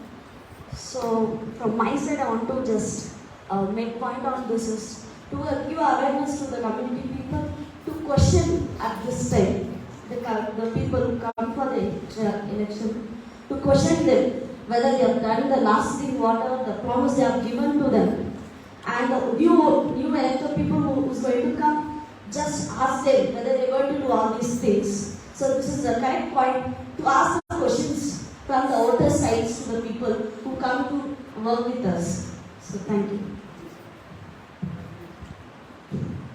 I was in my house when two teachers came to my house for checking the voters list. They showed me the list. They said, are you staying here? Yes. Then I asked, who is this man who is given my address with a photo? He has no business to give my address. He is not at all entitled for my address. Will you please delete his name?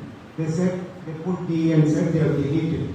When I inquired about 10 youths, let us go to the election office or BDM revenue office to check these illegal voters. Later I came to know through the revenue officer, there are 10,000 illegal voters by different political parties who create groups, and with the collaboration of the revenue officer, they enter their names illegally. Tell me, when I contacted some youths to come and join, they refused. Tell me, sir, what 1 or 2 or 10 individuals can do when such illegal votes are there? And the revenue officer knows it. Jolly well, he knows very well. Please give an explanation. I just have one point. I agree with all the points made here. What I feel is when we are talking about malpractices in election processes, we have talked a lot about it. But there's also the voter empowerment that goes alongside, and I feel the perception of risks and threats differs based on, say, caste, class, location, informal workers, domestic workers, women belonging to, say, the church, or religious leaders telling you whom to vote for, husbands telling you whom to vote for, local gundas telling you whom to vote for. So those kind of threats and risk perceptions based on the identity and location should also be listed when we are mapping, like NGO-wise, district-wise, whether we are covering all the issues. Like the point brought up by Ravi, like disability, people with disabilities are not even, there is no list.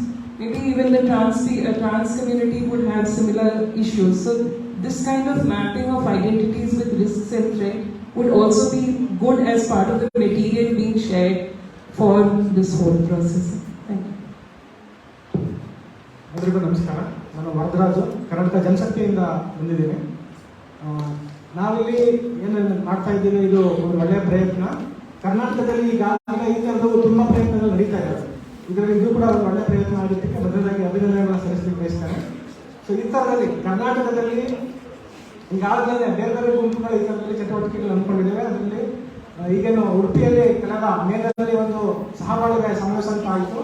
ಅದರದ್ದು ಮುಂದುವರೆದವಾಗಿ ಏನು ಇವಾಗ ಕರ್ನಾಟಕದಲ್ಲಿ ಅವ್ರಿಗೆ ಯಾವುದೇ issue ಇಲ್ಲದಿರೋದ್ರಿಂದ, ಈಗ ಏನು communal ಹಾರ್ಮೋನಿನ ಹೊರದಾಕಬೇಕು ಮತ್ತು ಅವ್ರಿಗೆ ಬೇರೆ ಇಶ್ಯೂಗಳು ಇಲ್ಲದಿರೋದ್ರಿಂದ ಸೊ ಜನರ ನಡುವೆ ಒಂದು ಒಡಕನ್ನು ಉಂಟು ಮಾಡ್ತಕ್ಕಂಥ ಬೇರೆ ಬೇರೆ ಇಶ್ಯೂಗಳನ್ನ ತರ್ತಕ್ಕಂಥ ಏನು ಅಜೆಂಡಾ ಇದೆ, ಅದಕ್ಕೆ ನಾವೆಲ್ಲರೂ ಒಟ್ಟುಗೂಡಿ ಒಂದು ಸಿಂಗಲ್ ಅಜೆಂಡಾದಲ್ಲಿ ಮುಂದಕ್ಕೆ ಒಂದು ಪ್ರಚಾರವನ್ನು ತರಬೇಕಾಗಿದೆ.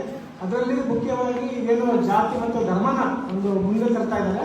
ಸೊ ನಾವು ಅದಕ್ಕೆ ವಿರುದ್ಧವಾಗಿ ಕೂಡಿ ಬಾಳ್ತಕ್ಕಂಥ ಒಂದು ಸಹಬಾಳ್ವೆ ನಡೆಸ್ತಕ್ಕಂಥ ಒಂದು ಪ್ರಚಾರಗಳನ್ನು ಮಾಡಬೇಕಂತ ನಿಟ್ಟಿನಲ್ಲಿ ಏನು ಉಡುಪಿಯಲ್ಲಿ ಮೊನ್ನೆ ಕಳೆದ ಹನ್ನೆರಡರಲ್ಲಿ ಏನು ಸಮಾವೇಶ ಆಯಿತು, ಅದರದ್ದು ಒಂದು ಟೀಮು ನಾಳೆಗೆ ಒಂದು ಸಭೆಯನ್ನು ಮಾಡ್ತದೆ ದಾವಣಗೆರೆಯಲ್ಲಿ. ಇದೇ ವಿಚಾರ ಇಟ್ಕೊಂಡು ಒಟ್ಟು ಮುಂದಿನ ಎಲೆಕ್ಷನ್ಸ್ ನಿಟ್ಟಿನಲ್ಲಿ ನಾವೆಲ್ಲರೂ ಒಟ್ಟು ಏನು ಮಾಡ್ಬೋದು ಅಂತಕ್ಕಂಥ ವಿಚಾರ ಇಟ್ಕೊಂಡು ನಾಳೆ ಒಂದು ಸಭೆ ಕೂಡ ಆಗ್ತಾ ಇದೆ. ಸೊ ಅದು ಕೂಡ ಮತ್ತೆ ಈ ಸಭೆ ಏನು ನಡೀತಾ ಇದೆ ಈ ಸಭೆಯಲ್ಲಿ ಮತ್ತೆ ಎಸ್.ಆರ್. ಹಿರೇಮಠ ಅವರು ಮತ್ತು ಬೇರೆ ಬೇರೆ ಸಂಘಟನೆಗಳು ಕೂಡ ಬೇರೆ ಬೇರೆ ವಿಚಾರಗಳಲ್ಲಿ ನಾವೆಲ್ಲರೂ ಒಂದು ಕೆಲಸ ಮಾಡ್ತಾ ಇದ್ದೀವಿ. ನಾವೆಲ್ಲರೂ ಒಟ್ಟುಗೂಡ್ತಕ್ಕಂಥದ್ದು ಒಂದು ಕಡೆ ಸೇರ್ತಕ್ಕಂಥ ಕೂಡ ಕೆಲಸ ಆಗಬೇಕಾಗಿದೆ. ಇದು ಒಂದು. ಎರಡನೇದಾಗಿ ಈಗ ಕರ್ನಾಟಕದಲ್ಲಿ ನೆಕ್ಸ್ಟ್ ಎಲೆಕ್ಷನ್ ಬರ್ತಾ ಇದೆ. ಸೊ ಈಗ ನಮಗೆ ಜನರ ಇಶ್ಯೂನ ಮುಂದಕ್ಕೆ ತರಬೇಕಾಗಿದೆ. ಈಗೇನು ಅವರು ಹಿಂದೆ ಏನು ರಾಮ ಮಂದಿರ ತಂದರು, 371 ತಂದ್ರು, ಅಚ್ಚದಿನ ತಂದ್ರು, ಈಗ ಯಾವುದೋ ಅವರ ಕೈಯಲ್ಲಿ ಇಲ್ಲ. ಈ ಮುಂದೆ ಇರ್ತಕ್ಕಂಥದ್ದು ಒಂದೇ ಅವ್ರಿಗೆ ಇರ್ತಕ್ಕಂಥದ್ದು ಕಮ್ಯುನಲ್ ಅಜೆಂಡಾ ಮಾತ್ರ. ಸೊ ಈಗಿರ್ಬೇಕಾದ್ರೆ ನಾವು ಜನರ ಇಶ್ಯೂಗಳು ಯಾವುದಿದೆ, ಜನರಿಗೆ ಇರ್ತಕ್ಕಂಥ ಕಾರ್ಮಿಕರಿರ್ಬೋದು, ರೈತರಿಗಿರ್ಬೋದು, ಮತ್ತೆ ಬೇರೆ ಬೇರೆ ಜನರ ಸಮಸ್ಯೆಗಳ ಇಟ್ಕೊಂಡು ಯೂತ್ಸ್ದು ಏನು ಅನ್ಎಂಪ್ಲಾಯ್ಮೆಂಟ್ ಇಶ್ಯೂ ಇದೆ, ಸೊ ಎಜುಕೇಶನ್ ಇಶ್ಯೂ ಏನಿದೆ, ಇದನ್ನ ಮುಂದೆ ತರ್ತಕ್ಕಂಥ ಕೆಲಸ ನಾವು ಈ ಅವಧಿಯಲ್ಲಿ ಮಾಡಬೇಕಾಗಿರ್ತಕ್ಕಂಥದ್ದು ಬಹಳ ಮುಖ್ಯ ಅಂತ ಅನ್ಸುತ್ತೆ. ಹಾಗೆ ಮೂರನೇ ಒಂದು ಪಾಯಿಂಟು, ಜನರ ಇಶ್ಯೂಗಳನ್ನ ಮುಂದೆ ತರ್ತಾನೆ. ಈಗ ನಮ್ಮ ನಡುವೆನೆ ಹಲವು ಜನಪರ ಮಾಧ್ಯಮಗಳಿದ್ದಾವೆ. ಸೊ ಅವನು ಕೂಡ ನಾವು ಜೊತೆ ತಗೊಳ್ತಾ ಒಂದ್ ಕಡೆ ತರ್ತಾ ನಾವೆಲ್ಲರೂ ಒಟ್ಟು ಸೇರಿ ಹೋಗ್ತಕ್ಕಂಥದ್ದು ಅಗತ್ಯ ಇವತ್ತು ಬಹಳ ಮುಖ್ಯವಾಗಿದೆ. ಮೇಡಮ್ ಅವ್ರಿಗೆ ಗೊತ್ತಿದೆ, ಕಳೆದ 20 ವರ್ಷಗಳಿಂದಲೂ ಕರ್ನಾಟಕದಲ್ಲಿ ಕರ್ನಾಟಕ ಕೋಮುಸೌಹಾರ್ದ ವೇದಿಕೆ ಬೇರೆ ಬೇರೆ ವಿಚಾರಗಳಲ್ಲಿ ಕರ್ನಾಟಕ ಜನಶಕ್ತಿ ಕೆಲಸ ಮಾಡ್ತಾ ಬಂದಿದೆ. ಸೊ ಅದರಲ್ಲಿ ಏನು ಬಾಬಾ ಬುಡಂಗರಿನ ಉಳಿಸೋದ್ರಲ್ಲಿ ಏನು ಕೋಮುಸೌಹಾರ್ದ ವೇದಿಕೆ ಕೆಲಸ ಮಾಡ್ತಾ ಬರ್ತಾ ಇದೆ. ಆ ಒಂದು ಫ್ರೆಂಡ್ ಇಂದ ನಾನು ಇವತ್ತು ಮಾತಾಡ್ತಾ ಇದ್ದೀನಿ. ಸೊ ಆ ಥರದಲ್ಲಿ ನಾವೆಲ್ಲರೂ ಇವತ್ತೇನೋ ಒಂದು ಒಳ್ಳೆ ಪ್ರಯತ್ನ ಆಗಿದೆ. ಸೊ ಈ ಥರದ ನಾವೆಲ್ಲರೂ ಒಟ್ಟು ಸೇರ್ತಕ್ಕಂಥ ಕೆಲಸನ ನಾವು ಮಾಡ್ತಕ್ಕಂಥದ್ದು ಒಂದು ಸಿಂಗಲ್ ಅಜೆಂಡಾ ಇಟ್ಕೊಂಡು ನಾವೆಲ್ಲರೂ ಮತ್ತೆ ನಾವು ಒಬ್ಬರು ಹೇಳಿದ್ರು ಬಹುತ್ವ ಕರ್ನಾಟಕ ಅಂತ. ಕರ್ನಾಟಕದಲ್ಲಿ ಎಲ್ಲ farmers organisation, workers organisation, women's ಮತ್ತು ಸ್ಟೂಡೆಂಟ್ಸ್ ಸಂಯುಕ್ತ ಹೋರಾಟ ನಡೀತಾ, ಅಲ್ಲೂ ಕೂಡ ಈ ಅಜೆಂಡಾನ ತರಲಿಕ್ಕೆ ಕೂಡ ಪ್ರಯತ್ನ ನಡೀತಾ ಇದೆ. ಸೊ ಅಲ್ಲೂ ಕೂಡ ಒಂದು ಸಿಂಗಲ್ ಅಜೆಂಡಾ ತರ್ತಕ್ಕಂಥ ಚರ್ಚೆ ಮಾಡ್ತಕ್ಕಂಥದ್ದು ಆಗ್ತಾ ಇದೆ. ಸೊ ನಾವೆಲ್ಲರೂ ಒಟ್ಟು ಸೇರಿ ಎಲ್ಲ ವಿಚಾರಗಳನ್ನ ಇಟ್ಕೊಂಡು ಒಂದು ಪ್ಲಾಟ್ಫಾರ್ಮ್ ನಡೆಯುವಂತ ತರ್ತಕ್ಕಂಥ ಪ್ರಯತ್ನವನ್ನು ಮಾಡಬೇಕು. Thank you. We need to now conclude quite soon. So those who are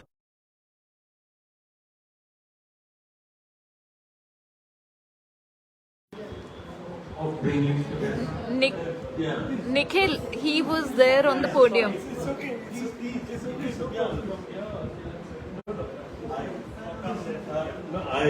I just wanted to make a small comment. I am from the CCA group.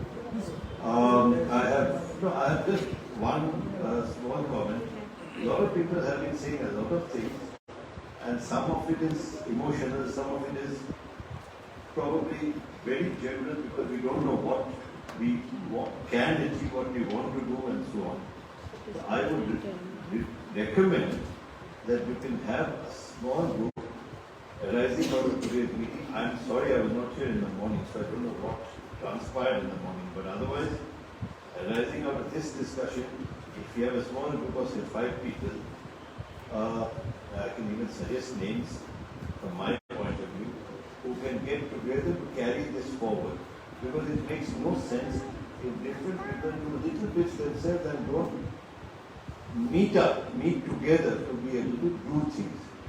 And that is why I really wanted to suggest people who are experts in their own capacities for elections, because this is an elections issue and not the larger issue, though the elections should show up the larger issues in the best possible way. I would recommend 5 people, and this is for your consideration. I'm just off the cuff giving names. One is G Devasahayam, who has been working at it. One is Raghu. Third is Katyayani. Fourth is Dr. Bhatt. and the fifth is Mr. Sastry. These are all experts in their own ways. If you need to add more or change things, I have nothing to say. This isn't about that. But you need a small group of people to take things forward. Thank you so much.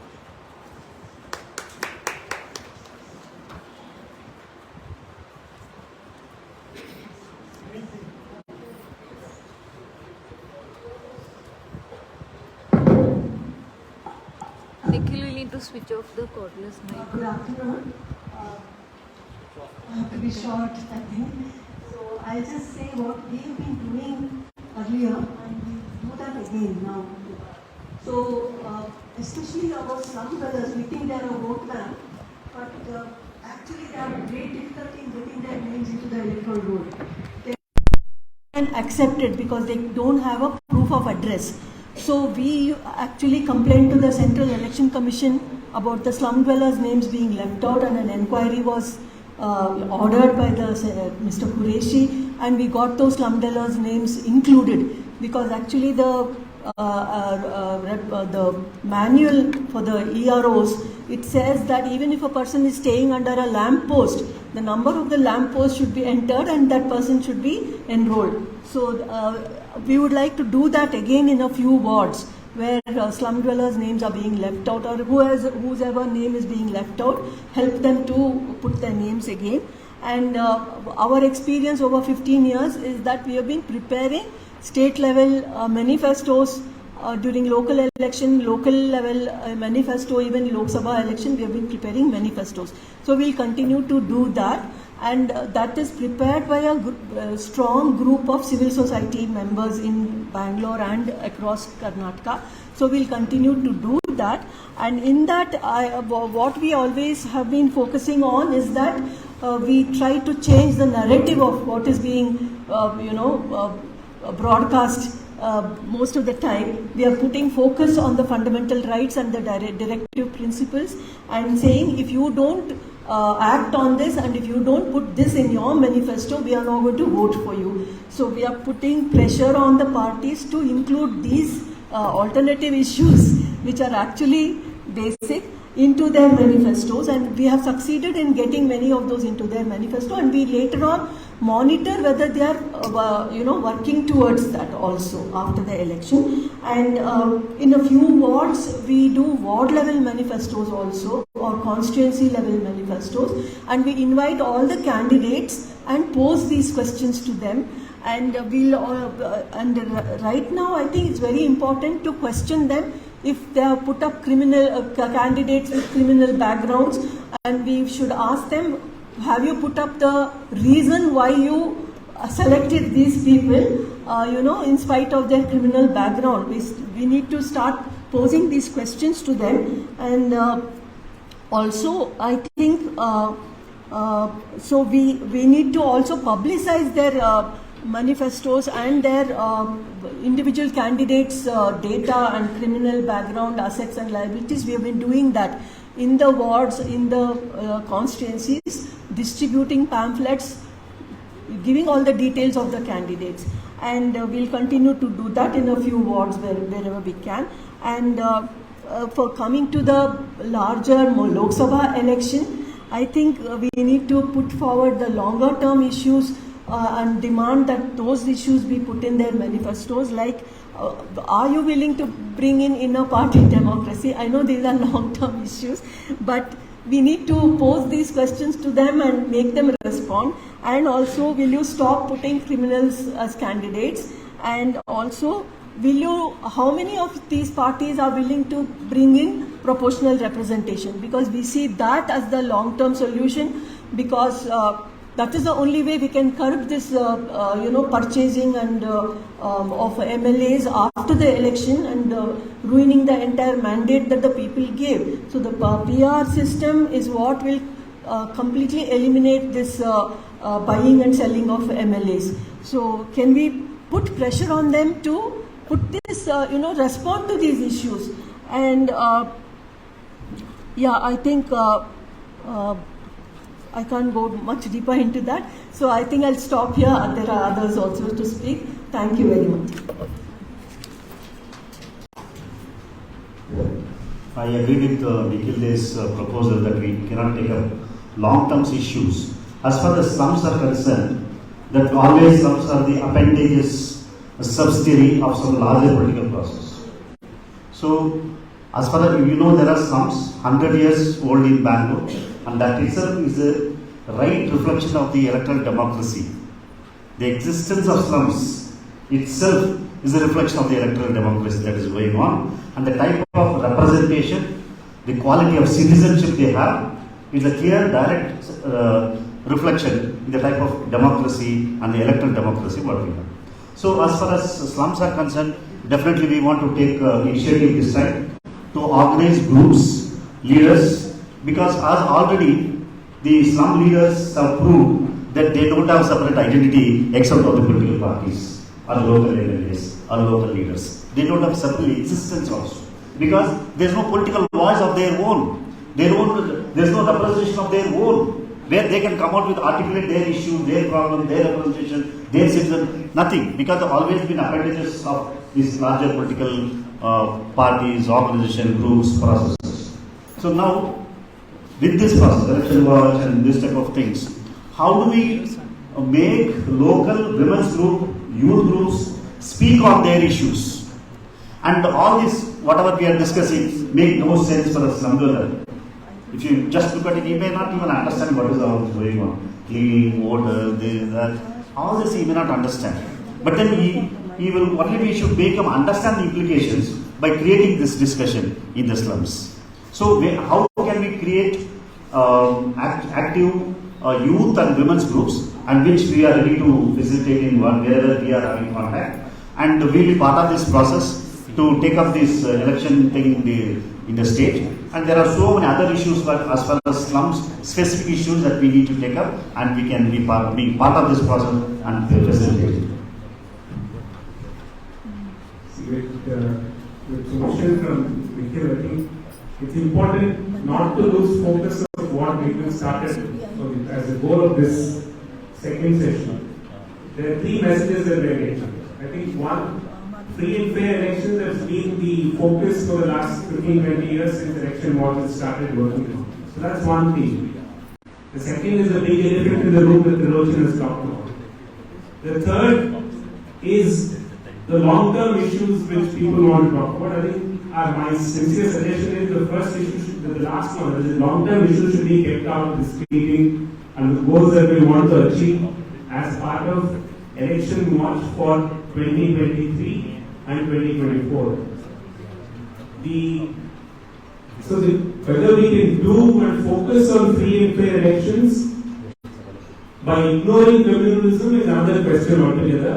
I don't think we can, because communalism is in the election commission rules. It's one of the things that is prohibited, and it's being repeated again and again and again. So how do we address that issue by also ensuring that election watch is successful?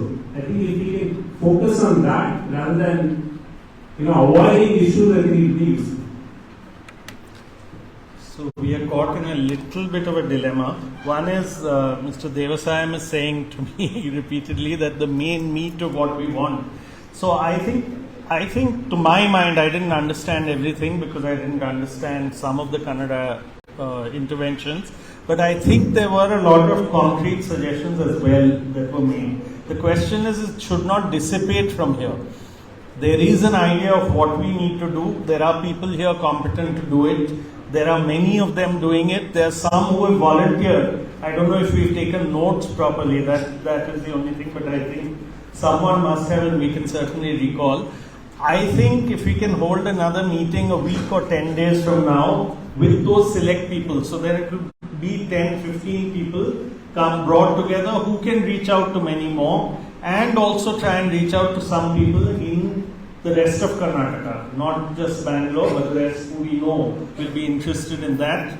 And today, if we can take a kind of a resolution that we have, whether we call it Karnataka Election Watch, but we say that citizens monitoring of Karnataka elections, the platform has been formed and launched today for this election. It's not a new platform in that sense, but it's a new. slightly larger than what others. Right. The steering committee can. Nominate.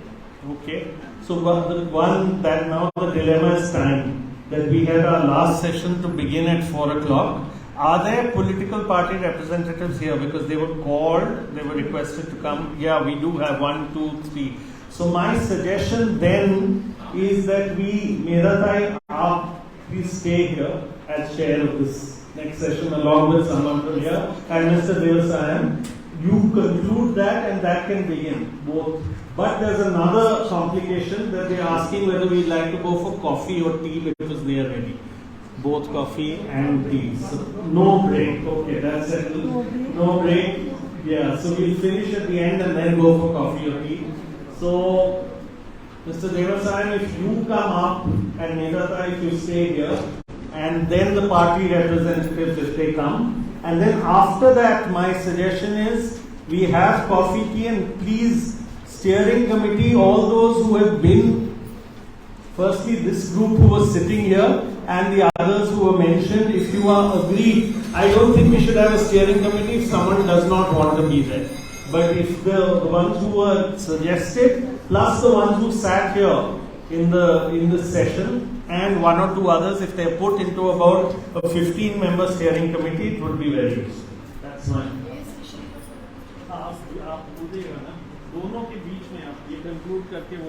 Friends, it was yeah, we can. Participatory than the peer session, which I'm glad about. I think there are 2-3 aspects which we have covered. The first, more questions and suggestions came on the concrete down-to-earth issues like electoral rules. That is one aspect on which Mr. Bhardwaj and Mr. Raghunath, they are the guide, and I think that is added to. The second aspect that is covered is about the countering the wrong propaganda that is being taken on, especially by the rightist party or parties or politicians. There are a number of different responses to this. How to really proceed? One is Hindutva against Hindutva, as Trilochan Sastry put it. And the Shiva Sena related conflict in Maharashtra is exactly on this issue. And even in the United States of America, there is now one group which is carrying forward the similar kind of campaign, saying we are Hindus for human rights. So that is one aspect on which a group will have to deliberate and really formulate a strategy. I think if we really only focus on one religion, we may fall into the jal that is being spread. Although we will certainly counter the Hindu Rashtra conception, the more focus of ours should be on Sarva Dharma Samabhav. Because the secularism means Dharma Nirapekshata in politics and Sarva Dharma Samabhav at the societal level. So if we can really say that even Sardar Patel, as he talked about personalities which are being exploited, the real history is hidden or distorted. So I think if we point out that Sardar Patel was against the Rashtriya Swayamsevak Sangha type of communal organizations. And very good to see you. Very good to see you.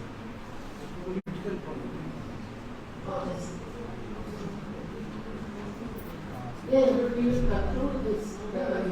So I think we should have this aspect as kind of to work out the future strategy. The second thing that has come up is how to really raise the issues which are the real issues of priority because of this communalism, casteism, and the other issues.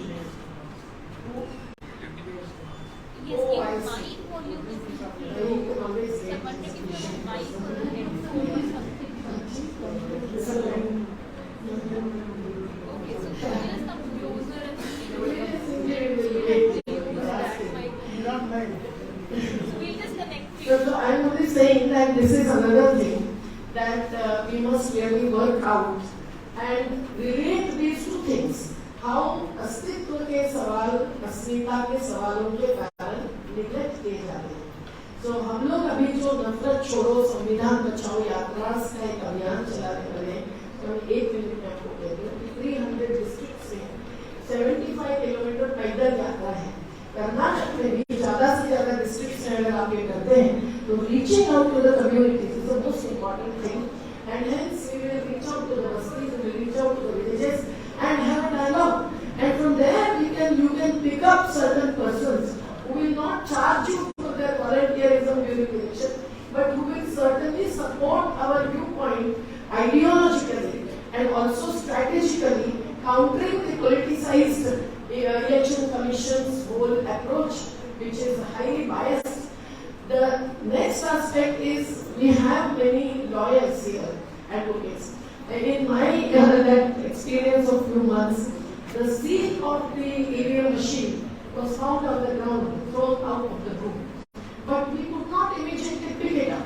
When the liquor was captured and we could stop it, but it was not properly taken up. Voter cards are printed and Ratha Yatra they have spent money on. We could not pick it up because the RO or EO, whatever it is called, he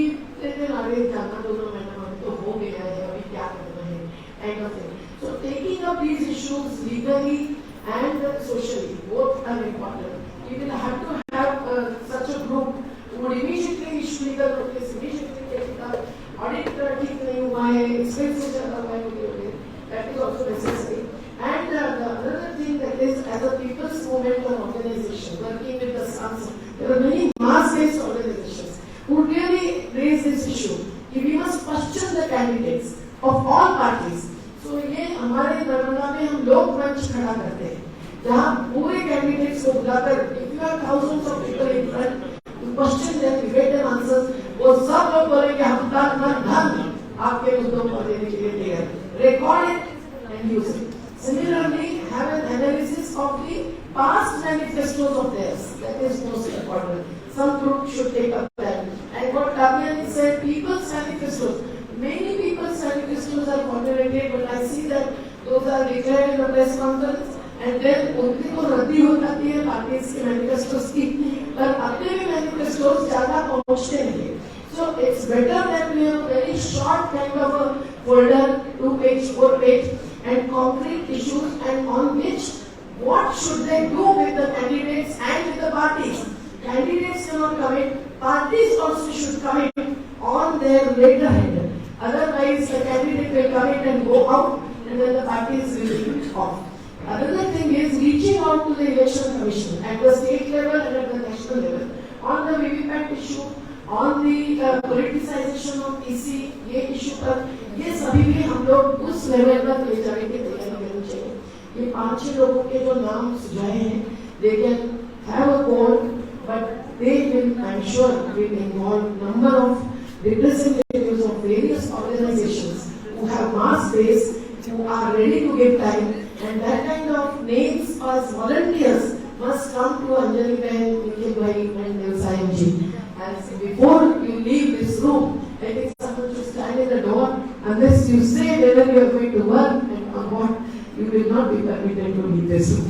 Thank you very much. Zindabad. लड़ेंगे, लड़ेंगे, जिंदाबाद. और एक बात, वो parties के साथ. Coffee later, after They don't give the bread, no coffee. No coffee without bread, yes. Coffee is a small price. So you take a bigger price. Yeah. Yeah. So Katyayani ji, why don't you invite the parties?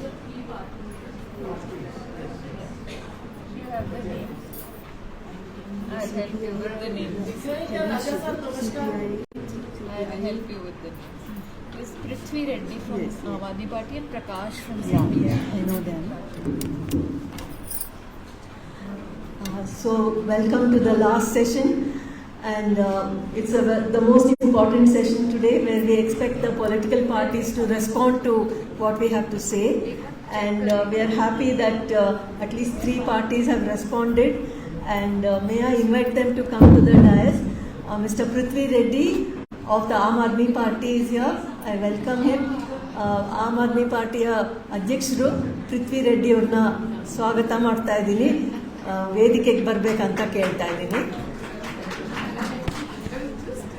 ಮತ್ತು CPIM ಇಂದ mister Prakash ಬಂದಿದ್ದಾರೆ, ಅವ್ರಿಗೂ ಕೂಡ ನಮ್ಮೆಲ್ಲರ ಪರವಾಗಿ ಸ್ವಾಗತ ಬಯಸ್ತಾ ಇದ್ದೀನಿ, ವೇದಿಕೆಗೆ ಬರಬೇಕು. Welcome, I welcome mister Prakash of CPIM. And we thank them for responding to our invitation. And Mr. Digvijay Singh. And what the CPI person? Yeah, call. Yeah. Is he here? Harish. Yeah, he's here. CPI ಇಂದ ಒಬ್ಬರು ಬಂದಿದ್ದಾರೆ. Could I invite him also to the stage, please? Communist Party of India ಇಂದ. Gone. And Mr. Digvijay Singh. Okay. It's online. So online is a very senior person from the Congress Party, Mr. Digvijay Singh, who is willing to address our gathering. So we are absolutely privileged to have him here for our gathering, and I thank him for joining this session. And we yes, and we clap for the presence of all these political parties.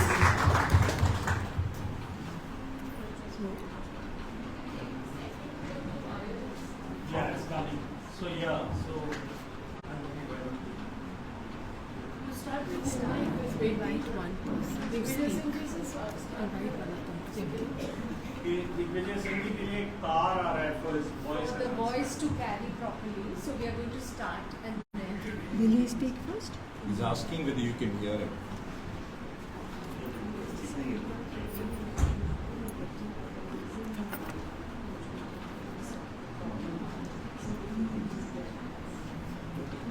Yeah.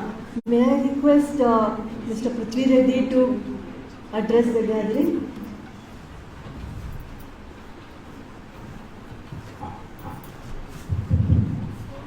Ellarigu namaskaram, good evening. Quite honestly, when I come to a gathering like this, I'm a little confused on which hat I need to wear, because my intervention into civil society started off with an initiative called Smart Vote. Many of you might recollect. Way back in 2007-2008, we felt that elections need to be more about issues, and we tried, actually the base for a lot of our work was the work that ADR and National Election Watch did. We intervened, our first intervention was in 2009 in the general elections, where we actually put, apart from working on, we had PG heading our efforts on the electoral rolls, cleaning it up, getting people to actually register. We had very mass campaigns in corporates and colleges to ensure that all those who are eligible at least have their voter IDs. Those days the electoral rolls were, I would imagine, a lot worse than they are today. After PG's intervention, they may have improved. But we did that effort. Apart from that, we put out the information that National Election Watch actually generated, the affidavits, etc. We were also helping Trilochan and the team to input a lot of those data. So we had volunteers creating those databases. We didn't do very well in that election. We held debates where we put in the main party candidates and the independents, so that the idea was to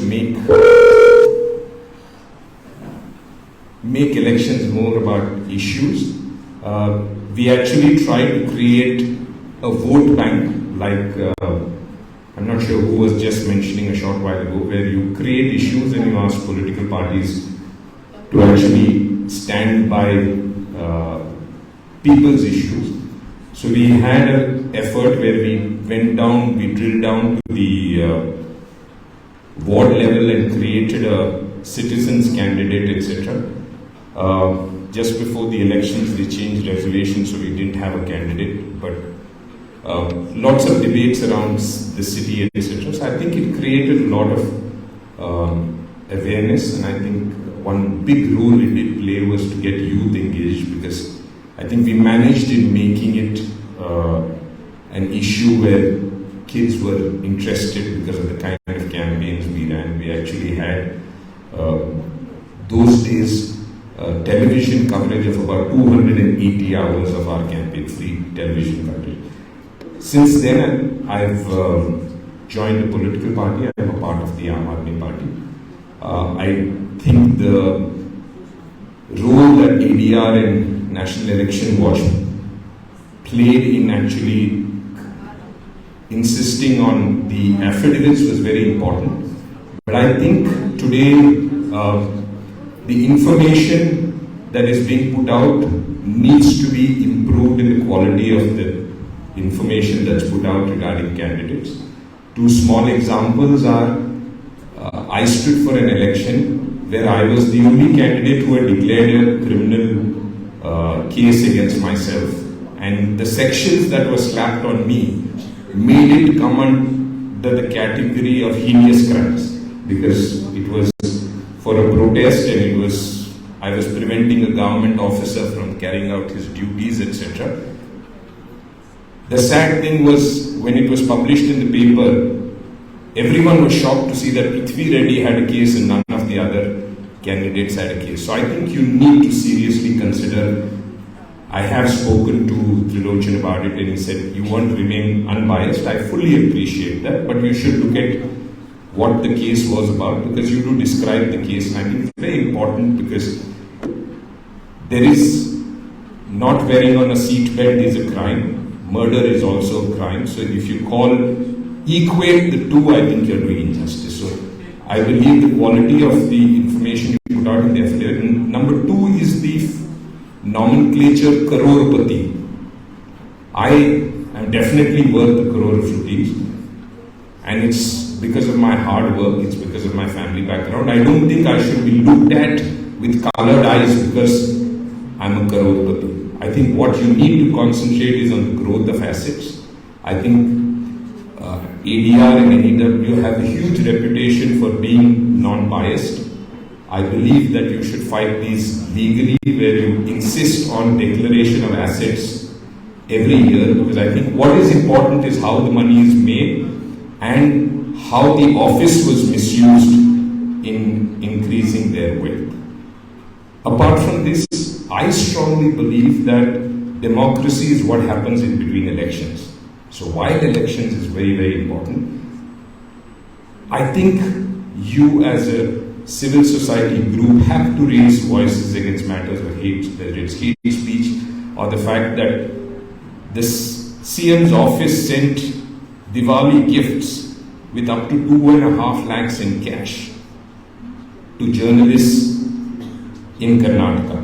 And all the CM's office did was to say, I mean, the CM washed his hands off saying he was not aware. So I think you have the goodwill.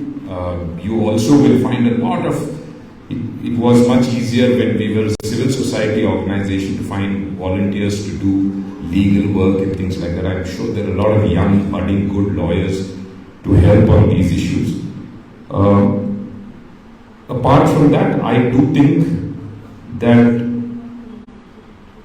you need to use the goodwill that you have in civil society to do things beyond just the affidavits. For example, someone was talking about promises made during elections. My party included, I think if you make promises, you should be held to it.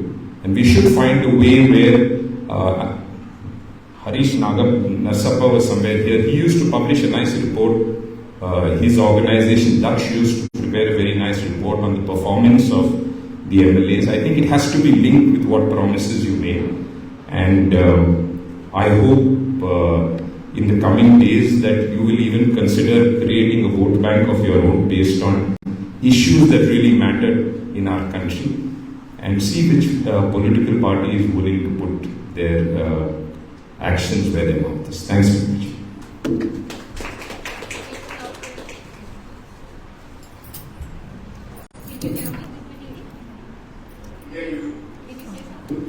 Mr. Surya Kumar ಬಂದಿದ್ದಾರೆ ಕರ್ನಾಟಕ ಪ್ರದೇಶ Congress ಕಮಿಟಿಯಿಂದ legal secretary ಅವ್ರನ್ನ ಕೂಡ ವೇದಿಕೆಗೆ ಬರ್ಮಾಡ್ಬೋದು.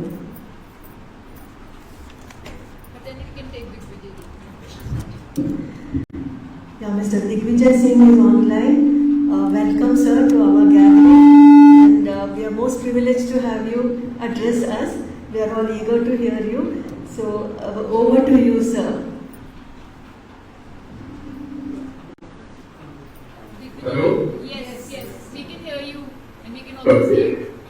Okay, good evening.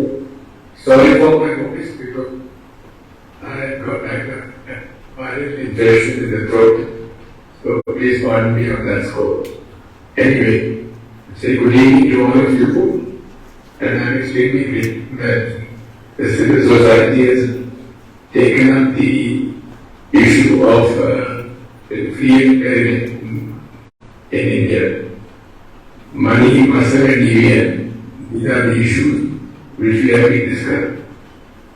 And my point is very clear when I addressed the civil society meeting in Delhi.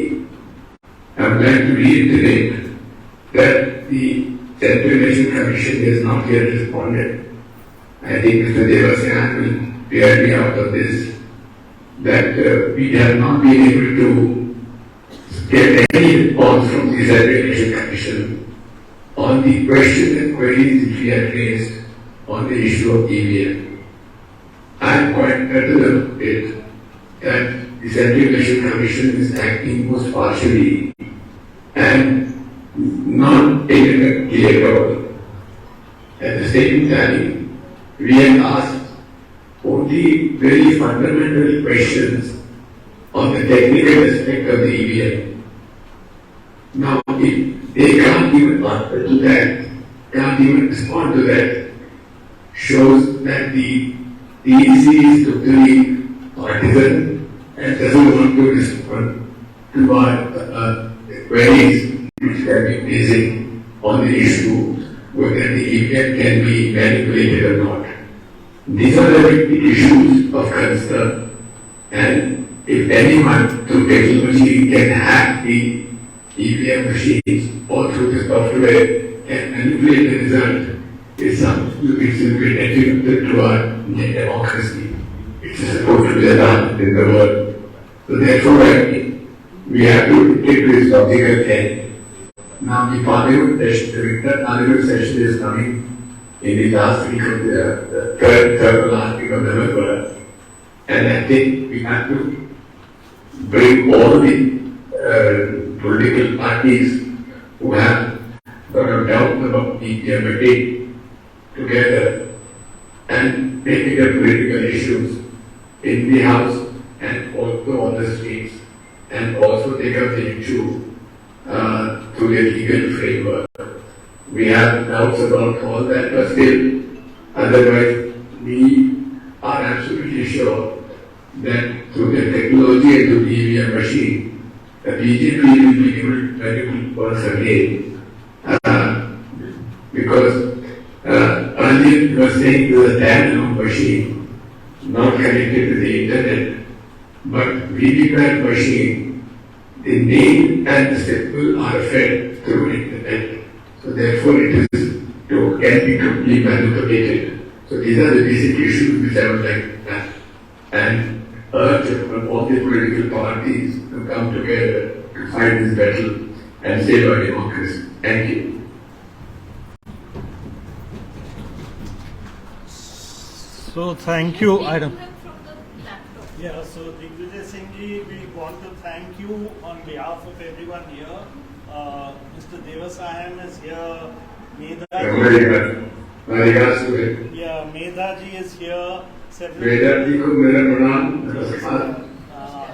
Anjali ji और बाकी लोग जो दिल्ली में थे कई सारे and many from Karnataka, many civil society groups. So thank you very much.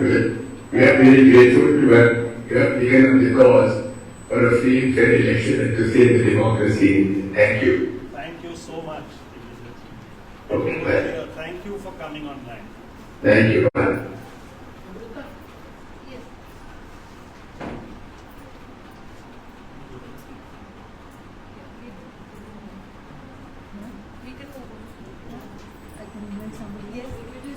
सवाल पूछिए कि कम्युनलिज्म को चैलेंज कर्नाटक में कैसे करने का सोचा, क्योंकि भारत जोड़ो यात्रा में बहुत रिस्पॉन्स मिला था। दिग्विजय सिंह जी, मेधा आपसे एक सवाल पूछना चाह रही हैं कि कम्युनलिज्म को कैसे चैलेंज किया जा सकता है पॉलिटिकली, और वो बोल रहे कि भारत जोड़ो यात्रा को काफी जबरदस्त रिस्पॉन्स मिल रहा है, तो उसको एक फोर्स बना के कैसे आगे पॉलिटिकली उसको एक फोर्स बनाया जा सकता है, उसके ऊपर यदि आप अपनी कुछ टिप्पणी रखें तो। मेधा जी, आप तो जानती हैं कि मैं इस मामले में बदनाम हूँ और किस प्रकार से भाजपा और आरएसएस मेरे को टारगेट करती है, तो मैं इस बात में कभी समझौता करता नहीं हूँ। और जो कुछ हुआ है आप ही जानती है, सेरवा में, बलवानी में, खरगोन में, उसके बारे में भी PIL अभी लंबित है इंदौर हाईकोर्ट में। We have to fight this battle together, and the response which we are getting from Bharat Jodo Yatra, we have to take it to logical end. This is what we will be very happy if all the political parties come together to fight this battle of communism in this country. Is there any attempt to form a common agenda, minimum common agenda among the secular parties arising out of Rahul Gandhi's dialogue and other party suggestions? एक फिर से एक second बोल दीजिए एक बार फिर से। There is any attempt and process thought of to evolve a common, minimum common agenda with opposition amongst the secular parties. So Digvijay ji, I think there's something winning at your end. Yes, a follow-up question that Medha is wanting to ask is that is there any proposition or attempt to bring together all the secular parties on some kind of a common minimum agenda? And if you can just hold this distance from your device, then we can see you fully on the screen. Yes, please go ahead. Yes, please. You see, my problem is that regional parties have some ED,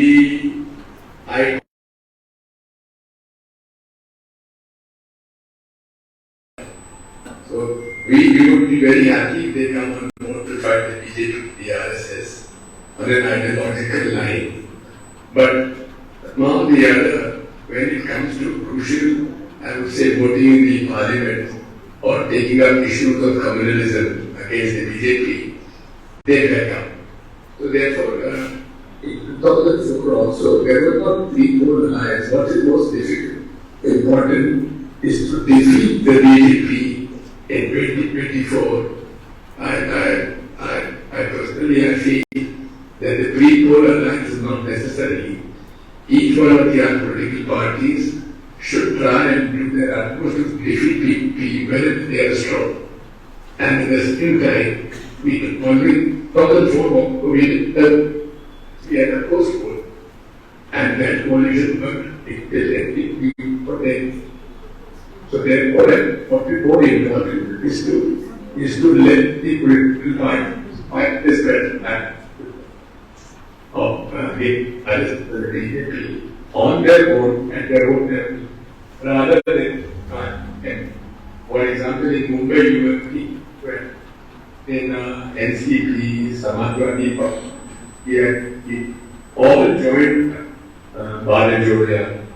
We are attending that also in voting for Bharat Jodo Yatras in metros. For example, when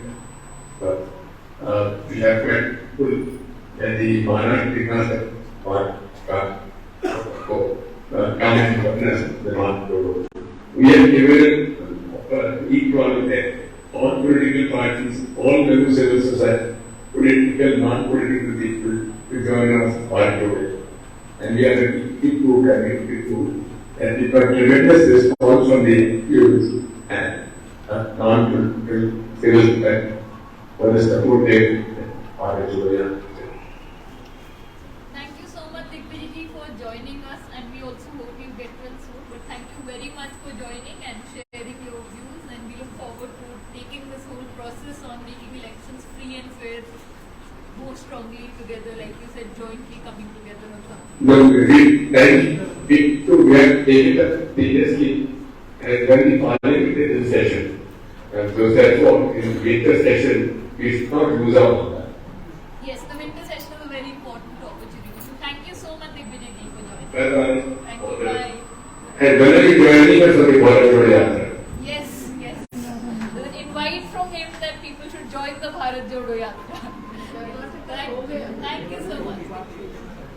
हम लोग 17-18 को आ रहे हैं. Yeah, Kateri, we can carry on.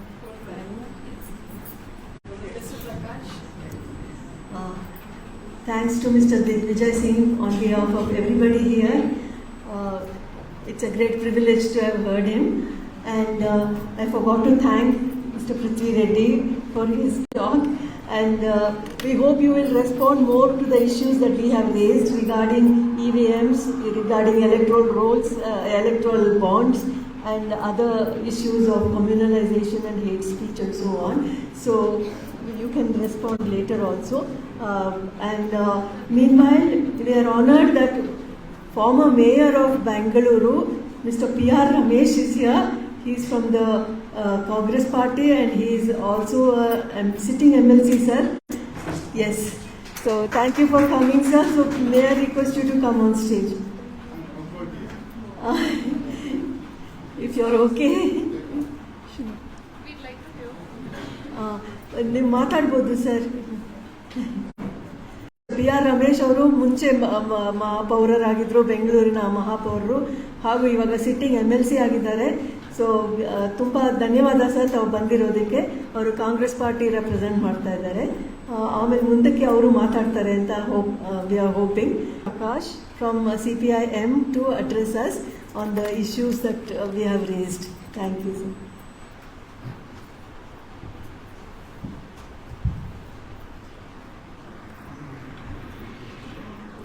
ಎಲ್ರಿಗೂ ನಮಸ್ಕಾರ.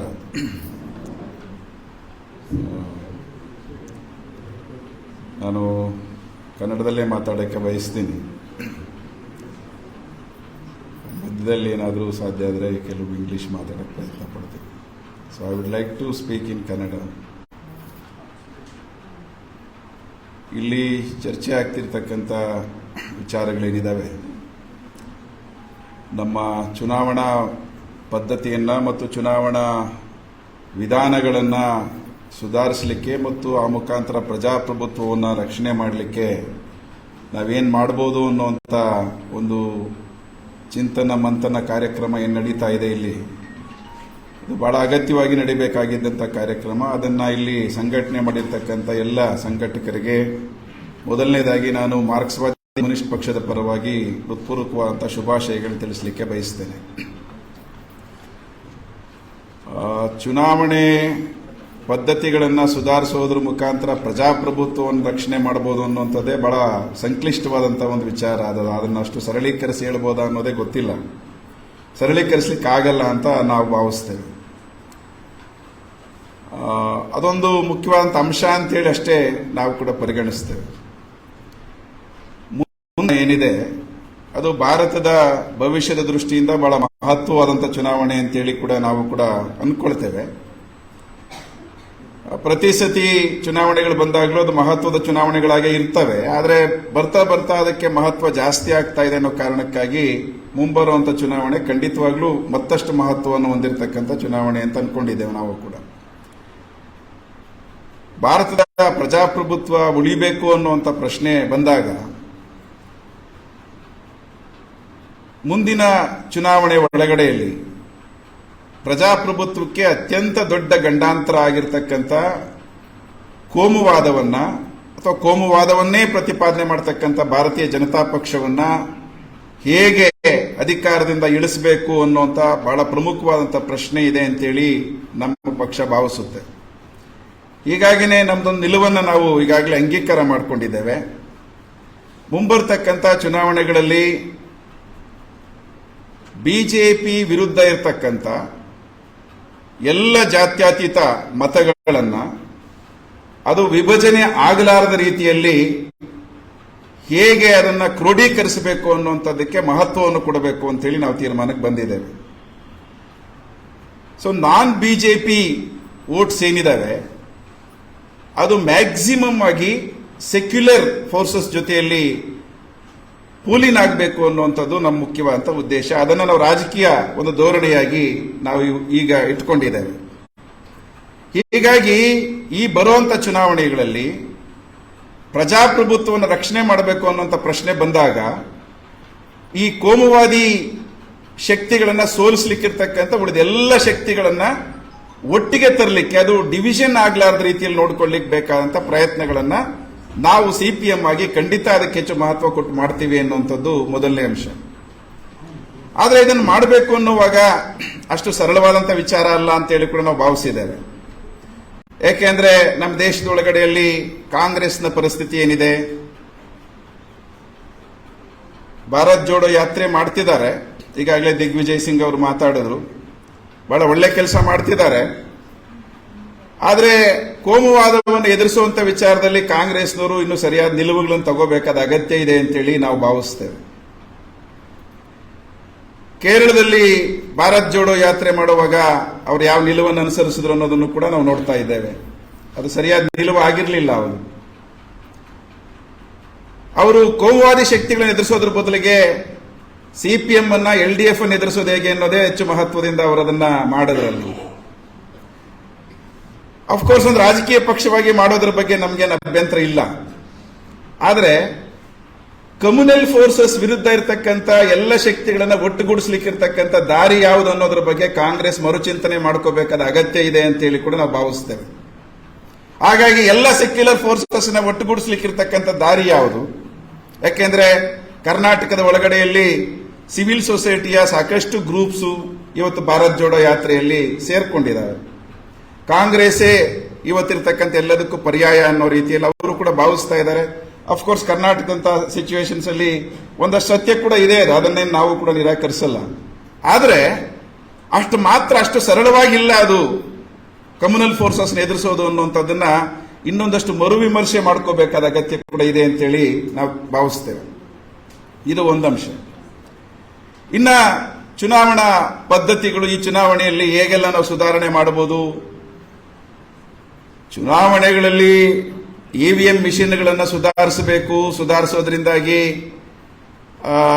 ಬಲಿಷ್ಠವಾದಂಥ ಪಕ್ಷಗಳು ಅದರ ದುರುಪಯೋಗ ಆಗೋದನ್ನು ತಡಿಬೇಕು, ಇವೆಲ್ಲವೂ ಸರಿ ಇದಾವೆ, ಅದರಲ್ಲಿ ಏನು ಅನುಮಾನ ಇಲ್ಲ.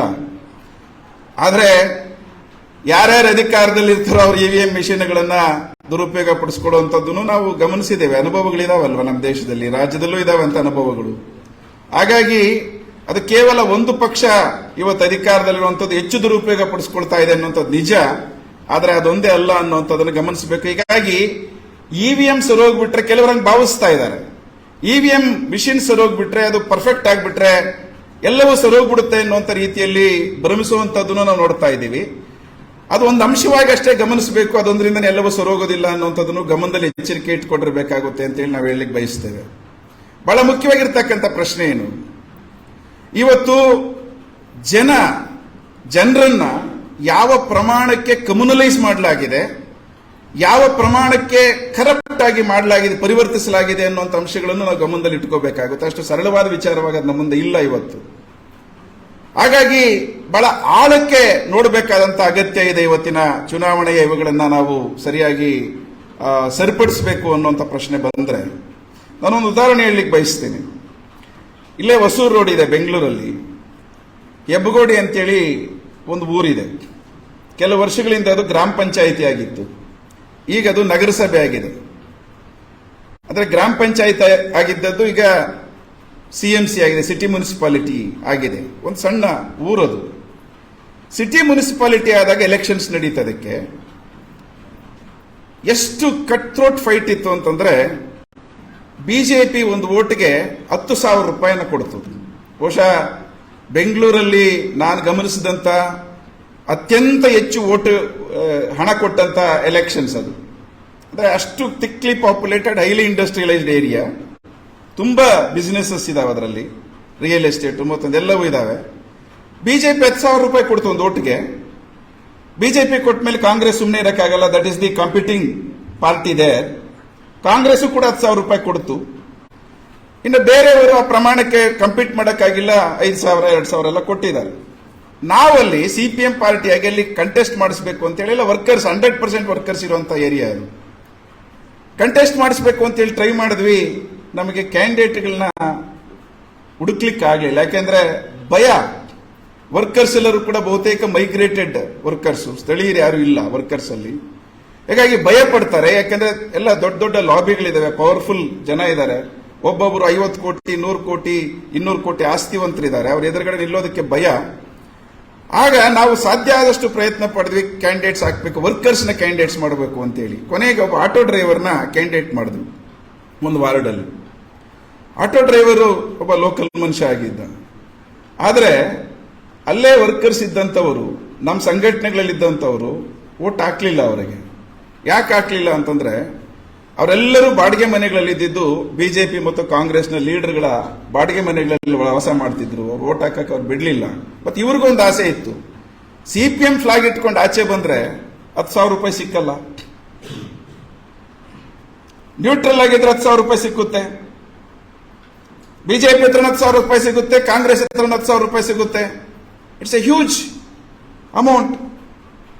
ಈ ಪ್ರಮಾಣಕ್ಕೆ ಇವತ್ತು ಹಣದ ಪ್ರಶ್ನೆ ಎಷ್ಟು ಇನ್ರೋಡ್ಸ್ ಅಂತ ತಗೊಂಡ್ಬಿಟ್ಟಿದೆ ಅಂತಂದ್ರೆ ಅಷ್ಟು ಸರಳವಾಗಿಲ್ಲ. ಇವತ್ತು ಎಲೆಕ್ಷನ್ಸ್ ಅಲ್ಲಿ ಹಣ ಖರ್ಚಾಗುವಂತ ಪ್ರಮಾಣ ಇದೆಯಲ್ಲ, ಬೆಂಗಳೂರಿನ ಕಾರ್ಪೊರೇಷನ್ ಒಳಗಡೆಯಲ್ಲಿ ಒಬ್ಬೊಬ್ಬರು ಕೂಡ ಕನಿಷ್ಠ ಅಂದ್ರೆ 10 ಕೋಟಿ ರೂಪಾಯಿ ಇವತ್ತು ಖರ್ಚು ಮಾಡಬೇಕು ಅನ್ನೋ ಪರಿಸ್ಥಿತಿಗೆ ಬಂದು ನಿಂತಿದೆ.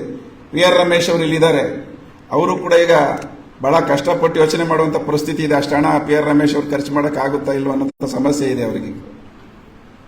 ಎಷ್ಟು I think he will rethink about contesting in Bangalore Corporation. He was a mayor ಆಗಿದ್ದವರು ಇವತ್ತು ಯೋಚನೆ ಮಾಡುವಂತ ಪರಿಸ್ಥಿತಿಗಳು ಬಂದ್ಬಿಟ್ಟಿದ್ದಾವೆ. ಆ ಪ್ರಮಾಣಕ್ಕೆ ಹಣದ ಬಳಕೆ ಆಗ್ತಾ ಇದೆ. ಇದನ್ನ ಯಾವ ರೀತಿ ಫೇಸ್ ಮಾಡೋದು, ಇದನ್ನ ನಾವು ಕೂಡ ಬಹಳ ಗಂಭೀರವಾಗಿ ಯೋಚನೆ ಮಾಡ್ತಿದ್ದೀವಿ. ನೀವು ಕೇವಲ ಆ ಪಾರ್ಟಿ ಸರಿ ಇಲ್ಲ ಈ ಪಾರ್ಟಿ ಸರಿ ಇಲ್ಲ ಅಂತ ಹೇಳೋದ್ರಿಂದ ಇದನ್ನ ಫೇಸ್ ಮಾಡಕ್ ಆಗಲ್ಲ. ಬಹಳ ದೊಡ್ಡ ಪ್ರಮಾಣದ ಇಶ್ಯೂ ಬೇಸ್ಡ್ ಆದಂತ ಚಳುವಳಿಗಳು ಬರಬೇಕು ಇದ್ರೊಳಗಡೆಯಲ್ಲಿ, ಮತ್ತು ಐಡಿಯಾಲಜಿಕಲ್ ಆದಂತ ಒಂದು ಕಮಿಟ್ಮೆಂಟ್ ಕೂಡ ಇದ್ರ ಜೊತೆಲೇನೆ ಸೇರ್ಬೇಕಾದಂತ ಅಗತ್ಯ ಇದೆ. ಇವೆರಡೂ ಇಲ್ಲದೇನೆ ಈ ಹಣದ ಪ್ರಭಾವಕ್ಕೆ ನಮ್ಮ ಜೊತೆಲೇ ಆರ್ಗನೈಸ್ ಆದಂತವರು ಕೂಡ ನಿಲ್ತಾರ ಅನ್ನುವಂಥ ಪ್ರಶ್ನೆಗಳು ಇವತ್ತು ಮುಂದೆ ಇದಾವೆ. It's not so easy. ಹಾಗಾಗಿ ಇದೊಂಥರ ಲಾರ್ಜರ್ ಇಶ್ಯೂ ಆಗಿ ನಮ್ಮ ಮುಂದೆ ಇದೆ ಇವತ್ತು ಹಣದ ಪ್ರಭಾವ ಅನ್ನುವಂಥದ್ದು. ಹಾಗಾಗಿ ಅದನ್ನ ತಕ್ಷಣದ ಪ್ರಶ್ನೆಯಾಗಿ ನಾವು ಗಮನಿಸುವಾಗಲೂ ಕೂಡ ಒಂದು ದೂರಗಾಮಿ ಪ್ರಶ್ನೆಯಾಗಿ ಕೂಡ ಅದನ್ನು ನಾವು ಪರಿಗಣಿಸಬೇಕಾಗಿರುವಂತ, ಬಹಳ ನಿರಂತರವಾಗಿ ಕೆಲಸ ಮಾಡಬೇಕಾಗಿರುವಂತ, ಎಜುಕೇಟ್ ಮಾಡಬೇಕಾಗಿರ್ತಕ್ಕಂಥ ಪ್ರಶ್ನೆಗಳು, ಅದು ಹೋರಾಟಗಳ ಮುಖಾಂತರ ಮಾಡಬೇಕಾದಂಥ ಪ್ರಶ್ನೆಗಳು ಇದಾವೆ ಅಂತೇಳಿ ನಾವು ಭಾವಿಸ್ತೇವೆ. ಎರಡನೇದು ಕಮ್ಯುನಲಿಸಂನ ಪ್ರಶ್ನೆ. ಬಹಳ ದೊಡ್ಡ ಸವಾಲಿದೆ. ಕಮ್ಯುನಲಿಸಂನ ಜನರ ಮೆದುಳಿಂದ ಆಚೆ ತೆಗೆಸಿ ಬಿಜೆಪಿ ವಿರುದ್ಧವಾಗಿ ವೋಟ್ ಮಾಡಿಸಬೇಕು ಅನ್ನುವಂಥದ್ದು ಇದೆಯಲ್ಲ, ಅದು ಅಷ್ಟು ಸರಳವಾದ ವಿಚಾರ ಏನಲ್ಲ.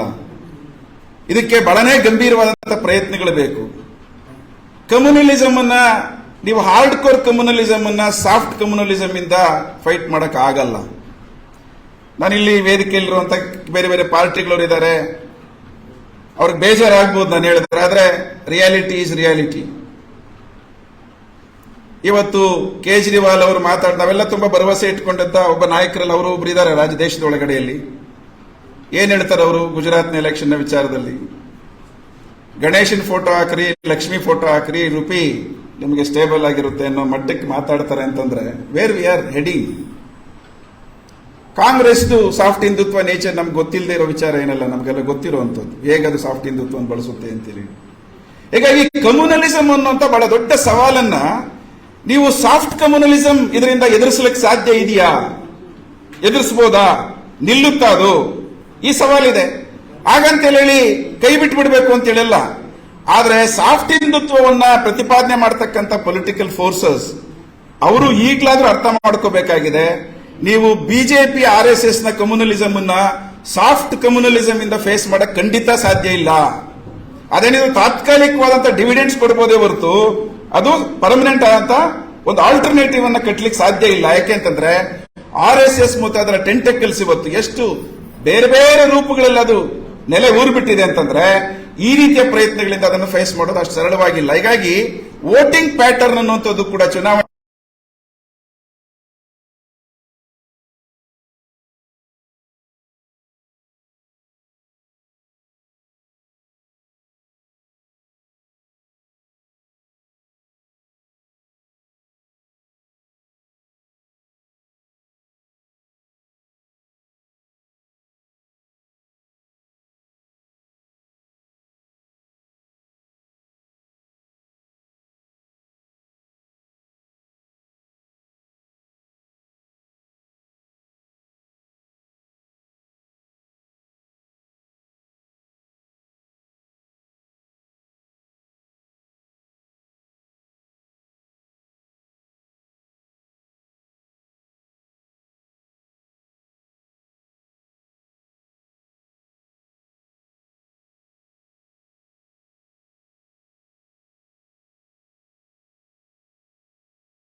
as the Aam Aadmi Party, we brought the focus that 64% of government schools in Karnataka don't have toilets. Andre, namma Hindu henmaklunu ಶಾಲೆಗೆ ಹೋಗ್ತಿಲ್ಲ. And the reason is not ಬಟ್ಟೆ ಅಲ್ಲ, the reason is the ಶೌಚಾಲಯ. I think talking about religion, you need to recognize we are a country with religion and caste, which is a reality in society. As long as it is not used to divide people, I believe it is secular. Just the incidence of talking about religion does not make a person communal. You need to recognize that for years there was appeasement of one side, now there is appeasement of the other side. You have to take ಚರ್ಚೆ ನೀವು ಧರ್ಮ ಜಾತಿ ಮೀರಿ ನಿಜವಾದ ಸಮಸ್ಯೆಗಳಿಗೆ ತರಬೇಕು. You need to bring the debate to the real issues. 3, the electoral bonds, I think it's a disaster because the only people who should not know who is donating and to whom they are donating, ಅವರು ಮಾತ್ರ ಗೊತ್ತು, ಇನ್ನು ಯಾರಿಗೆ ಗೊತ್ತಿಲ್ಲ. I think it's legalized cash. It's shocking to see the amount of money that they are getting, and like my previous speaker ನನಗೆ ಮುಂಚೆ ಮಾತಾಡಿರೋರು clear ಆಗಿ ಹೇಳಿದ್ದಾರೆ ಯಾವ ಮಟ್ಟಕ್ಕೆ ಅವ್ರ ಖರ್ಚುಗಳು ಹೋಗಿದೆ. I have only one thing to say to all of you, right? As a civil society member, maybe for a long time I was a Congress voter. But I think civil society will be doing a great crime if you don't see the fact that I think Congress has outlived their usefulness to the country. They got us freedom at a time which was very, very difficult for our country. I think they built the institutions. But let's not forget that in our neighboring state of Goa, the people who lived there not once but twice. ಮೊನ್ನೆ ನಡೆದಿರೋ ಚುನಾವಣೆಯಲ್ಲಿ 11 MLAs ಕೊಟ್ಟಿರೋದ್ರೆ 7 ಜನ ಮಾರ್ಕೊಂಡಿದ್ದಾರೆ. The Congress is up for sale. So as civil society, I know it's an old habit that die hard, but please understand that there are other options. Please keep your mind open. I think I was quite disturbed by the fact that in one meeting you have multiple representatives of the same party and the same views, right? So I think it's only fair that you have equal representation of all the parties. I thank you so much. Dhanyavadagalu.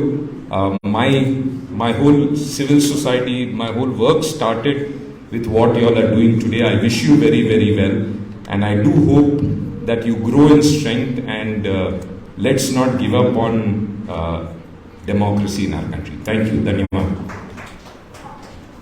Thank you very much. We move on to the next speaker. Our request is Sure. Sorry, madam. if you can really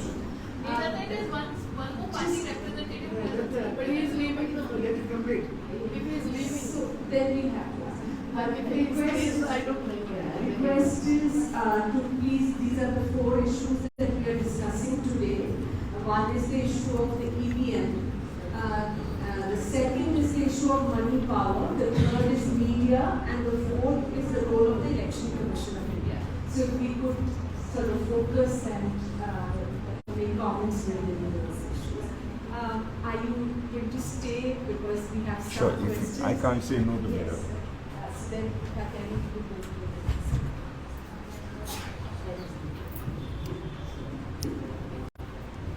CPI ಪಾರ್ಟಿಯಿಂದ ಬಂದಿದ್ದಾರ ತಿರ್ಗಾ ಯಾರಾದರೂ? ಯಾರು ಬಂದಿಲ್ಲ ಅನ್ಸುತ್ತೆ. So mister PR Ramesh, ತಾವು ಮಾತಾಡ್ತೀರಾ?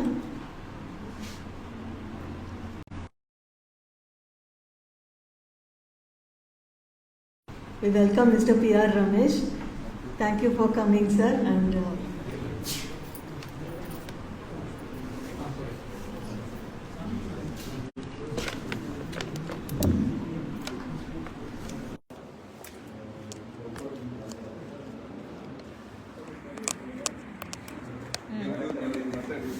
Give me one chair. I need to put this on a chair.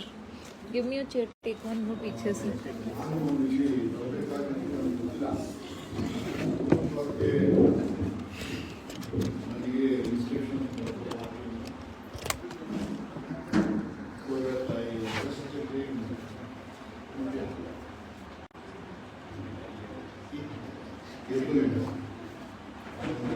Just I came to know about all this. Anyhow, very nice to see you all. ನಮ್ಮ ವೇದಿಕೆ ಮೇಲೆ ಕೂತಿರ್ತಕ್ಕಂಥ ಎಲ್ಲ ನಾಯಕರೇ ಮತ್ತು ಈ ದೇಶದ ಪ್ರಜಾಪ್ರಭುತ್ವದ ಅರಿವು ಇಲ್ಲಿಗೆ ಒಂದು ವೇದಿಕೆಯನ್ನು ರೂಪಿಸಿರ್ತಕ್ಕಂಥದ್ದಕ್ಕೆ ಪ್ರಥಮವಾಗಿ ಸಿವಿಲ್ ಸೊಸೈಟಿಗೆ ನಾನು ಧನ್ಯವಾದಗಳು ಹೇಳ್ತೇನೆ. ಇವತ್ತು ಪ್ರಜಾಪ್ರಭುತ್ವ ಅನ್ನೋದು ನಮ್ಮ ದೇಶವನ್ನು ಐಡೆಂಟಿ ಮಾಡೋದಕ್ಕೆ ಈ ಪ್ರಪಂಚದಲ್ಲಿ ಇರ್ತಕ್ಕಂಥದ್ದು ಒಂದು ದೊಡ್ಡದಾದಂಥ ಒಂದು ಪ್ರಜಾಪ್ರಭುತ್ವದ ದೇಶ. ಅದರಲ್ಲೂ ಬಹಳಷ್ಟು ಕಾಂಪ್ಲೆಕ್ಸಿಟಿ ಇದೆ. ಕಾಸ್ಟ್ ಇದೆ, ಕ್ರೀಡ್ ಇದೆ, ರೀಜನಲ್ ಪ್ರಾಬ್ಲಮ್ಸ್ ಇದೆ, ಲ್ಯಾಂಗ್ವೇಜಸ್ ಇದೆ, ಲೈಫ್ ಸ್ಟೈಲ್ ಇದೆ. So these are very diversification ಇರ್ತಕ್ಕಂಥ ಒಂದು ಸೊಸೈಟಿ. ಇಂಥ ಸೊಸೈಟಿ ನನಗನ್ಸುತ್ತೆ ಇಡೀ ದೇಶದ, ಇಡೀ ಪ್ರಪಂಚದಲ್ಲಿ ಇರ್ತಕ್ಕಂಥ ಒಂದೇ ಒಂದು ದೇಶ, ಇಷ್ಟೊಂದು ಕಾಂಪ್ಲೆಕ್ಸಿಟಿ ಇರ್ತಕ್ಕಂಥ ದೇಶ ಅದು ಮುಂದಿದೆ ಅಂದರೆ ಅದು ಭಾರತ ದೇಶ. ಆದರೆ ಇವತ್ತು ಭಾರತ ದೇಶ ಇನ್ನೂ ಉಳಿದಿದೆ. ಉಳಿದಿರ್ತಕ್ಕಂಥದ್ದಕ್ಕೆ ಕಾರಣ ಏನಪ್ಪ ಅಂದರೆ ನಮ್ಮಲ್ಲಿ ಸ್ವಾತಂತ್ರ್ಯ ಪೂರ್ವ, ತಮಗೆಲ್ಲ ಇತಿಹಾಸ ಗೊತ್ತು, ಸಾಕಷ್ಟು ರಾಜರು, ಮಹಾರಾಜರು ಮತ್ತು ಆಡಳಿತಗಾರರು ಸುಮಾರು 500-600 ಹತ್ತತ್ರ ರಾಜರು ಮಹಾರಾಜರು ನಮ್ಮ ದೇಶವನ್ನು ಅಲ್ಲಲ್ಲೇ ಅವರದೇ ಆದಂಥ ಪ್ರಾಂತ್ಯಗಳನ್ನು ಮಾಡಿಕೊಂಡು ಆಳ್ತಿದ್ದಾರೆ. ಇಂಥ ಒಂದು ದೇಶವನ್ನ ಮತ್ತೆ ಒಂದುಗೂಡಿಸಿ ಅವರನ್ನ ಒಟ್ಟಿಗೆ ಇಟ್ಟುಕೊಂಡು ಸ್ವಾತಂತ್ರ್ಯ ಪಡೆದ ನಂತರ ಮತ್ತೆ ಈ ದೇಶವನ್ನ ನಾವು ಉತ್ತಮ ಸ್ಥಿತಿಗೆ ತರತಕ್ಕಂಥದ್ದಕ್ಕೆ ಏನಾದರೂ ಆಗಿದೆ, ಇಂಥ ಒಂದು ಸನ್ನಿವೇಶ, ಇಂಥ ಒಂದು ಸಾಕಷ್ಟು ಇರ್ತಕ್ಕಂಥ ಸಮಸ್ಯೆಗಳಲ್ಲಿ ಅದಕ್ಕೆ ಏಕೈಕ ಕಾರಣ ನಮ್ಮ ಸಂವಿಧಾನ. ಆ ಸಂವಿಧಾನ ಕೊಟ್ಟಿರ್ತಕ್ಕಂಥ ಒಂದು ಆಶಯಗಳು ಮತ್ತು ಅದರ ದಿಟ್ಟತನ, ಅದರಿಂದ ನಮ್ಮ ದೇಶ ಇವತ್ತು ಉಳಿದಿದೆ. ಇಲ್ಲ ಅಂದರೆ ನನಗನ್ಸುತ್ತೆ ಒಂದು ಸಮಯ ಬಿಜೆಪಿನೇ ಅವತ್ತು ತಗೊಂಡಿತ್ತು ಅಂದರೆ ನಮ್ಮ ದೇಶವನ್ನು ಖಂಡಿತವಾಗೂ ಈ ಸಂವಿಧಾನ ನಿರ್ಧಾರ, ಅದು ಬೇರೆ ಥರ ಸಂವಿಧಾನ. ಆದರೆ ಆ ಸಂವಿಧಾನ ನಮ್ಮ ದೇಶವನ್ನು ಇಲ್ಲಿವರೆಗೂ ಈ ರೀತಿ ನಾವು ಏನು ನೋಡ್ತಾ ಇದ್ದೀವಿ, ನಮ್ಮ ದೇಶನ ಆ ರೀತಿ ದೇಶನ 75 ವರ್ಷ ನೋಡೋಕ್ಕಾಗ್ತಿಲ್ಲ. ಇವತ್ತು 75 ವರ್ಷಗಳು ಕಳೆದಿದ್ದೇವೆ ನಮ್ಮ ಸ್ವತಂತ್ರ ಭಾರತ. ಆ ಸ್ವತಂತ್ರ ಭಾರತದಲ್ಲಿ ನಾವು ಇಲ್ಲಿ ಕುಳಿತಿರ್ತಕ್ಕಂಥ ನನಗನ್ಸುತ್ತೆ ಸ್ವಾತಂತ್ರ್ಯ ಪೂರ್ವದಲ್ಲಿ ಹುಟ್ಟಿರ್ತಕ್ಕಂಥವ್ರು ಇಲ್ಲಿ ಬೆರಳಿಗೆ ಎಷ್ಟು ಜನ ಇರಬಹುದು, ಇರ್ಬೋದ?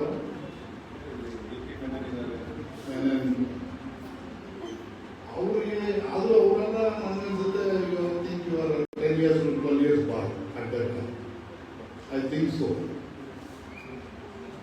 ಸೊ ನಿಮಗೇನೋ ಗೊತ್ತಾಗೋದಿಲ್ಲ, 10 yearsಗೆ ಏನು ಗೊತ್ತಾಗುತ್ತೆ? At the time of independence, I think you are a 10-year boy or a 5-year boy, I don't know. So ಇವತ್ತು ನಾನು ಹೇಳೋದು, ಈ ಸ್ವಾತಂತ್ರ್ಯ ನೋಡಿ ಅನುಭವಿಸಿದವರು ಅವತ್ತು ನಮ್ಮ ಜನ ಇಲ್ಲ. We have A generation gap ಆಗುತ್ತೆ. ಸಾಕಷ್ಟು ಚೇಂಜ್. ಬಹಳಷ್ಟು ಜನ ಇವತ್ತು ಸ್ವಾತಂತ್ರ್ಯ ನೋಡೋದು ಜನ ಇಲ್ಲ. ಅವತ್ತು ಏನು ಕಷ್ಟಪಟ್ಟಿದ್ದಾರೆ ಆ ಜನ ಇಲ್ಲ. ನಾವು ಬರೀ ಬುಕ್ಕು ಮತ್ತೆ ಬೇರೆ ಬೇರೆ ಮಾಹಿತಿಗಳು ತಗೊಂಡು ಅವರ ಬಗ್ಗೆ ನಾವು ತಿಳ್ಕೊಳ್ಳುವಂಥ ಪರಿಸ್ಥಿತಿ ಬಂದಿದೆ. ಆದರೆ ನಮ್ಮ ಪ್ರಜಾಪ್ರಭುತ್ವ ಇವತ್ತು ಉಳಿದಿರ್ತಕ್ಕಂಥದ್ದು ಅವರ ಮಾಡಿಕೊಟ್ಟಂತ ಒಂದು ಸಂವಿಧಾನ ಮತ್ತು ಹಾಕೊಟ್ಟಂತ ಕಾನೂನುಗಳು ನಮ್ಮ ಒಂದು ರಾಜಕೀಯ ಪದ್ಧತಿಯನ್ನು ಮಾಡಿಕೊಟ್ಟಿದ್ದಕ್ಕೆ ಇವತ್ತು ನಾವು ಉಳ್ಕೊಂಡಿದ್ದೇವೆ. ಇವತ್ತು ಈ ಸ್ವಾತಂತ್ರ್ಯ ಬಂದಂತದ್ದು ಈ ಪ್ರಜಾಪ್ರಭುತ್ವ ಉಳಿಬೇಕು ಅಂತ ನಾವು ಫೈಟ್ ಮಾಡ್ತಾ ಇದ್ದೇವೆ. ಅವತ್ತು ಅವು ಫೈಟ್ ಮಾಡಿದ್ದು ನಮಗೆ ಸ್ವಾತಂತ್ರ್ಯ ಪಡೆಯೋದಕ್ಕೆ. ಇವತ್ತು ಆ ಸ್ವಾತಂತ್ರ್ಯವನ್ನ ನಾವು ಪಡೆದಿರ್ತಕ್ಕಂಥ ಸ್ವಾತಂತ್ರ್ಯವನ್ನ ಉಳಿಸ್ಕೋಬೇಕು ಮತ್ತು ಅದನ್ನ ನಾವು ಸಂರಕ್ಷಣೆ ಮಾಡ್ತಕ್ಕಂಥದ್ದಕ್ಕೆ ನಾವು ಇವತ್ತು ಹೋರಾಟ ಮಾಡುವಂತ ಪರಿಸ್ಥಿತಿ. ಆದರೆ ಎಷ್ಟು ವೇಗವಾಗಿ ಕೇವಲ ಒಂದು 8 ವರ್ಷಗಳಿಂದ ಈ ದೇಶದ ಜನರ ಅದರಲ್ಲೂ ಬಹಳಷ್ಟು ಯುವಕರ ಮನಸ್ಸುಗಳನ್ನ ಪರಿವರ್ತನೆ ಮಾಡಿರ್ತಕ್ಕಂಥದ್ದಾಗಿದೆ. ಇಲ್ಲಿ ನೀವು ಹಾಕೊಂಡಿರ್ತಕ್ಕಂಥದ್ದು 4 ಪ್ರಮುಖವಾದಂಥದ್ದು ಹಾಕೊಂಡಿದ್ದೀರಿ. ಒಂದು EVM, ಇನ್ನೊಂದು ನಮ್ಮ ಕೋಮುವಾದ ಮತ್ತು ಎಲೆಕ್ಷನ್ ಕಮಿಷನ್ ಮತ್ತು ಇನ್ನೊಂದು ಮನಿ ಪವರ್. ಇವತ್ತು ಈ ರೀತಿ ಇರ್ತಕ್ಕಂಥ ನಮ್ಮ ದೇಶದಲ್ಲಿ ಇವತ್ತು ನಾವು ಮೂಲಭೂತವಾದಂತ ನಮ್ಮ ಜನರ ಬೇಡಿಕೆಗಳನ್ನ ಉಳಿಸ್ಕೊಳ್ಳೋದಕ್ಕೆ ನಮ್ಮ ಹೋರಾಟ ನಡೀತಾ ಇದೆ. ಬೇರೆಯವ್ರ ಮೇಲಲ್ಲ, ನಮ್ಮ ಮೇಲೆ ನಾವು ಹೋರಾಟ ಮಾಡುವಂತದ್ದಾಗಿದೆ. ಸ್ನೇಹಿತರೆ, ಇವತ್ತು ನಮಗೆ ಫಂಡಮೆಂಟಲ್ ರೈಟ್ಸ್ ಅಂತ ಕೊಟ್ಟಿದ್ದಾರೆ. ಆ ರೈಟ್ ನಮಗೆ ಎಲ್ಲಿ ಉಳಿಯುತ್ತೆ ಅನ್ನೋದು ಇವತ್ತು ನಾವು ಪ್ರಶ್ನೆ ಮಾಡುವಂತ ಸಮಸ್ಯೆ ಬಂದಿದೆ. ಎಲೆಕ್ಷನ್ಸ್ ಮಾಡುವಾಗ ಫ್ರೀ ಅಂಡ್ ಫೇರ್ ಎಲೆಕ್ಷನ್ಸ್ ಅಂತ ಇದೆ. Free and fair. ಫ್ರೀ ಅಂದ್ರೆ ಏನು? ನಾವು ನಮ್ಮ ಮನಸ್ಸಿಗೆ ತೋಚಿದ್ದು ಮತ್ತು ನಮಗೆ ಬೇಕಾದಂತದ್ದು ನಮ್ಗೆ ಯಾರೂ ತಡಿಬಾರದು ಅನ್ನೋದಕ್ಕೆ ನಾವು ಚುನಾವಣೆ ಮತವನ್ನು ಹಾಕ್ತಕ್ಕಂಥದ್ದು ನಾವು ಇರ್ತಕ್ಕಂಥ ಒಂದು ಹಕ್ಕು. ಆದರೆ ಆ ಹಕ್ಕು ನಾವು ಕೊಟ್ಟಿರ್ತಕ್ಕಂಥದ್ದು ನಾವು ಒಂದು ಮಿಷಿನ್ ಕೊಡ್ತಾ ಇದ್ದೇವೆ. ನಮ್ಮ ಹಕ್ಕನ್ನ ಒಂದು ಮಿಷಿನ್ ಕೊಡ್ತಾ ಇದ್ದೇವೆ. So how we can say it is free? You can say it's free. ನಾವು ಹಾಕಿರ್ತಕ್ಕಂಥದ್ದು ನಾವು ಹಿಂದೆ ಬ್ಯಾಲೆಟ್ ಪೇಪರ್ ಮೇಲೆ ನಾವು ಒಂದು ಸ್ಟ್ಯಾಂಪ್ ಹಾಕ್ತಾ ಇದ್ವಿ. ಆ ಸ್ಟ್ಯಾಂಪ್ ಹಾಕಿದಾಗ ನಮ್ಮ ಕಣ್ಣಲ್ಲಿ ನಾವು ನೋಡ್ತಿದ್ವಿ ಮತ್ತು ನಾವು ನಮ್ಮ ಮನಸ್ಸಾರೆ ನಾವು ಅದಕ್ಕೆ ಒತ್ತಾ ಇದ್ವಿ. ಇವತ್ತು ನೀವು ಮಿಷಿನ್ ಅಲ್ಲಿ ಬಟನ್ ಒತ್ತೀರಿ. How it can be free? Just explain how it can be free, how it can be fair. There is a bar. ನಮ್ಮ ಮನಸ್ಸಲ್ಲಿ ಇರ್ತಕ್ಕಂಥ ಮತವನ್ನು ನಾವು ಹಾಕೋದಕ್ಕೆ ನಾವು ಎಲ್ಲೋ ಒಂದು ಕಡೆ ನಮ್ಮ ಮತಕ್ಕೂ ನಮಗೂ ತಡೆ ಇರ್ತಕ್ಕಂಥದ್ದು ಒಂದು ಎಲೆಕ್ಟ್ರಾನಿಕ್ ಡಿವೈಸ್. ಆ ಡಿವೈಸ್ ನಮ್ಮ ಇಂಜಿನಿಯರ್ ಅವರು ಹೇಳುದು Reddy sir, it can B hack. Any electronic item can be done by anything. So ಆ ಟೆಕ್ನಾಲಜಿ ಇವತ್ತು ವರ್ಲ್ಡ್ ವೈಡ್ ಅಲ್ಲಿ ಇದೆ. ಟುಡೇ ಜಪಾನ್ ಇರ್ಬೋದು, ಯುರೋಪಿಯನ್ ಕಂಟ್ರೀಸ್ ಇರ್ಬೋದು, ಅಮೆರಿಕನ್ ಕಂಟ್ರೀಸ್ ಇರ್ಬೋದು, ಯಾವುದೇ ಪ್ರಪಂಚದ countries they don't believe in voting through A machine. They always go with the ballot ಮೇಲೆ ಹೋಗಬೇಕು. ಸೊ ಇಂಥ ಸಮಯದಲ್ಲಿ ಆ ಬ್ಯಾಲೆಟ್ ಮೇಲೆ ಹೋಗ್ತಕ್ಕಂಥದ್ದು ನಮಗೆ ಕೊಟ್ಟಿರ್ತಕ್ಕಂಥ ಹಕ್ಕು. ಅದು ಕಾನ್ಸ್ಟಿಟ್ಯೂಷನ್ ಫ್ರೀ ಅಂಡ್ ಫೇರ್ ಆಗಿ ನಾವು ಮಾಡಬೇಕು. ಆದರೆ ಫ್ರೀ ಅಂಡ್ ಫೇರ್ ಎರಡೂ ಇಲ್ಲ. ಇದ್ರ ಬಗ್ಗೆ ನಾವು ಇಡೀ ದೇಶದಲ್ಲಿ ಒಂದು ಆಂದೋಲನ ಮಾಡಬೇಕು. ಪ್ರಜಾಪ್ರಭುತ್ವ ನಮಗೆ ಸರಿಯಾದಂಥ ರೂಪದಲ್ಲಿ ಸಿಗಬೇಕಾದ್ರೆ ಮೊದಲನೇದು ನಮಗೆ ಫ್ರೀ ಅಂಡ್ ಫೇರ್ ಎಲೆಕ್ಷನ್ಸ್ ಮಾಡುವಂಥದ್ದಕ್ಕೆ ನಾವು ಹೋರಾಟ ಫಸ್ಟ್ ಮಾಡಬೇಕು. ದಟ್ ಈಸ್ EVM ರಹಿತವಾದಂಥ ಚುನಾವಣೆ. ನಮಗೆ EVM ತಂದಿದ್ದ ಉದ್ದೇಶ ಏನು? ಟೈಮ್ ನಮಗೆ ಹೆಚ್ಚು ಹಾಕಬಾರ್ದು, ಪೇಪರ್ ಕಮ್ಮಿ ಇರಬೇಕು ಮತ್ತು ಕೆಲಸ ಕಮ್ಮಿ ಆಗಬೇಕು ಅನ್ನೋ ಉದ್ದೇಶ. ಆದರೆ ಅದರಿಂದ ಅಡ್ವಾಂಟೇಜ್ ಡಿಸ್ಅಡ್ವಾಂಟೇಜ್ ಜಾಸ್ತಿ ಆಗ್ತದೆ. So people are there to develop so many things technically, what they need and what they want. ಅವ್ರಿಗೆ ಬೇಕಾಗಿರೋದು ಏನು ಬೇಕೋ ಅವ್ರು ಮಾಡ್ಕೊಳ್ಳುವಂಥ ಶಕ್ತಿ ಇವತ್ತು ದೊಡ್ಡ ದೊಡ್ಡ ಕಾರ್ಪೊರೇಟ್ ಕಂಪನಿಗಳು ಅವರ ಕೈಯಲ್ಲಿ ನಮ್ಮ ದೇಶದ ಪ್ರಜಾಪ್ರಭುತ್ವ ಇದೆ. ಇದ್ರ ಬಗ್ಗೆ ನಾವು ಚಿಂತನೆ ಮಾಡ್ತಾ ಇಲ್ಲ. ರಿಯಲಿ ಏನು ನಡೀತಾ ಇದೆ ಅಂತ ಯಾರು ಗೊತ್ತಾಗ್ತಾ ಇಲ್ಲ. ಇವತ್ತು ಸುಬ್ರಹ್ಮಣ್ಯ ಸ್ವಾಮಿ ಅವರು ದಿನ ಒಂದಲ್ಲ ಒಂದು ರೀತಿಯಲ್ಲಿ ಸುಪ್ರೀಂ ಕೋರ್ಟ್ ಅಲ್ಲಿ ದಾವೆಗಳು ಹಾಕ್ತಾ ಇದ್ದಾರೆ. ಬಿಜೆಪಿ ಕೆಲವು ಲೀಡರ್ಗಳು ದಾವೆ ಹಾಕಿದ್ರು, EVM ಬ್ಯಾನ್ ಮಾಡಿ ತೆಗೆದಾಕಿ. ಆದ್ರೆ ಇವತ್ತು ಇದೇ ಬಿಜೆಪಿ ಅವರು they want election through only EVM. ಇವತ್ತು ಇಂಥ ಪರಿಸ್ಥಿತಿ ನಮ್ಮ ದೇಶದಲ್ಲಿ ಪ್ರಜಾಪ್ರಭುತ್ವಕ್ಕೆ ಧಕ್ಕೆ ತರತಕ್ಕಂಥ ಒಂದು ಮತದಾನ ನಡೀತಾ ಇದೆ. ಕೆಲವು ನೀವು ನೋಡಿರ್ಬೋದು, ಬೈ ಎಲೆಕ್ಷನ್ಸ್ ಆದಾಗ ಎಷ್ಟು ಅಂತರದಿಂದ ಬಿಜೆಪಿ ಸೋಲ್ತಾ ಇದೆ. ರೀಸೆಂಟ್ ಆಗಿ ನಾಗಪುರದಲ್ಲಿ ಒಂದು ಲೋಕಲ್ ಬಾಡಿ ಎಲೆಕ್ಷನ್ಸ್ ಅಲ್ಲಿ, ಅಲ್ಲಿ local body only small elections ಆಗುತ್ತೆ, ಗ್ರಾಮ ಪಂಚಾಯತಿನ ಅಥವಾ ಅರ್ಬನ್ ಲೋಕಲ್ ಬಾಡಿ ಗೊತ್ತಿಲ್ಲ. ಸಮ್ ಲೋಕಲ್ ಬಾಡಿ ಎಲೆಕ್ಷನ್ಸ್ ಆದಾಗ ಅಲ್ಲಿ ಕಂಪ್ಲೀಟ್ ವಾಶೌಟ್ ಆಗುತ್ತೆ ಬಿಜೆಪಿ. ಅದು ಹೇಗೆ? ಪಾರ್ಲಿಮೆಂಟ್ ಬಂದ್ರೆ ಎಲೆಕ್ಷನ್ ಬರೋಕ್ಕೆ ಮುಂಚೆನೆ 303 ಬರುತ್ತೆ ಅಂತ ಹೇಳಿ ಕೆಲವು ಬಿಜೆಪಿ ಹೇಳ್ತಾರೆ, ಕೂತ್ಕೊಂಡು ಎಕ್ಸಾಕ್ಟ್ 303 ಬರುತ್ತೆ.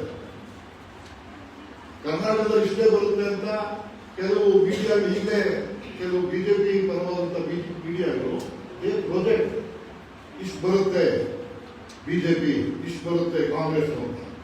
ಹೌದು, ಆಮೇಲೆ ಅದು ನೋಡಿದಾಗ ಅಷ್ಟೇ ಇರುತ್ತೆ. ದಟ್ ಮೀನ್ ಐ ಥಿಂಕ್ ಇವತ್ತು ಕರ್ನಾಟಕ ಎಲೆಕ್ಷನ್ಸ್ ಇನ್ನು ಕೆಲವು 6 ತಿಂಗಳಲ್ಲಿ ಬರುತ್ತೆ.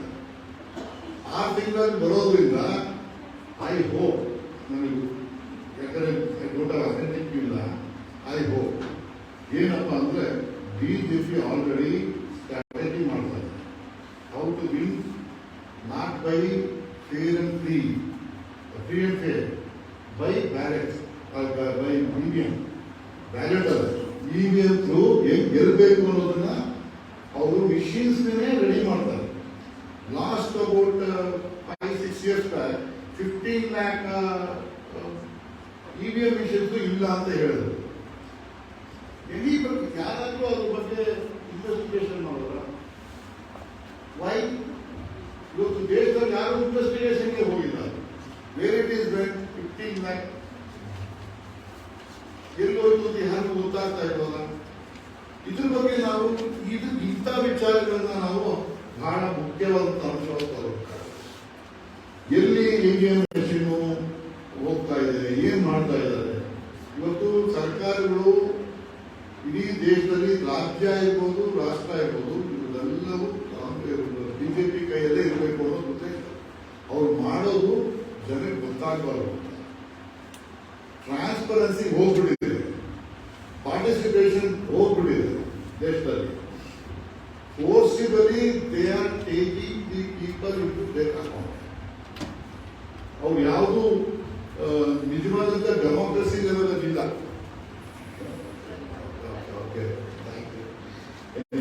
ಬಟ್ ಇಂಥ ಸಮಯದಲ್ಲಿ ನಮ್ಮ ಪಾತ್ರ ಏನಾಗಬೇಕು ಆಸ್ ಎ ನಾಗರಿಕ, ಆಸ್ ಎ ಸಿಟಿಸನ್, ಇದು ಬಹಳ ಮುಖ್ಯ ಆಯಿತು. ಹಾಗಾಗಿ ಇವತ್ತು ಇನ್ನೂ 3-4 ವಿಷಯ ಇತ್ತು, ಬಟ್ ನಾನು ಬಂದಿದ್ದು ಬಹಳ ಲೇಟು, ಪ್ರಿಪೇರ್ ಆಗಿಲ್ಲ. ಸೊ ನಾನು ನಿಮ್ಮ ಜೊತೆಗೆ ಬಂದು ಇವತ್ತು ಪಾಲ್ಗೊಂಡಿದ್ದಕ್ಕೆ ನಾನು ಕಾರ್ಖಾನೆಯವರಿಗೆ 2-3 ವಿಷಯದಲ್ಲಿ ಥ್ಯಾಂಕ್ಸ್. ಸಿವಿಕ್ ಬಾಡಿ ಅಂತ ನಿಮ್ಮ ಸಂಸ್ಥೆ ಇದೆ, ಅವಾಗವಾಗ ನಾನು ಪಾರ್ಟಿಸಿಪೇಷನ್ ಮಾಡ್ತಾ ಇರ್ತಾರೆ, ನಾನು ಕರೀತಾ ಇರ್ತಾರೆ. ಸೊ ಹಾಗಾಗಿ ಇವತ್ತು ನಿಮಗೆ ನಮ್ಮ ಪಾರ್ಟಿಯವರು ಕಳಿಸಿದ ನಾನು ಬರಬೇಕಾದಂತು. ನನಗೆ ಇಲ್ಲಿ ಅವಕಾಶ ಮಾಡಿಕೊಟ್ಟಿದ್ದ ತಮ್ಮೆಲ್ಲರಿಗೂ ಮತ್ತೊಮ್ಮೆ ಅನಿಸಿ ನಾನು 2 ಮಾತು ಕೊಡ್ತೀನಿ. ನಮಸ್ಕಾರ. ಜೈ ಹಿಂದ್, ಜೈ ಕನ್ನಡ.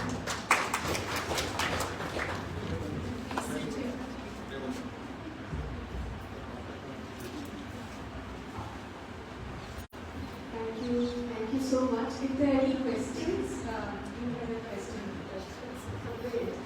क्योंकि अभी देश ने कहा कि कांग्रेस इज आउटलेट अभी तो राहुल जी की यात्रा से ऐसा नहीं लग रहा है किसी को, लेकिन आप लोग इलेक्शन स्ट्रैटेजी में बहुत माहिर है, इसके बारे में कोई सवाल नहीं है। पर हम लोगों को ऐसा लगता है कि आप लोगों ने हिजाब का मुद्दा हो कि शाहीन बाग का मुद्दा CA का, इस पर एक कोई कॉम्प्रोमाइज के बिना स्पष्ट पोजीशन लेनी चाहिए। कहीं ना कहीं स्ट्रैटेजी के रूप में हिचकिचाहट है क्या, ऐसा सवाल होता है। दूसरा मुद्दा है कॉर्पोरेटाइजेशन।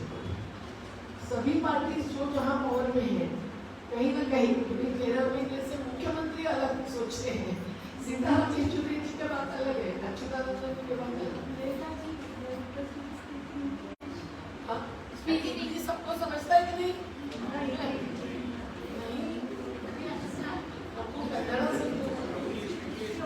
पृथ्वी जी अंडरस्टैंड सिंधी भाई, उनको नेशनल पार्टी हो गई तो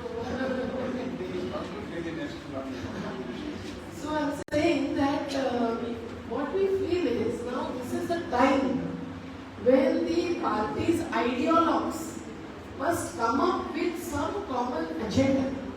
त्रिलोचन जी ने कहा पर्सनैलिटीज फोकस करो, we कहते हैं कम्युनलिज्म फोकस करो। Actually education, housing rights, health, unemployment, people have such issues which are all neglected. So you are concentrating on your models of development as alternative, but because of these issues, those are bypassed. So in order to link the two things, on one hand opposition to communalism and casteism very clearly, on hijab issue, on Shaheen Bagh and the CA, NPM issue, etc. That is what we expect from the secular parties. Otherwise, Ganesh Lakshmi के बारे में क्या मुद्दा है, अभी note पर आएगा कि नहीं आएगा, पंजाब में गांधी नहीं, भगत सिंह, ऐसा तो नहीं चलेगा। We expect that there should be no compromise, or at least compromise, and that is why we want now the secular parties to come up with a common agenda on the electoral governance and the electoral democracy B, and human rights, constitutional rights B. Directive principles के अनुसार governance is not functioning according to that. Otherwise, everything is there in the constitution. Nothing we will have to go and search for. So, and that is reflecting the freedom movement's value framework and the expectations idea of India kind of. So that is what we expect. Otherwise, the secular votes division, somewhere some secular party may win in spite of that. But it may happen that it will otherwise get divided and then they win the battle. So I think this kind of coming together, is most important. Now in this Bharat Chodo Yatra, some people are reaching out. In this Maharashtra, all parties are at least reaching out, giving support. हमारे जैसे organizations, we are not part of Congress. We are supporting Bharat Chodo Bharat Jodo. Going for a few days. We have supported the left front struggles also. Whenever we went to their rallies and their visit. So that kind of commonality must be maintained amongst the secular parties and a common agenda on many issues, even on Sharab. They are targeting your party in Delhi and they are opening up Sharab in Madhya Pradesh. So this is certainly deliberately done. And you have done a good thing. LG को expose किया, which is the first attacker of ours. But Narmada के बारे में every district Modi ji is speaking on Narmada. Narmada. Urban अक्षर से भी छोटा हो, लेकिन नर्मदा के बारे में. But आम आदमी party in Gujarat is not covering the issue. So somewhere ये जो compromises होते हैं अलग-अलग parties से अलग-अलग positions, I think those should be minimized at least. And electoral democracy में, अगर if we are wanting the democratic and participatory and non-corrupt kind of governance, through that governance we want to resolve the issues that are faced by the people. Whether it is minorities, Adivasis, whether it is farm, उस पर position लेनी चाहिए. जैसा कि forest is going to be given to corporates. बहुत ही बड़ा हमला होने वाला है. Forest पर होगा तो अपने जीवन पर भी होगा, नहीं not only Adivasis livelihoods. So all these things, I think, somewhere the political parties and non-electoral political organizations that we have, many of us, इसमें डायलॉग होना चाहिए 2024 के पहले तो होना चाहिए गुजरात का इलेक्शन में कर्नाटक लेवल में इस प्रकार का डायलॉग होता है कि वो लोग very clear.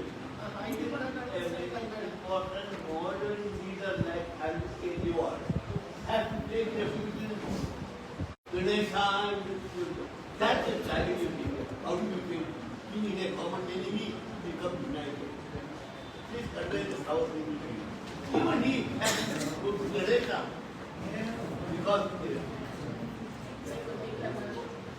because your observation about Congress party having lost governance. I tell you, I have been the strongest critic of Congress party during the emergency. Emergency.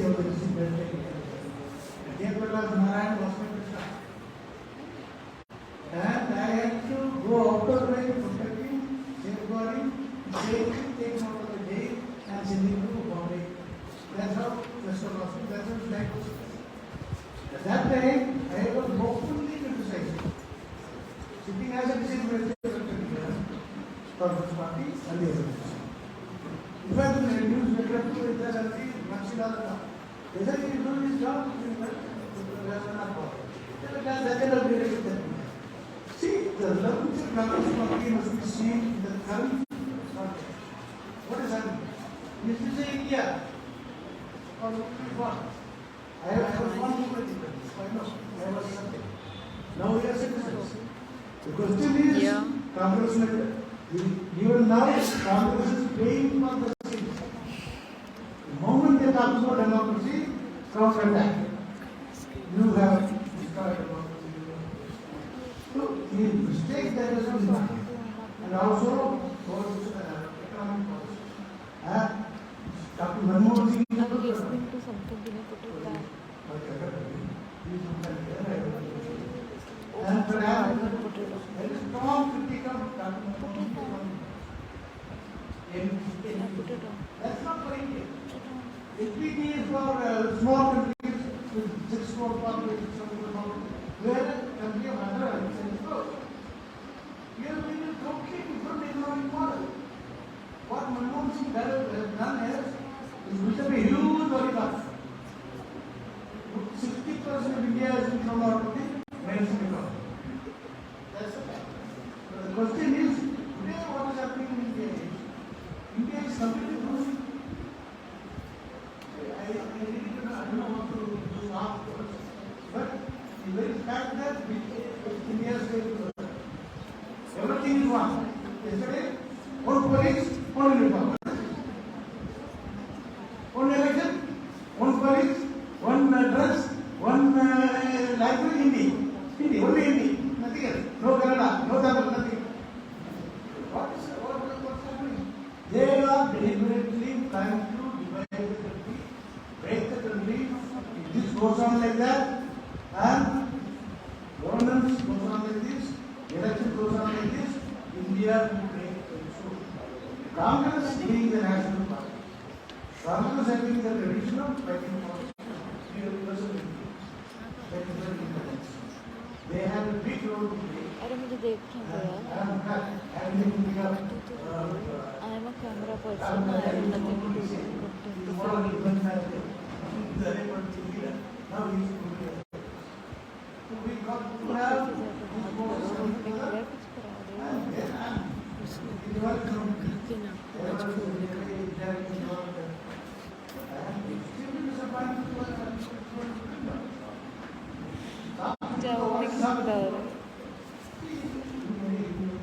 Politics, you got to have ideology. You got to have black or white, no gray. Please place the gallery, coming up to all kind of, you not say about so this, they can't provide nomination. Even today they do tell you, and Hindutva agenda has failed. Have done great plans. Indian finance 2019 election and UP election.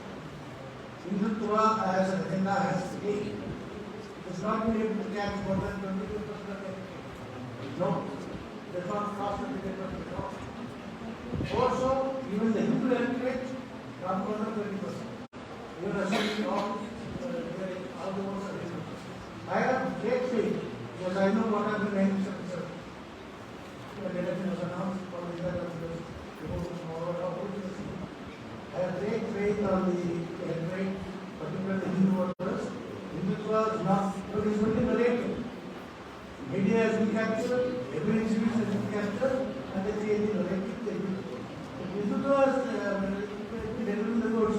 Why did these people adopt the welfareism agenda? We only talk about welfareism, free food, free jobs. So that is not really taken up. So conference level is very important now. You want to go for a counter narrative and save the country from disability.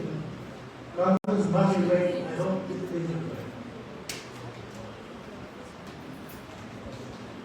So I truly respect what both of you have said. You must allow me to disagree. I do understand what the country needs today. I think you need to recognize that you and I can have a common goal, but a different way of getting there. And I think you should open your mind. PG is sitting here. We used to go and do voter awareness programs. Can you tell me where we had maximum audience who would listen to us? I want you to answer. Do you remember you used to go to temples and people listened to you there without complaining, they sat on the ground. So you are using religion positively. When we were India against corruption, when we wanted to get people out on the streets, we went Friday to Koramangala, I think you were also there, Koramangala Mosque, where there were a lack of people. When we were standing outside before their prayer, nobody came and took a single pamphlet. The Imam there said, घूस देना हराम है. हमारे दोस्त लोग बाहर खड़े हैं, उनसे बात करके जाना. People stood in a queue to meet. My limited point was, if we had taken away a Hajj subsidy, we were targeting a community. But by introducing a Teeth Yatra, we are ensuring that the appeasement is nullified. We are using public money in both cases. Now this is the point of view which I think you should just respect. Now, on a day-to-day basis, the reality is the Congress, in its right senses, believes that this Congress Jodo Yatra is the right way of bringing people together to fight an issue. We are taking on the worst of the forces in Gujarat. Sorry, I think they need both, but jokes apart, I think the country needs unity. There's no. My request is, please apply the same benchmarks you set to everyone. That's my only request. Many of you I hold in very, very dear regard, whether it was fighting for the Ijipura slum, where both of us had cases slammed on us. We've done it all together. So have some trust that I am not going to be coming. Right? So just believe in people. It may seem from an outside, from a distance, that something is not seeming okay. But I believe a lot of what is happening, the narrative that's happening in the country, is intentionally created by the BJP to set a certain divisive agenda.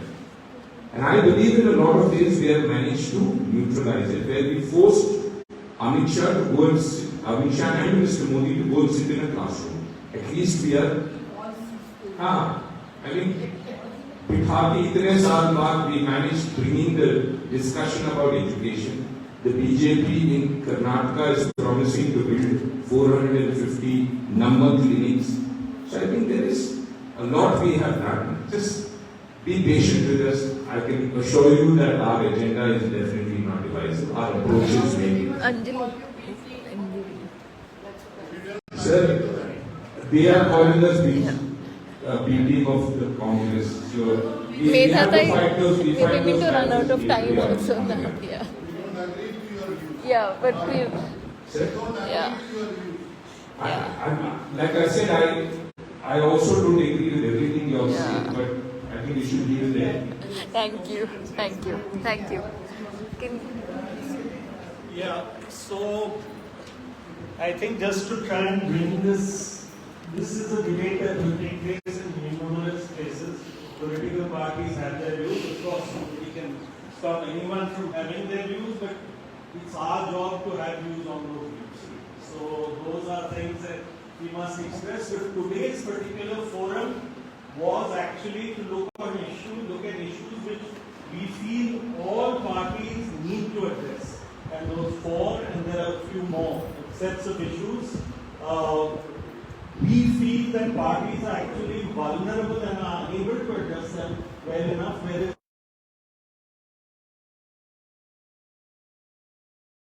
playing field, you need to be able to say anything else that you want to say. And this is completely warping Indian democracy, those sets of issues. Many others are as well. And for us, I think as a group, one thing is that the Constitution of India is something that means a lot to us, and its values are something that we must stand by. And the electoral process must actually not be manipulated by any of these things. Whether they're machines, or whether there's money, or whether there's media, all of which is being completely used to manipulate it. So no matter what views, people are getting away with those manipulations at the back. So that's something that we think is very important, and that's why this particular session was to get everyone together. And I think even an invitation was sent here to the BJP, which never comes anywhere. But if it comes, definitely we would like to confront that party, whether or not it comes, wherever it is, with the fact that how have you had electoral bonds? Why are your positions on EVM? Why are you not willing to count all the VVPAT slips and do those various resolutions? And we hope, at least in this session, that from all the parties who came here, there is a consensus on the four issues that we brought forth. We completely understand that there will be differences of opinion of parties on different ideological things, and so will we have differences of opinion, and we will, in the days ahead, because that's what electoral politics is actually, the explanation of someone's ideology and the public's ability to understand, agree and disagree with it. And that's something that we will play our roles, as Medha said, as non-party political players. So that's something we will continue to play.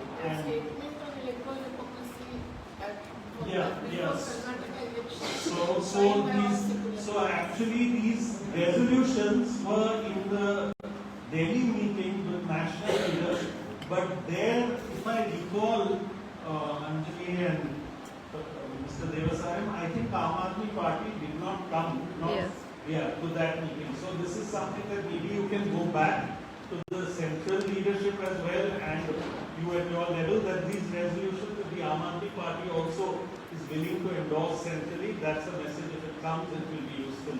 The other parties all have CPM, CPI, Congress, and many of the other parties who came to Delhi have.